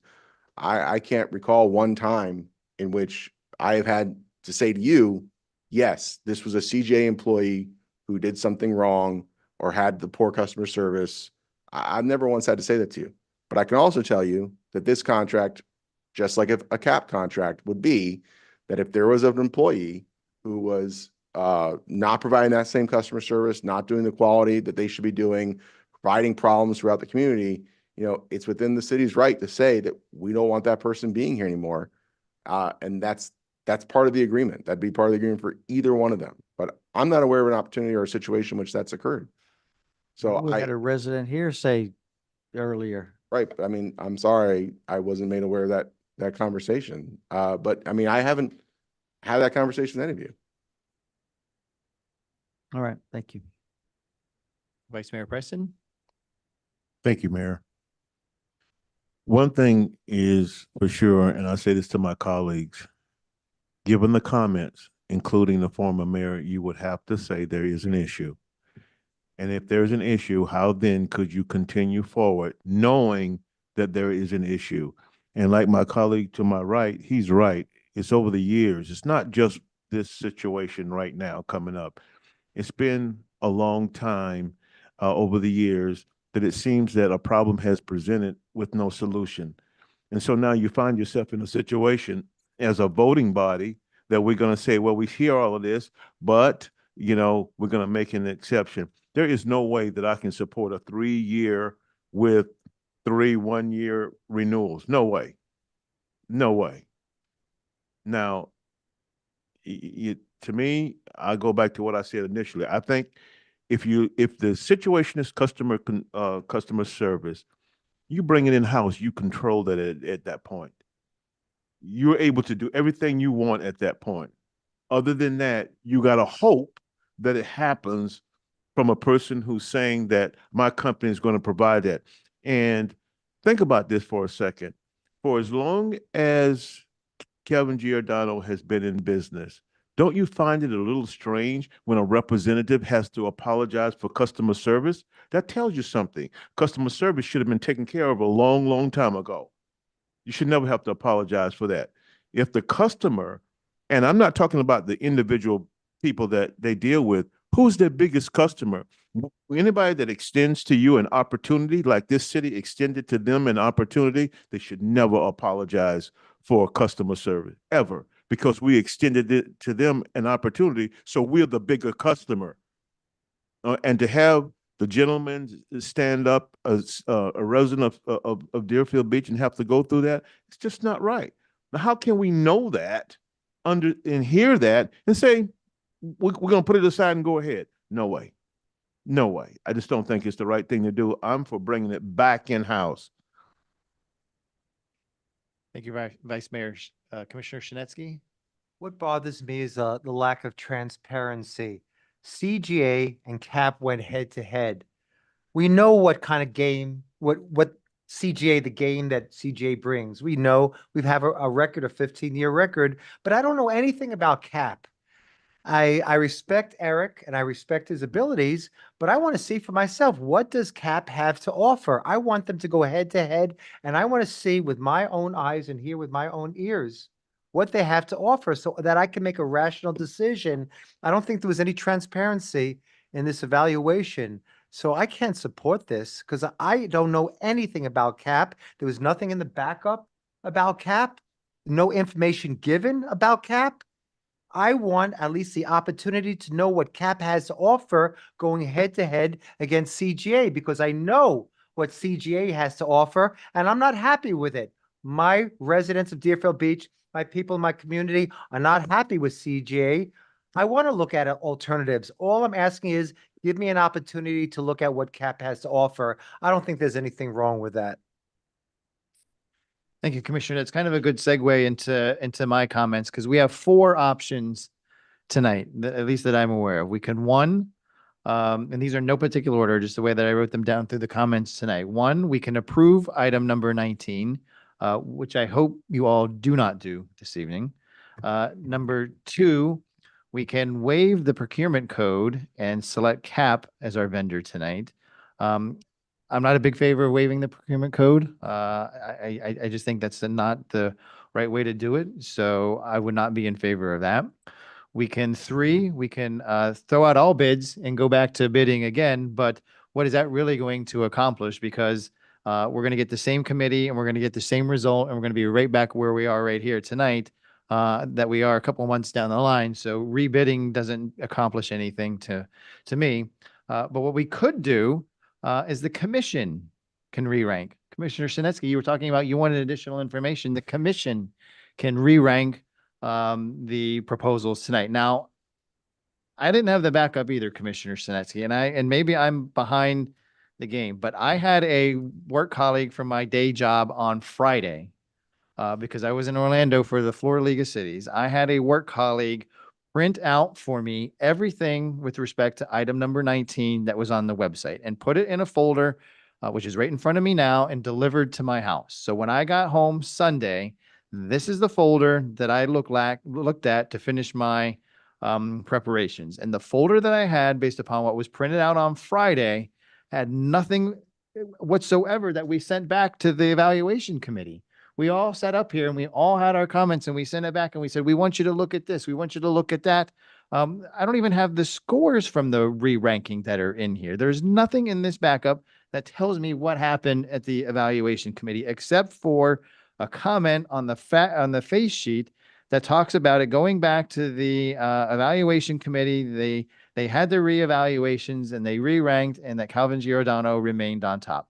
And then I have 100 pages of Calvin Giordano information, including resumes and other forms that are associated to it, but absolutely nothing with respect to CAP and their presentation and their qualifications and what they presented to the committee on the re-rank. I don't have anything that's in this packet. So that unto itself is a reason that I think we need to ourselves, we owe it to the commission, we owe it to our residents on this. This is the big ticket item.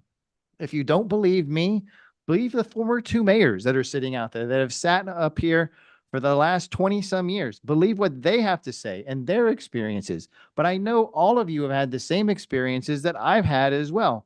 Commissioner Plout and Commissioner Shinesky, we just went through a long, vigorous campaign, and I'm sure and I hope that you heard the same complaints that I did repeatedly on the campaign trail. And even my opponent in my race said the exact same thing. So lightning strike me, said the same thing, that was the number one complaint, was that the building department and the permits was so difficult in the city of Deerfield Beach. We had a resident here tonight talk about his experience with the building department. We had other people that were going, that were here, that I probably got tired and left, that were going to speak as well. So this is something that, in my opinion, the commission needs to re-rank. The commission needs to get the information that was available to staff and the evaluation committee and we need to look at it and we need to make our own independent judgment going forward. And we need to decide what's best for the residents. This is way too important to rubber stamp a decision that we don't have any backup for. This is way too important.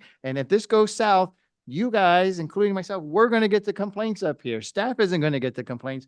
We're going to get the complaints, and we're going to get the calls, and we're going to get the emails. And so it's extremely important that we get this right. I remember, as an aside, let me tell you, when I first was elected, I was appointed to the auditing committee here in Deerfield Beach for our auditor, the accounting auditor that we have. I was on that committee, and I don't remember, because this was probably 2017. So I don't remember who told me, but they told me that there are some contracts in the city that are so important that you want a fresh set of eyes, a new vendor on. It doesn't hurt to change vendors, that even though you have the same auditor for a 5-year contract, that when it comes up, it's good to have a new auditor come in and have a fresh set of eyes on that. And I think that's the situation that we're in here. I think we need a new vendor in the city, and it can't be any worse than what we have. And they have a reputation that they were saying here in the county. So, but we can't pick, one of the options is we just can't say no to one and yes to two. That's not an option under our code. So the only way we can reasonably do that is to the commission re-rank and go forward. And that's without waiving the procurement code. And I would not be favoring that option. I don't think that's the transparent way to go throughout this process. So we need, as the commission, we need that information. We need to evaluate it, and we need to make the decisions, because we are going to be getting the calls on this situation. Vice Mayor Preston. Do you need a motion for that to go forward? We do, but it requires a 4/5 vote on the re-ranking, if I'm correct, Mr. City Attorney. You are correct, Mayor. It requires a 4/5 vote, affirmative vote, to do a re-ranking. To the extent that that vote is taken, the city commission would be required, pursuant to our code, to review all the materials, both written and oral, that were originally presented to the evaluation committee by the firms that are here tonight. You could also request additional presentations if you'd like, but I just wanted to point that out. And it does require a 4/5 vote. Well, given that information, I'll make the motion. Seconded. I have a question. Commissioner. Thank you. So we can require additional information as well, because I mean, what I find important is to talk to some other vendor or customers of each of these organizations to get the real understanding. They're making presentations. They're going to put their best foot forward, and they're going to, everything is all daisies.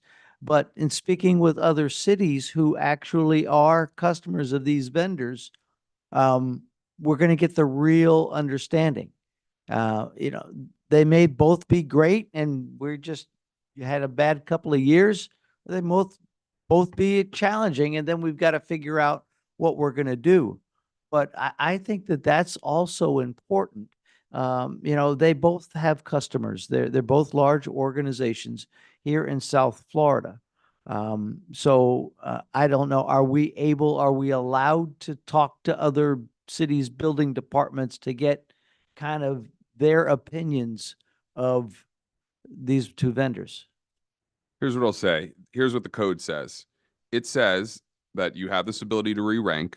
You must review all the materials, both written and oral, originally presented to the evaluation committee by the shortlisted firms prior to the re-ranking. Now, what I would probably recommend is, if that's what you want to have done, that, we speak to the procurement department about reaching out, because essentially what's going to happen is you're basically the evaluation committee if you go this route, right? And you should be reviewing the materials that were submitted by the proposers, along with the oral presentations that they gave. And to the extent that you want more, presentations at the next meeting, I don't see anything in our code that would prevent that. But you're essentially serving in that capacity as though you're the evaluation committee. So I would be concerned with considering things outside of the scope of what's in the documents. I don't, off the top of my head, know whether those solicitation documents provided for the ability to do that. And I don't want to opine on that until I have the ability to review the full set of solicitation documents. But I will say this, the documents do have evaluation criteria. So if you sit as the evaluation committee, my opinion to you is going to be that your scoring and ranking should be based on the evaluation criteria in the solicitation documents and the provisions in the solicitation documents. And if you give me a little, I can't answer it on the spot, but if you go that direction, I could certainly have an answer for you. I can certainly speak to you all individually about, your ability to reach out to outside references. Sounds like we can request that information, but whether we can consider it in our final decision may be limited. Yes, and again, I will review those solicitation documents for this specific issue, and I'll certainly let each one of you know in terms of that ability, and I'd recommend you just don't take the action until you hear from me if you ultimately vote tonight to re-rank or reevaluate the firms. Because if you do vote that way, you're not going to be re-ranking tonight because I've heard your commentary. You all haven't, it sounds like, reviewed all of the documentation that the evaluation committee had. You haven't reviewed all the oral presentations, information that the evaluation committee had. And that's what the city's procurement code requires in order for you to re-rank and reevaluate. Okay, thank you. I think we have the vice mayor's motion to re-rank. Is there a second? I'll second. I heard Commissioner Hudak first. Madam Clerk, call the roll, please. Commissioner Hudak, Yes. Commissioner Plout, Yes. Commissioner Shinetsky, Yes. Vice Mayor Preston, Yes. Mayor Drosky. Yes. Okay, item number 20 is a resolution of the City Commission of the City of Deerfield Beach, Florida, approving the award of RFP number 25-026 for code compliance services to Calvin Giordano and Associates, Inc. Authorizing execution of an agreement with Calvin Giordano and Associates, Inc., the sole responsive and responsible proposer for a 5-year term with 2 additional 3-year renewals in an amount not to exceed $1,499,950.40. Providing for implementation and effective date. Mr. Gladio, are you the lucky one tonight? Yes, sir, I am. It's going to be myself and Mr. Davis, who is going to do a little bit of this presentation, as it's always important to allow your people to continue to develop themselves and come before commission when possible. So if we can go to the next slide.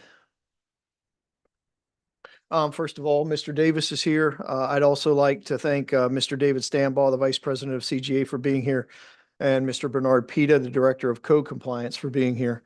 And then, of course, I didn't know that Chris Giordano was going to be in attendance tonight, so thank all of them for being here. Next slide, please. Mr. Pete is here? Oh, did he leave already? Oh, there he is. Okay. Sitting way in the back. Okay. So let's talk a little bit about the process, right? Because that seems to be a point that's often talked about within the city. And so this process was unique in the fact that we sent the bids out in March of 2025. And because we were not satisfied with the number of respondents, we extended that in an effort to increase the pool of applicants to the RFP. After extending that, we decided that it was time to close the RFP process. And when we were going through the process, what Mr. Davis and I did is we said, what is important to us is to be good, value-based, responsible stakeholders and stewards of our taxpayers' dollars. So we decided that we would review an in-house option. And we did that with current costs, apples to apples, 14 people, just like is in the contract, supervisor, inspectors, and specialized. And I will tell you, sitting here, that that cost was significantly greater than the cost that Calvin Giordano and Associates provided to this city.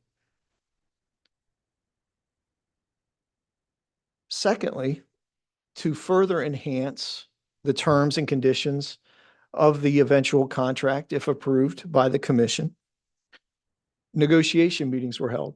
And I want to thank David, and I want to thank Bernard and their team for being collaborators during those negotiation meetings. because we've heard negotiation for about 3.5 hours to 4 hours tonight. And I want to say thank you to them because they were willing collaborators and partners during that negotiation process. And I think that the city, being myself negotiating on our behalf, we have secured most of the terms and conditions that we wanted. And for that, I have to say thank you. So the decision was made to bring the sole respondent or applicant to the commission for consideration this evening. Next slide, please. So I've heard some things in the previous presentation about CGA. And I can tell you that Mr. Pita, Mr. Stanbaugh, and myself, we had a meeting with the code compliance team. And I stood before them as your director and the city's director of the Office of Public Safety. And I explained to them in no uncertain terms what my expectations are, what the vision is for this city and for this department, what the vision is for this commission. And in no uncertain terms would be the expectations and the empowerment that I would provide to them through my code compliance manager, Mr. Davis. And to the man and the woman seated in that room, they all embraced the vision. They all embraced the mission. They all accepted the challenge that was presented before them.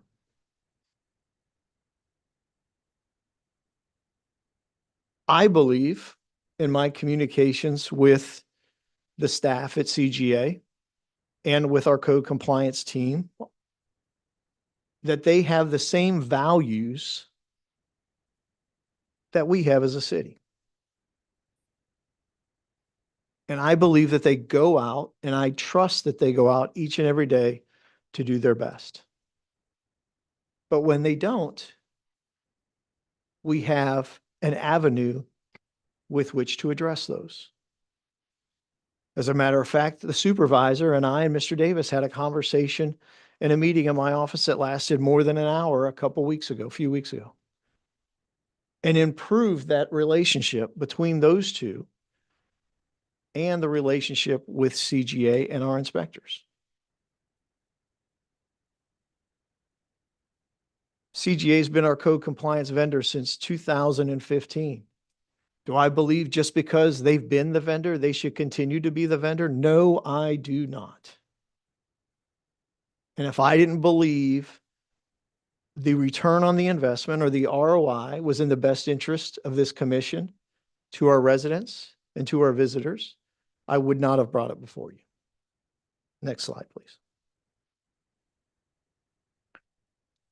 So just a little background. The previous contract, of course, was a 5-year turnkey contract. That was in 2015. We had a 5-year extension, which began in 2020, and that will come to an end on September 30th of 2025. So to talk about what that contract looks like currently and what our future contract will look like is important because you will see an increase in costs there. Now, remember, the initial contract and the 5-year were turnkey contracts, a set price for 5 years. CGA did not violate that contract. They did not ask for a raise. They did not ask for anything. They abided by the contract. That was $1.127,718,000, or about $93,931.50 per month in arrears. Some key terms of that contract that were not beneficial to the city were that we didn't receive any refund if any of those positions were not filled. We paid for them no matter what. There was little city oversight during those two contracts. So the vendor had almost complete control over code compliance within the city of Deerfield Beach. And the decision-making process with regards to compliance, the investigative process, and case follow-up. There was no audit requirement for CGA. The contract allowed for the city to conduct their own audit if we saw it fit. And they only worked from 8 to 5. Monday through Friday. Next slide, please. So we come to the current contract, and I'm going to take bullets 1 and the last bullet and let Mr. Davis speak to the other points which were very important in this negotiation. So on October 1st, 2025, the current contract would take effect and last for 5 years until September 30, 2030. That's at an annualized rate of 1.499950.40. Now, why is this important? It's important because it's an increase, but we only had 11 inspectors in the previous contract. We negotiated and we saw a desire to have 3 additional inspectors. So that's part of the increased costs. Additionally, we wanted to mandate and assure ourselves that there would be different levels of inspectors and that there would be certifications and processes in place contractually obligating the vendor to comply with, ensuring that our inspectors attained those certifications and those qualifications to effectively, intelligently, and competently enforce the code of the city of Deerfield Beach.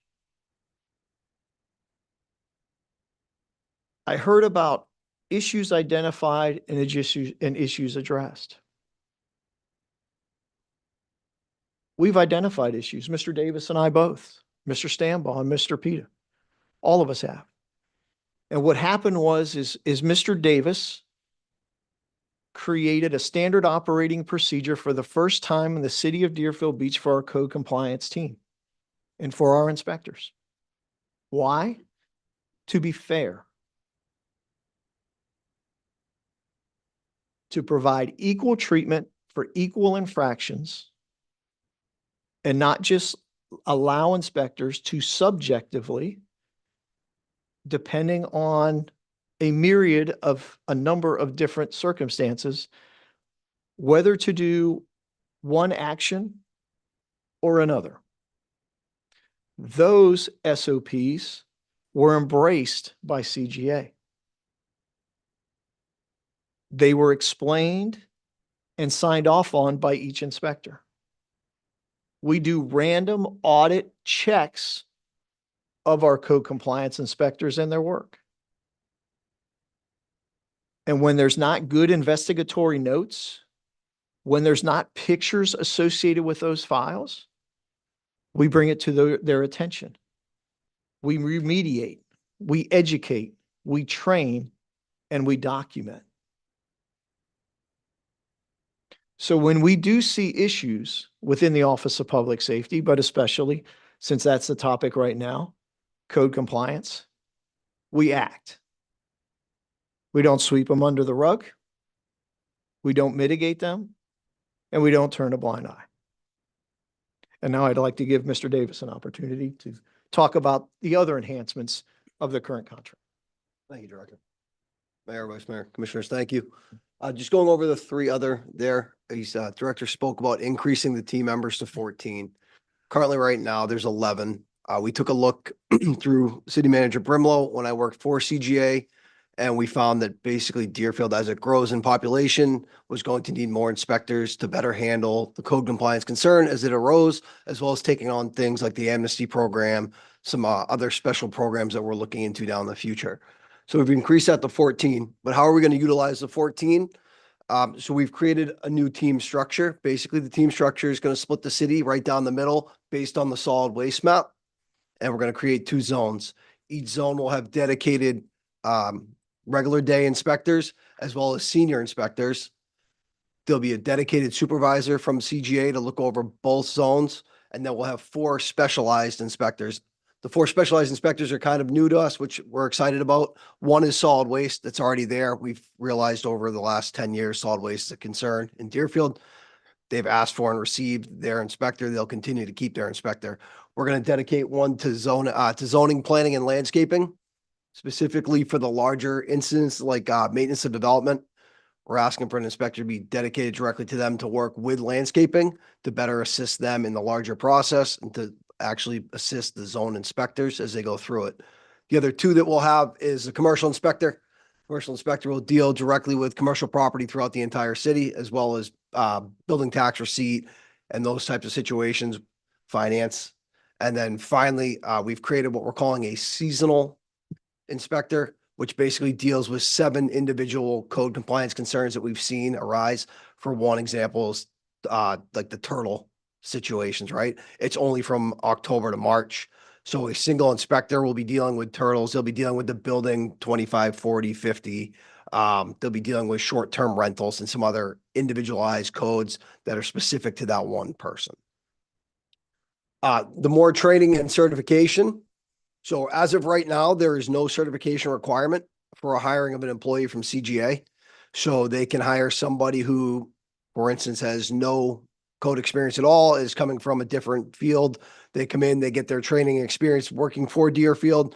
And what we've seen, unfortunately, is then once they have that training experience, they're either moved to another account or they're moved somewhere else on their own. The new contract requires minimum certifications to enter to work for Deerfield. First one is FACE or ICC level 1. So to be hired as an employee working for Deerfield, you have to have the initial FACE or ICC certification. That shows a little bit of more experience as well as an educational portion. As they start with the city of Deerfield, they've already gone through an understanding of what code is. Part of that is customer service as well. They go through, it's a ground level certification, but it's a great start. It continues to promote certification. So a level 1 inspector must have a second level certification by the completion of the first year. So now getting on board as a hiree, you'll have to have the first level. By the end of your first year working for Deerfield, you'll have to have a second level, and that certification increases with your role. So a senior inspector would actually need to come on with a second level certification and would need their third level by the end of the year, and above that for a supervisor. We feel that this alone will greatly assist our inspectors in understanding and our residents and the confidence and transparency of what they're getting for a quality. When you're speaking with a resident, if you can speak intelligently on the code because you have a little of experience in the code and what your job is, it allows for better customer service overall. It allows for you to better answer questions, concerns. The director spoke also of customer service. You all were nice enough and gracious enough to hire me. I represent the city. CGA now works with the city, but they also work directly with me. Most of the customer service complaints that are reaching your level are then being passed to me. So we have somebody at the city level who's directly responsible for dealing with those customer service, getting back to the resident, understanding what the resident's concern is, and making sure that I'm beneficial working for the residents directly in between the vendor and the city. So that's another step we've taken within our customer service basis. So that's all I have at this moment. Thank you. So can I have the next slide, Madam Clerk? So what are the benefits to the city, right? Why would we do this? Well, we get a lump sum contract with our known costs for a maximum of 5 years. That assists greatly within the Office of Public Safety for budgeting purposes going over the next 5 fiscal years. We now get a position vacancy credit that we never had in any contract with city code previously. So now if CGA cannot fill a position, we get refunded for those positions. Due to the expansion of the team, we now get increased coverage and a different team composition to provide better services, more times of the day, and more hours of each day and each week. Another benefit is the liability that is incurred is not incurred on behalf of the city, but it's incurred on behalf of the vendor. The training is a benefit to our city. Training is knowledge, it is competency, it is effectiveness, it is efficiency. And Mr. Davis spoke about the yearly customer service training. Let me just say this to the residents and to the commission. The goal of code compliance in any municipality and in any organization is for every resident and every business and every visitor to voluntarily comply. My goal would be for code compliance to close up shop. For the citizens and the visitors and the businesses to comply with the code voluntarily. However, until that happens, code will still be in place. So our goal is fair, consistent, education first, enforcement last. Thank you. I'll entertain any questions. Commissioner Hudak. Thank you, Mr. Mayor. The first question I have, and it could be my memory, but I could have sworn years ago we put on an additional code compliance individual that worked in the evening. So why have the hours only been Monday through Friday from 8 to 5 or whatever hours you said? Sure. So the regular business hours are 8 to 5. CGA will work in flex time based on what we need of that particular code. So for instance, turtle concerns, they will assign somebody to walk the beach at 2 in the morning and go ahead and check for the lighting restraints. If we're getting an incident, say is dock lighting on the canals, they will go ahead and assign an inspector during those times to follow up with those specific concerns. They also do that on Saturday, but the way the code reads, the way the contract reads is actually regular business hours, 8 to 5. So when we put on this, we paid for an additional person a couple of years ago to work the evening hours. So that never happened? I did not read that in any of the contract or any of the contract additions. There was an administrator in 2020, which was hired, and there was an additional solid waste inspector. Both of those were addendums to the original contract, but I did not read anything of any evening specific inspector. Mr. Power, is my memory gone again? Because I know they were under you at that point in time. And it could be my memory if It was never a dedicated employee. It was we would flex position time. So, if someone worked a regular schedule, we would just have them come in at a later date if we needed to. But it wasn't a dedicated position. Okay, so now what are the new expanded hours? Because code challenges don't just happen Monday through Friday, 8 to 5. Right. And so that was the impetus for the negotiation discussions with this current contract, was to ensure that we had inspectors available for more hours of the evening. Okay. Because what happens is to be a good partner, if we needed an inspector to stay over and we couldn't flex their hours, CGA would have to pay them overtime. So in part of that negotiation strategy and getting those additional inspectors, we wanted to ensure that we had an inspector till anywhere between 7 and 8 p.m. at night. So what that does is it allows that inspector to do some of those evening enforcements that they currently cannot do. And number two, what it allows them to do is attend HOA meetings as a part of our educational component to begin to talk with community associations and homeowner associations about specific code issues in their community and how to mitigate those or how to address those from an HOA perspective or from a community perspective. And Roy, do you want to add anything to that? So as we're looking at the new structure within the zones, it's going to look something like we'll have coverage from 7 a.m. till about 8 p.m. as well as on the weekends. Okay, that's a lot better. And the position vacancy credit, how long does the position have to be vacant before we actually get a credit? How does that work? On the 31st day of the position being vacant, we'll begin getting a credit for that salary of day by day. Okay, thank you. Thank you, Commissioner Hudak. Commissioner Shinetsky? Yes, I have two questions. My first question is, there was only one bidder, right? One bidder, CGA. Yes, sir. Now, my question is this, I know CAP had gone up there and I think they said housing as well as code compliance. In the bid process, were bids brought out to CAP? Did they respond? Is there a reason why that they didn't want to go for this? Commissioner, to the best of our knowledge, CAP does not do code compliance. Okay, I'm sorry about that. All right, I just wanted to ask that question. Yes, sir. The other question is this, Century Village East is in my district. And I think that's probably one of the largest, if not the largest community in Deerfield Beach. We have 8,500 units in season. There are 16,000 residents. There are a lot of code complaints. Believe me, I get a lot of code complaints. So my question to you is, I know with Century Village, they outsource to BSO for their traffic complaints. I see unmarked cards and Master Management, which runs Century Village, outsources. Is that something that CGA could do, outsource to, say, Century Village if they want their quote own agent to patrol that area? Is that something that could be done? I would have to defer that to Mr. City Attorney rather than me answer that question.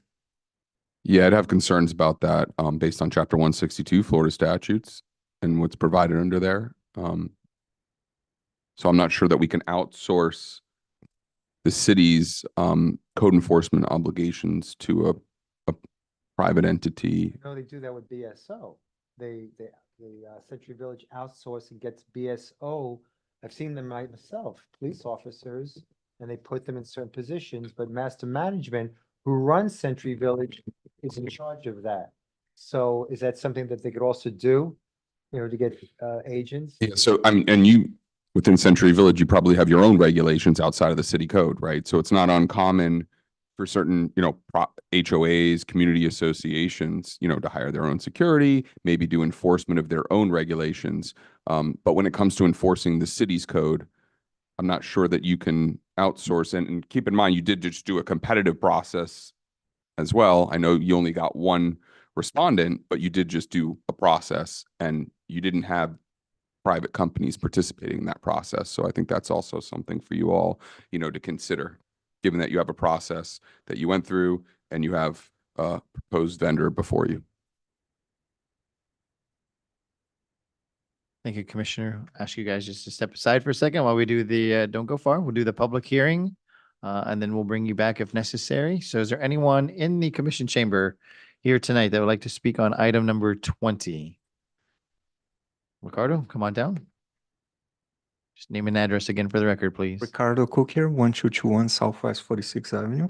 I just think it's very weird, and like Mike say, why we are not approaching to other cities and getting more, information, how they're doing, which companies they are using, and have a real bid process with multiple companies and not only one or two. That's all. Thank you. Anyone? Are you stretching or coming to the podium, Mayor? Stretching. Peggy Nolan, 325 Southeast Third Terrace, Deerfield Beach. Thank you. Thank you both. I am so excited to think that we now have people overseeing the code enforcement for the city of Deerfield Beach. And I'd like to thank you all for hiring these lovely gentlemen that are going to take care of our code enforcement in the city. And I see a positive outcome. So thank you. And thank you guys. Thank you, Mayor. Anyone else in the commission chamber? Seeing nobody. Madam Clerk, is there anyone online? Let's switch it up. Let's go with Gwen Clark Reed first and then Dan Hers. And then anyone else? Just those two? Okay. Mr. Hers, you'll be on deck. Go ahead, State Representative. Yes, Gwen Clark Reed, 1430 Southwest 6th Way. We have a problem with weekend code enforcement needing to be in place.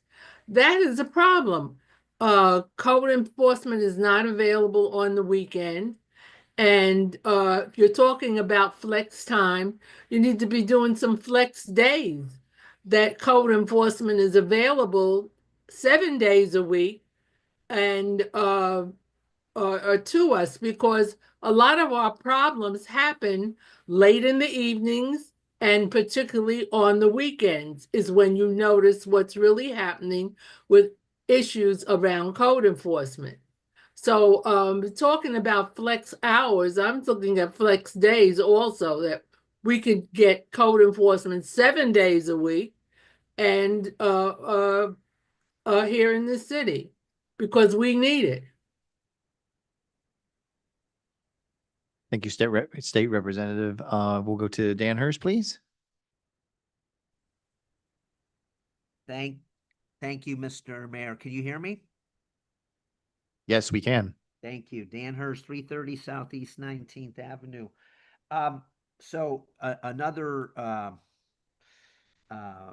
Another resident, Mr. Estrada, brought up earlier about the issues in our procurement department. And I can't think of a better example than this to hammer that point home. I'd be embarrassed to come in front of the commission and tell you that I only have one person. Now, you can say, oh, well, we went ahead and we advertised it and we can't control who comes and bids. Well, something is very, very wrong with this city's procurement department if only has one bidder. A couple questions. I know Sean brought this up. He hasn't been with the city long enough for him to have any blame for this, but he made a statement a few minutes ago that there was very little city oversight over the last 10 years of a code enforcement. Now, I can understand going back a long way, but haven't we had a department called Public Safety for the last 4 years? And wasn't Rodney Brimlow the director of public safety? So if we had very little oversight, wouldn't that have fallen under his department and his responsibility?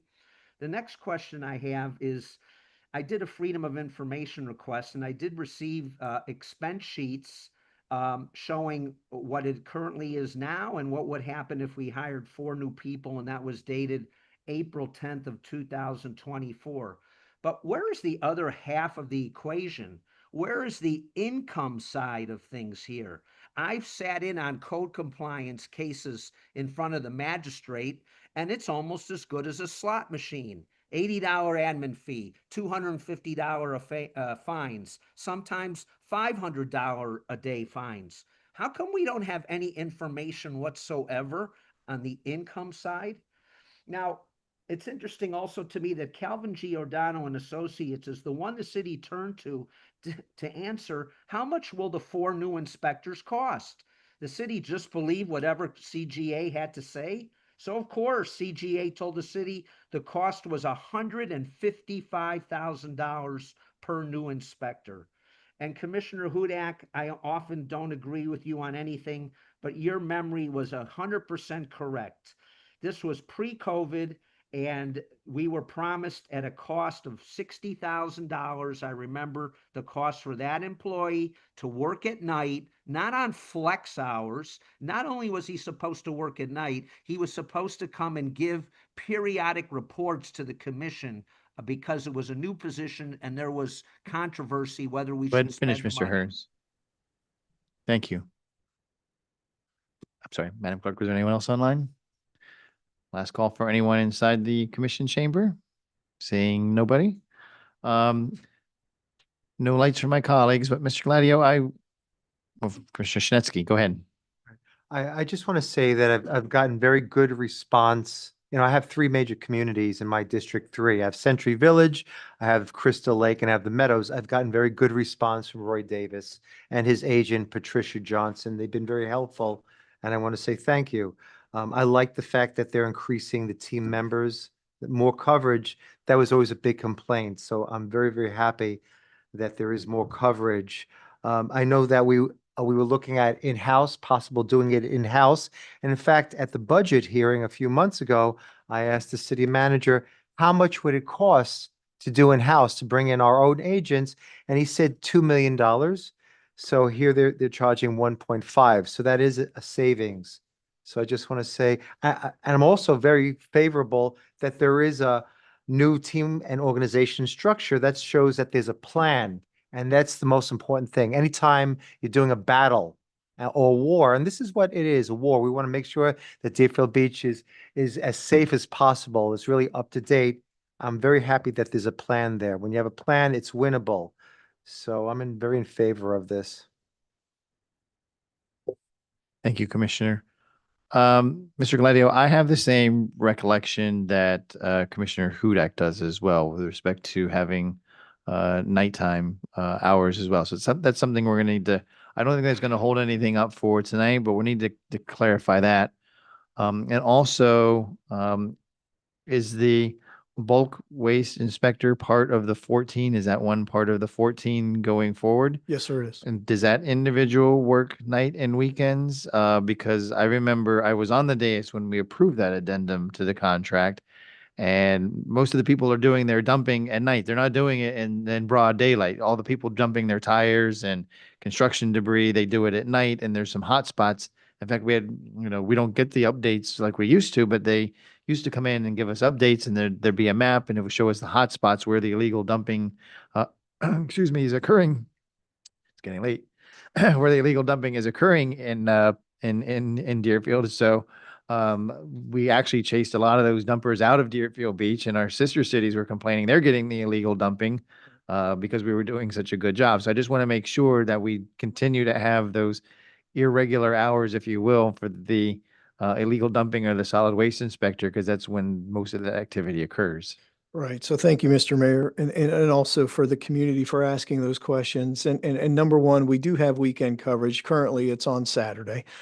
We do have an inspector working Saturdays, and our goal was to provide that more of that nighttime coverage, right? To ensure that we're there. And Mr. Davis and I, both coming from law enforcement backgrounds, we're trying to, and Mr. Pita was in law enforcement as well. So we're trying to bring some of those community-oriented policing, those broken window theories, into code compliance.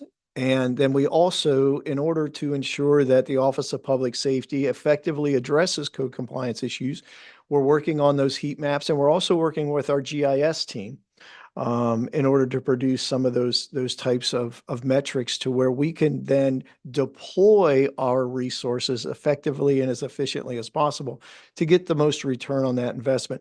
And then the other question that I heard, and it's just fortuitous that Mr. Davis and I were looking at this. So, because it's always comes down to the money. And so, don't hold me to this exact number, but the report that I looked at was over the 5 past fiscal years, the city of Deerfield Beach has collected $4.187 million. And there's probably some change in there with code compliance.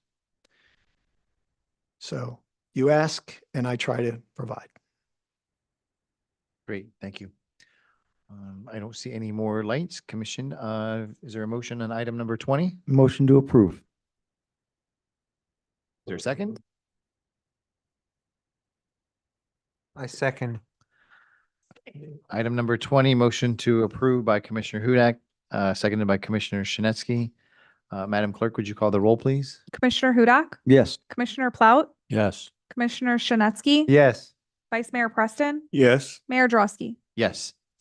City Attorney, item 21. Item 21 is an ordinance of the City Commission of the City of Deerfield Beach, Florida, relating to membership in the Florida retirement system, declaring the intent to extend to the police officers of the city the benefits of the Florida retirement system as of October 1, 2025, specifying the employees eligible for participation in FRS, approving and authorizing execution of an agreement with the Division of Retirement for participation in FRS, providing for implementation, severability, conflicts, and an effective date.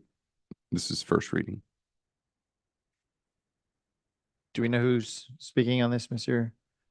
City Attorney? I know we have, I mean, I think we all know what this is about. It's no secret. Is anyone from staff speaking? I know we have our Human Resources Director who's here to answer any questions. Before you come down, is there any questions from my colleagues? Yes? Come on down. And I can also answer them to the extent I know. Good evening, Mr. Mayor and Commission. Jackie Lindsay, Human Resources Director.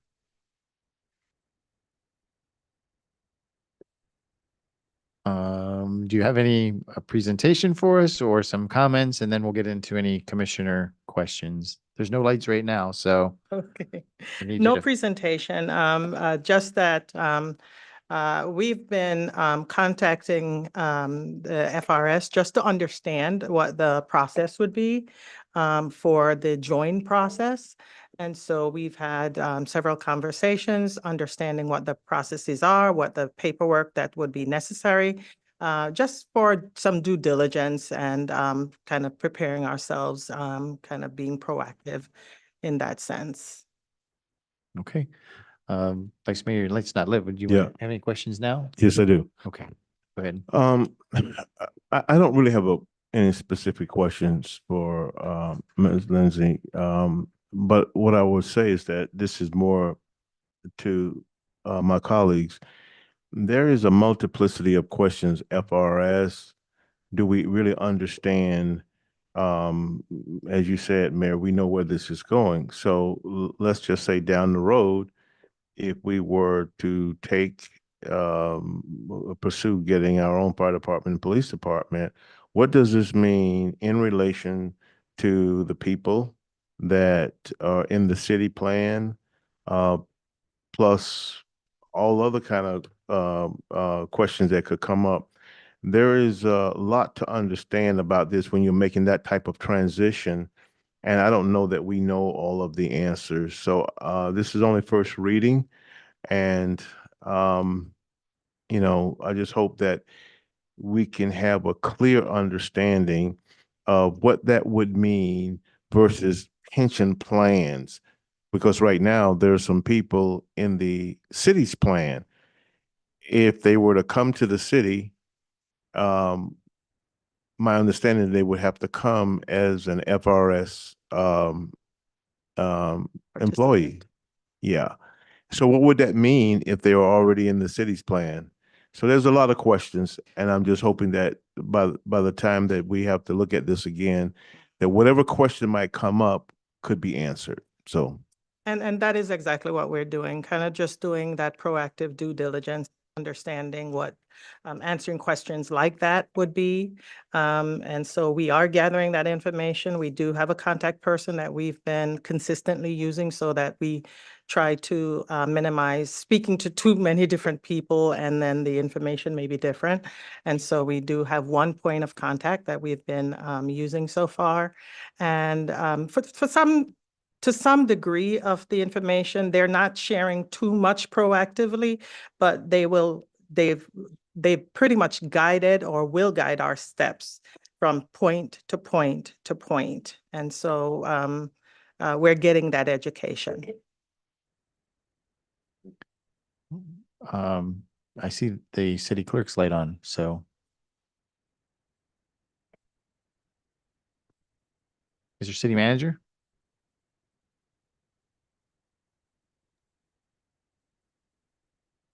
Am I unmuted yet? Okay, very good. Yes. So these two items, number 21 and number 22, are both FRS related. So in order to provide potentially any of the recruitment tools or onboarding issues that we would need for any plans in the future for the city, these items would be critical for that purpose. The city would not be instituting a brand new municipal retirement plan. Those are the plans that most people hear about, that cities are very unhappy that they've maintained them for many years because they're extremely expensive and risky. So the FRS plan is not only an excellent recruitment tool if the city decides at some point that it wants a different option for police and or fire, but it does provide for that option in the future.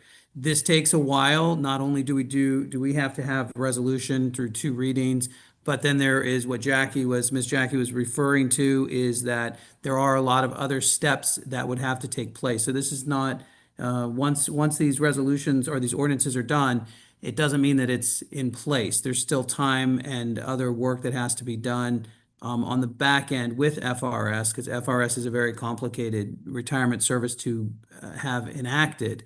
And this just allows us to be prepared for any future moves that the city may or may not take. But as to the vice mayor's point, yes, if you were public safety at some point hired by the city, it would be in the FRS plan. I see a lot of lights now. Now, who was first? We'll go with Commissioner Shinetsky. I think this is the old adage of the cart before the horse. I mean, I think an olive branch was extended today. I think it was taken. I think basically the dialogue is we need to have more negotiation, more speaking. There might be a resolution. I really feel this is a cart before the horse. We have no knowledge of the effect of, if we go our own way, the logistics, the costs, the effect on our citizens. Can we undertake it? There are a lot more questions that need to be answered before this. I feel, again, this is a cart before the horse, and we really need to give more breathing room on the negotiation process before we go to this stage. Thank you, Commissioner Plow. Thank you, Mayor. Correct me if I'm wrong, City Manager, but the recruitment tool that you're speaking about, if we would go with our own police and fire, it would be an attractive item to have because the police and fire service are currently on FRS program, correct? That's correct. So as far as recruiting is concerned, you'd be able to onboard FRS employees from around the state. Right. And when I was onboarded, I was offered a pension in the FRS. So our employees are on the FRS, right? The commission has that option. Right now, the rest of the employees don't. FRS is a very common retirement program for public safety because it takes a lot of the long-term financial burden off of the city. So the city is not in the would not have a separate, other than what already exists, would not have a separate municipal retirement plan that would burden the taxpayers into the future. To have FRS in place, it takes quite a bit of time and quite a bit of work on the HR side. And so getting even to some of those numbers requires, which is what Jackie was talking about a moment ago, is it requires you to already be sort of on the inside with FRS. That's when they help you with whatever the financing side of that would be. But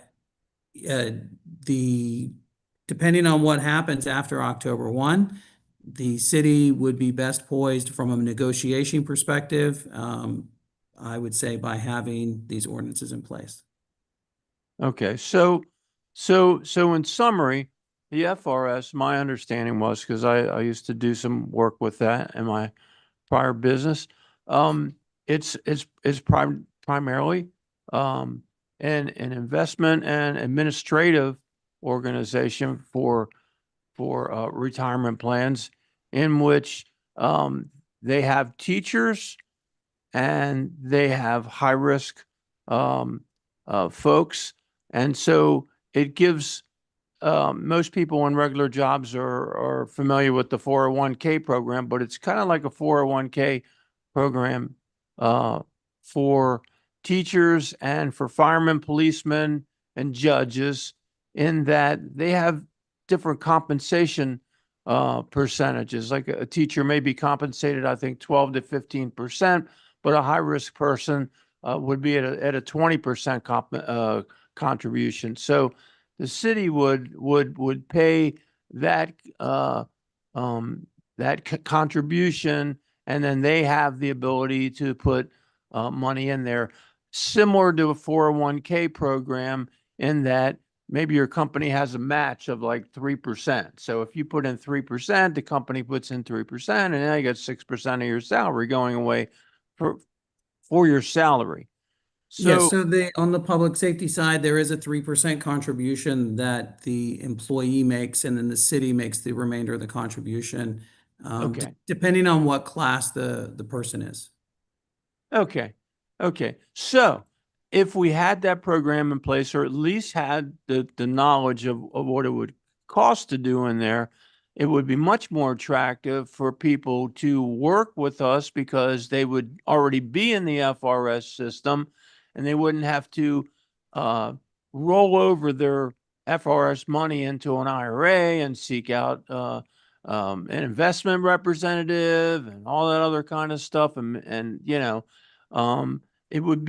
it could be, if worked right, a seamless system, in that they would be able to keep the money right where it is right now, and now they'd be contributing out of the money that they receive as an income from us. Is that correct? Yeah, it would allow the employee an employee who's in FRS to just maintain their retirement portfolio the same. Whether, it doesn't matter, it would just stay the same. Their retirement portfolio would come with them. Okay, so that's a great selling point.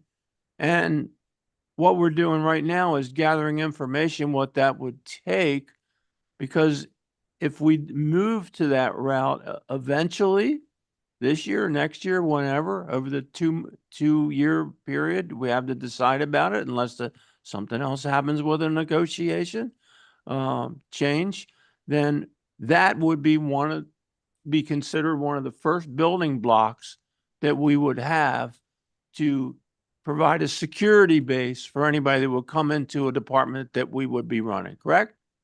Yes, and if the commission decided to, let's say, approve some other contract with BSO, for example, in the future, this would be a moot point. Okay, great. Thank you. Thank you, Commissioner. Commissioner Hudak. So how long does it take for us to establish an FRS program? It takes the 2 readings that you have, No, I mean through the state.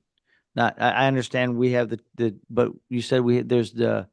So after We have to apply for the any- process and all that stuff. Right. Once the commission work is done, then it's a matter of myself and the attorney preparing documents, and HR as well as finance preparing documents that have to be submitted to the state, and then whatever their approval time is to get the turnaround on that, so that we would be actually active, if you will, in that regard. Now, we are active with regard to the commission, so we are technically already an FRS employer, but not all classifications of our employees are eligible for FRS at this point. The only eligible employees are the 5 of you. Okay, thank you. Thank you. This is a public hearing. Just hang on, Miss Lindsay. We'll open it to the public hearing and then bring you back towards the end of any questions. Anyone from the public that would like to speak on item number 21 that is inside the commission chamber this evening? Ricardo, come on down. Hey, Ricardo, 1221 Southwest 46th Avenue. I just want to say that it looks like we have to have that as an option on the table. So I would just recommend we vote in favor of that. If we renew BSO, if we use anybody else, right? This will have no impact. But if we have to take the route that we are going to have our own BSO in fire rescue, this is a key point. Thank you. Thank you. Madam Clerk, is there, oh, I'm sorry. Hi, Peggy Peggy Nolan. Nolan, 325 Southeast Third Terrace, Deerfield Beach. What would it do? I mean, I don't know the answer to this. Would it affect, I'm not supposed to ask you a question, right? Would it affect if you do take over your own, the fire department back and the police department back, and any of those officers that were in the city pension, what would happen to them? Because they're not in FRS. But I didn't get the answer. I didn't hear the answer. Yeah, because it could have an effect on who would come back to the city of Deerfield Beach, depending on what the pension is. I'm going to task the vice mayor in the next meeting to get that for us. So I did get the question from Commissioner Hudak last night. I did reach out to the attorney for the fire pension because she knows that fire pension plan and works on it pretty consistently. And I know that question came up, I think my understanding is that question came up at their meeting as well. And what I heard back is it may impact folks differently depending on where you're at in your career and depending on whether you're retired or out of the plan, depending on whether you're an active current employee, not employee of the city, but an active firefighter or police officer. Depending on where you are, it may differ. And she also mentioned it may not necessarily impact them negatively either. But at this point, I don't think she was ready to opine, globally on everything, how it would affect each one of those categories. But we did commit to stay in communication, and she will be providing me additional information, as well as we'll be looking into that matter as well. So hopefully I'll have something a little more definitive for you in time for second reading. Not hopefully, definitely, right? I will absolutely do my best to get you all the information that you need, certainly. Okay, we are still in public hearing. Is there anyone online, Madam Clerk? Is there anyone else online? As standby? Okay, Dan Hers? Okay, Dan Hurst, 330 Southeast 19th Avenue. Just coincidentally, Mayor, yesterday, the Fire Pension Board met and the attorney gave a full report, but that is item number 22. So I will wait until you get to that one to give you a brief summary of what she said and what the firefighters who were in attendance had to say. Thank you. You're welcome. Anyone else online or in the commission chamber that would like to speak on item number 21? Seeing no one, we're going to go close the public meeting right now. Commission, is there a motion? Motion to approve. Second.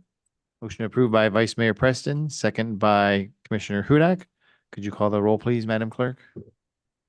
Commissioner Hudak, Yes. Commissioner Plout, Yes. Commissioner Shinetsky, No.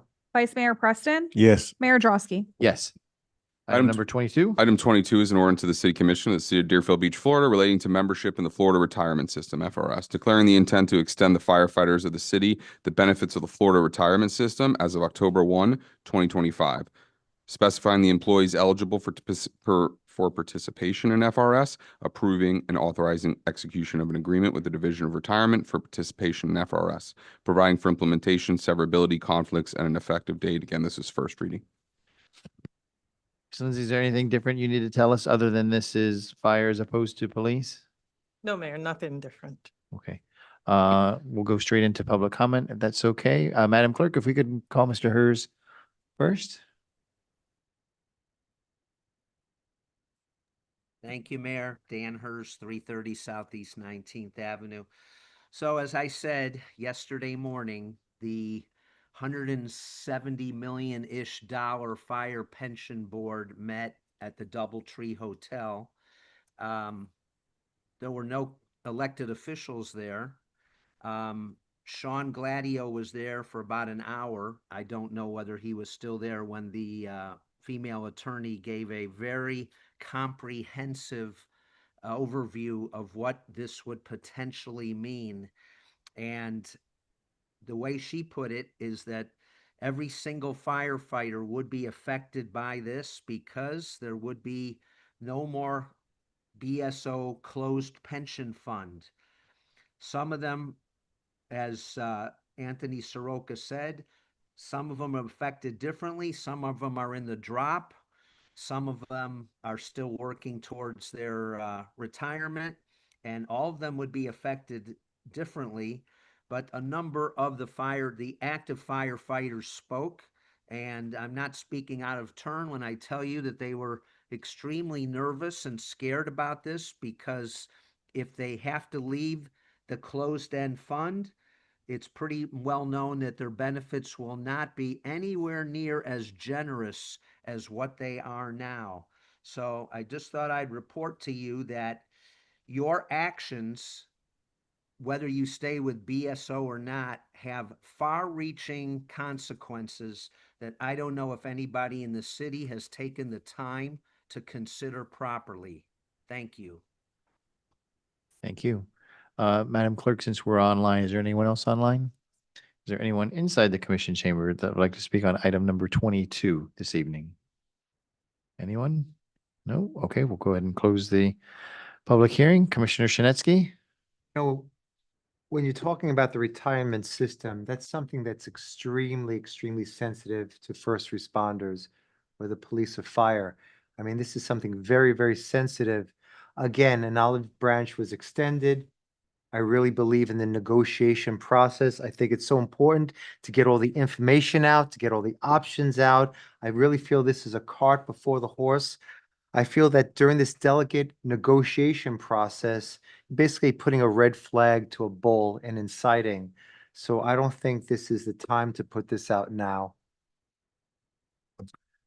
Vice Mayor Preston?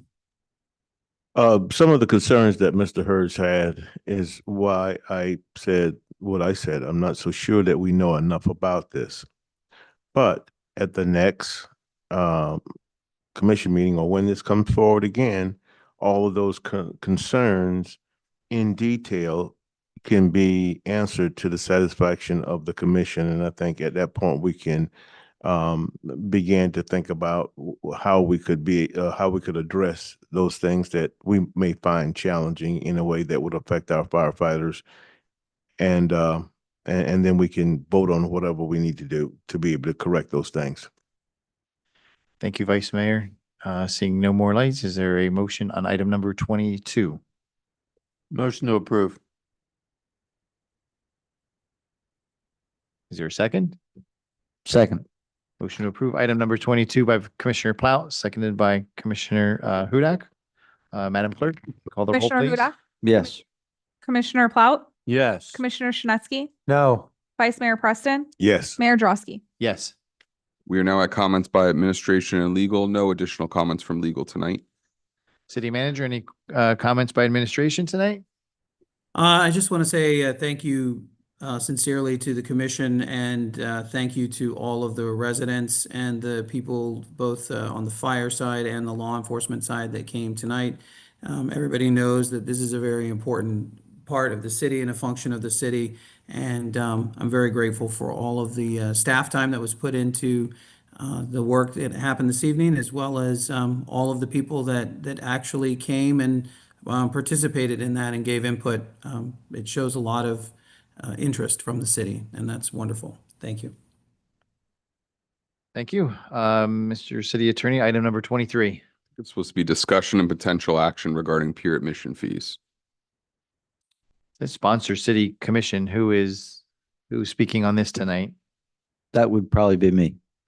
I had requested this item because I think our pier's been closed for almost 2 years. And what I would like to propose is that we waive all fees for entrance to the pier until the beginning of next year. That gives everybody an opportunity to just go and enjoy our new pier without having to pay fees, to whether it is to fish or whether it is just to go ahead and observe.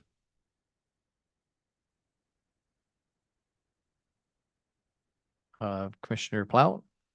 Thank you, Mayor. Great idea. Thank you. Vice Mayor Preston? I fished the pier. and Except for elected officials. Oh, gee, thanks. A year, I don't know. Just the end of this year. Oh, to the end of this year? Yeah. Okay, I'm good. That's it. Okay. Yeah. I mean, I'll jump in. I mean, I think in theory, it sounds like a great idea, but I mean, I don't know if staff has had an opportunity to vet this. I hate doing things on the fly without their input and consideration and vetting. I don't know what kind of economic decision this is going to have on us. We're in the middle of budget right now. So I really would like for staff to chime in, and maybe they're thinking of something that we're not, and maybe just put on the next agenda with their analysis, if that's okay, except Mr. Warner's coming down now.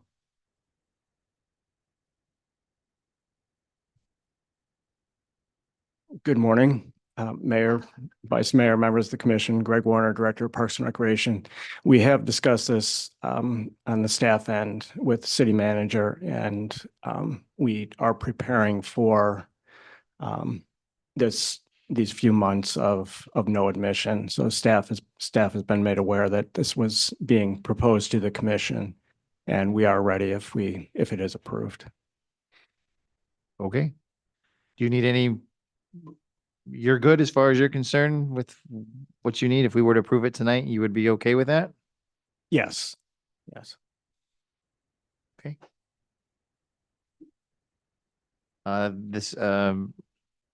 This is a public, well, it's going to now be a public hearing because I anticipate a motion. Let's open it to the public if you don't mind, Commissioner, and then you can make whatever motion that you would like to with respect to this. So with respect to item number 23, is there anyone inside the commission chamber that'd like to speak on potential action regarding peer admission fees? Seeing no one, Madam Clerk, did anyone raise their hand online? Then we'll close the public hearing on item number 23.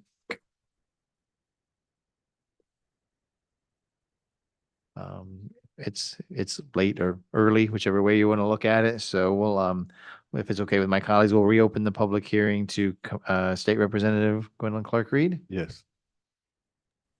Thank you, Mayor. I appreciate it.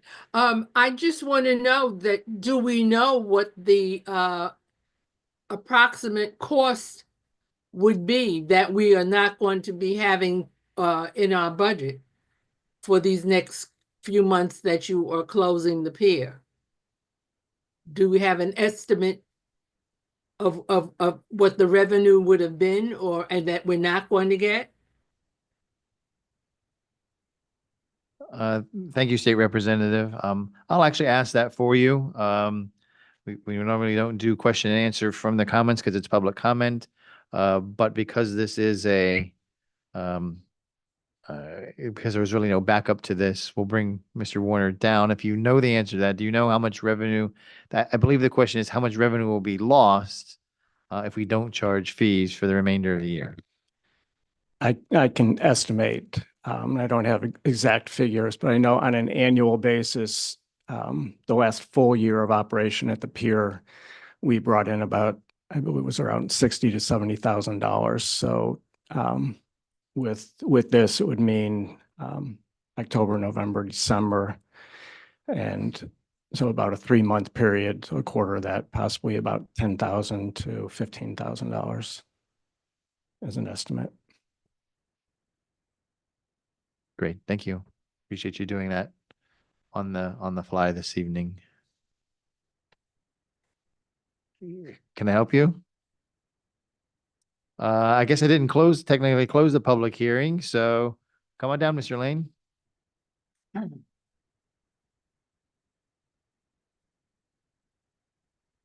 Billy Lane, 11 Tilford A, 33442.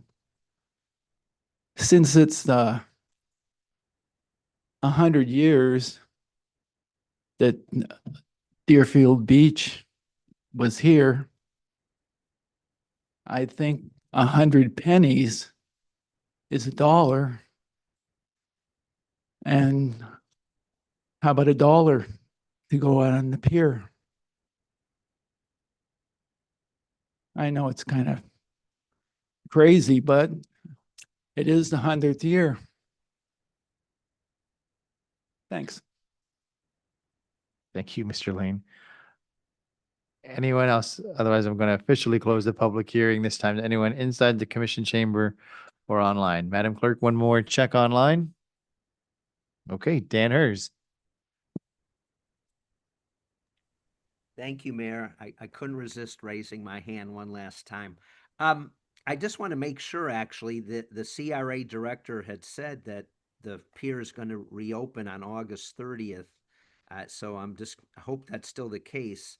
And then I also wanted to just let you know that there is a big breakfast planned by the Deerfield Beach Council of the Greater Fort Lauderdale Chamber on September 11th. And this would be a great opportunity, if the pier is open at that point, to have a presentation by the city so that everybody can be aware that it's finally open. Thank you. Thank you. Anyone else online, Madam Clerk? No one's rushing to the podium here, so we'll close the public hearing. Vice Mayor Preston? We've had a multiplicity of issues with the pier, things going wrong, fireworks, this. I think it's a great gesture that my colleague came up with to extend this to the residents and to anybody that visiting the pier. Remember, this is an international pier. It's a tremendous gesture, gesture of good faith. And I think that, you know, uh, I don't, I don't know there's no way that Mr. Warner can know exactly how much revenue, because like I said, I fish that pier. Sometimes it's really busy, sometimes it's not. Who knows what it's going to be? But guess what? It gives a lot of our city residents a chance to go out and just visit the pier, something they probably never have done in a long time. And for our veterans, just going out there, just taking their family and just having a good time. This is a good gesture because we've had all kinds. This pier's been closed way too long. It's just, this has been, a long stint here. So I think this is a good idea, and I think it'll do good in just mending some of the issues that we've had associated with this pier. Thank you, Vice Mayor. I think this lends itself to a great opportunity. I see Ms. Medina in the back for your team to kind of market like a come back to your pier, once it reopens through the end of the year. It's free admission through the end of the year. Come back, see Deerfield Beach again. Come see our new pier. Come down to our beach. It may be an opportunity to bring people back.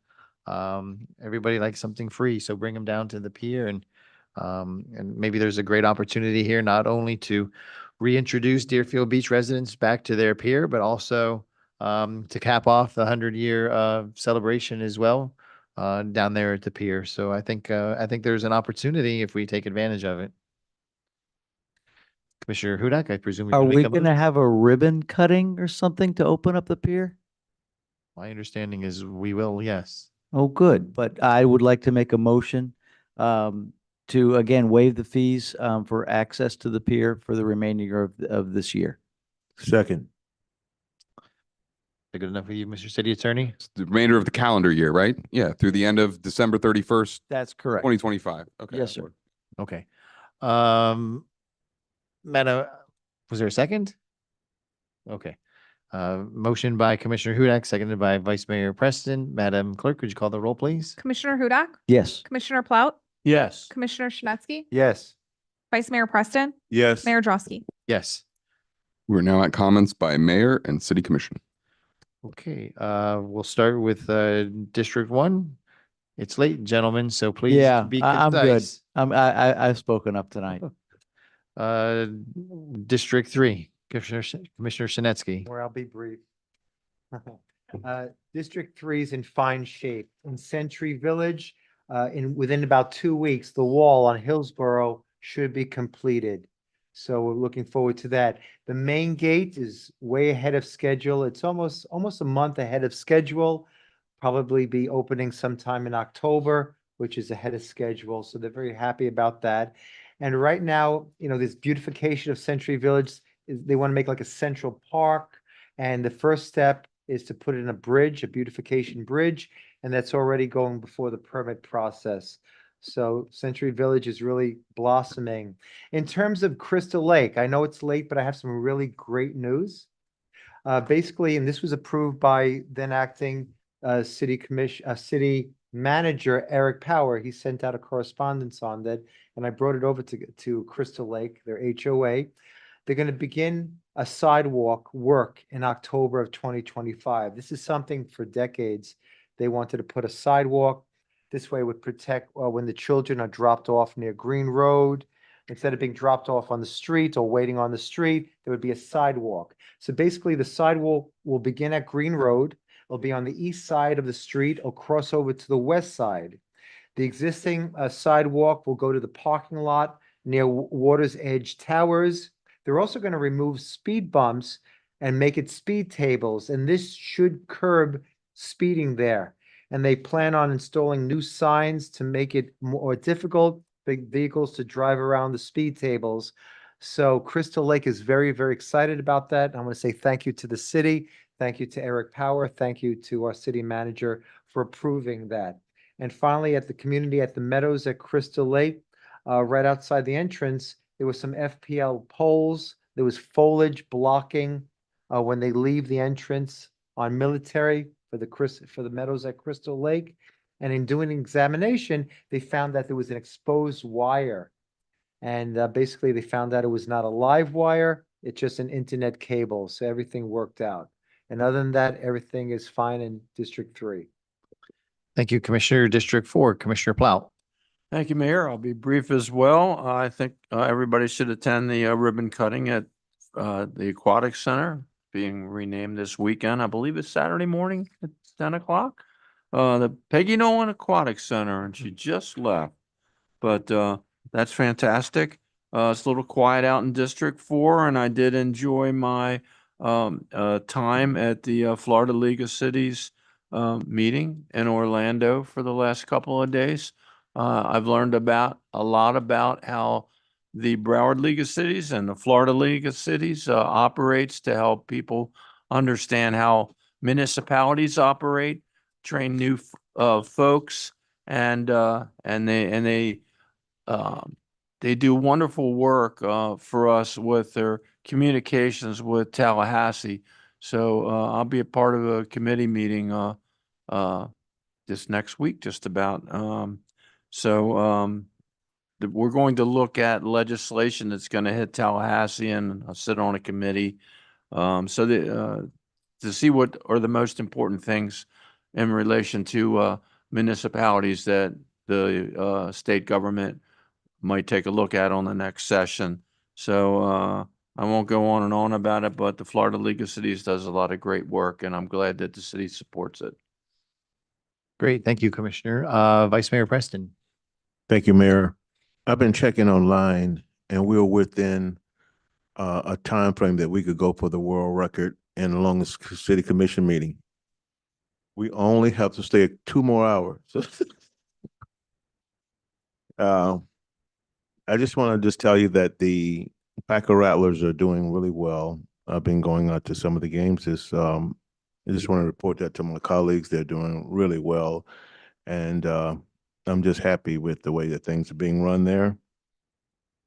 The other thing is that we heard from BSO and that there are some options being brought.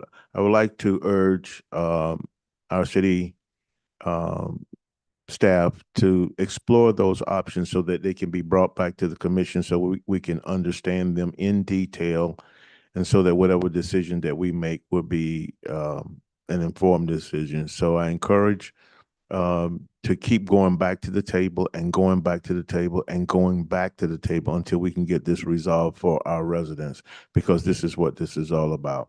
And that's it for me, Mayor. Thank you. Thank you, Vice Mayor. Most of you gentlemen have incorporated the comments that I was going to have tonight. The world record to me was 2 a.m. I remember a 2 a.m. meeting. Let's do it. That was the longest one that I can remember since I've been up here. I'm not looking to repeat that tonight. But I do want to thank for those residents that are still here. Thank you so much for being here and offering your input. It's actually very encouraging to see the input that we get. And to all the staff in the back, thank you for being here tonight as well and participating and being patient with us. So with that, our next meeting is September 8th, 2025. That will be after Labor Day. Everybody have a safe Labor Day holiday, and college football will have started by then. So is there a motion to adjourn? Motion to adjourn. Second. Motion to adjourn by Commissioner Plow, seconded by Vice Mayor Preston. All in favor signify by saying aye. Aye. Aye. Any nays? Let the record show unanimous consent. Thank you.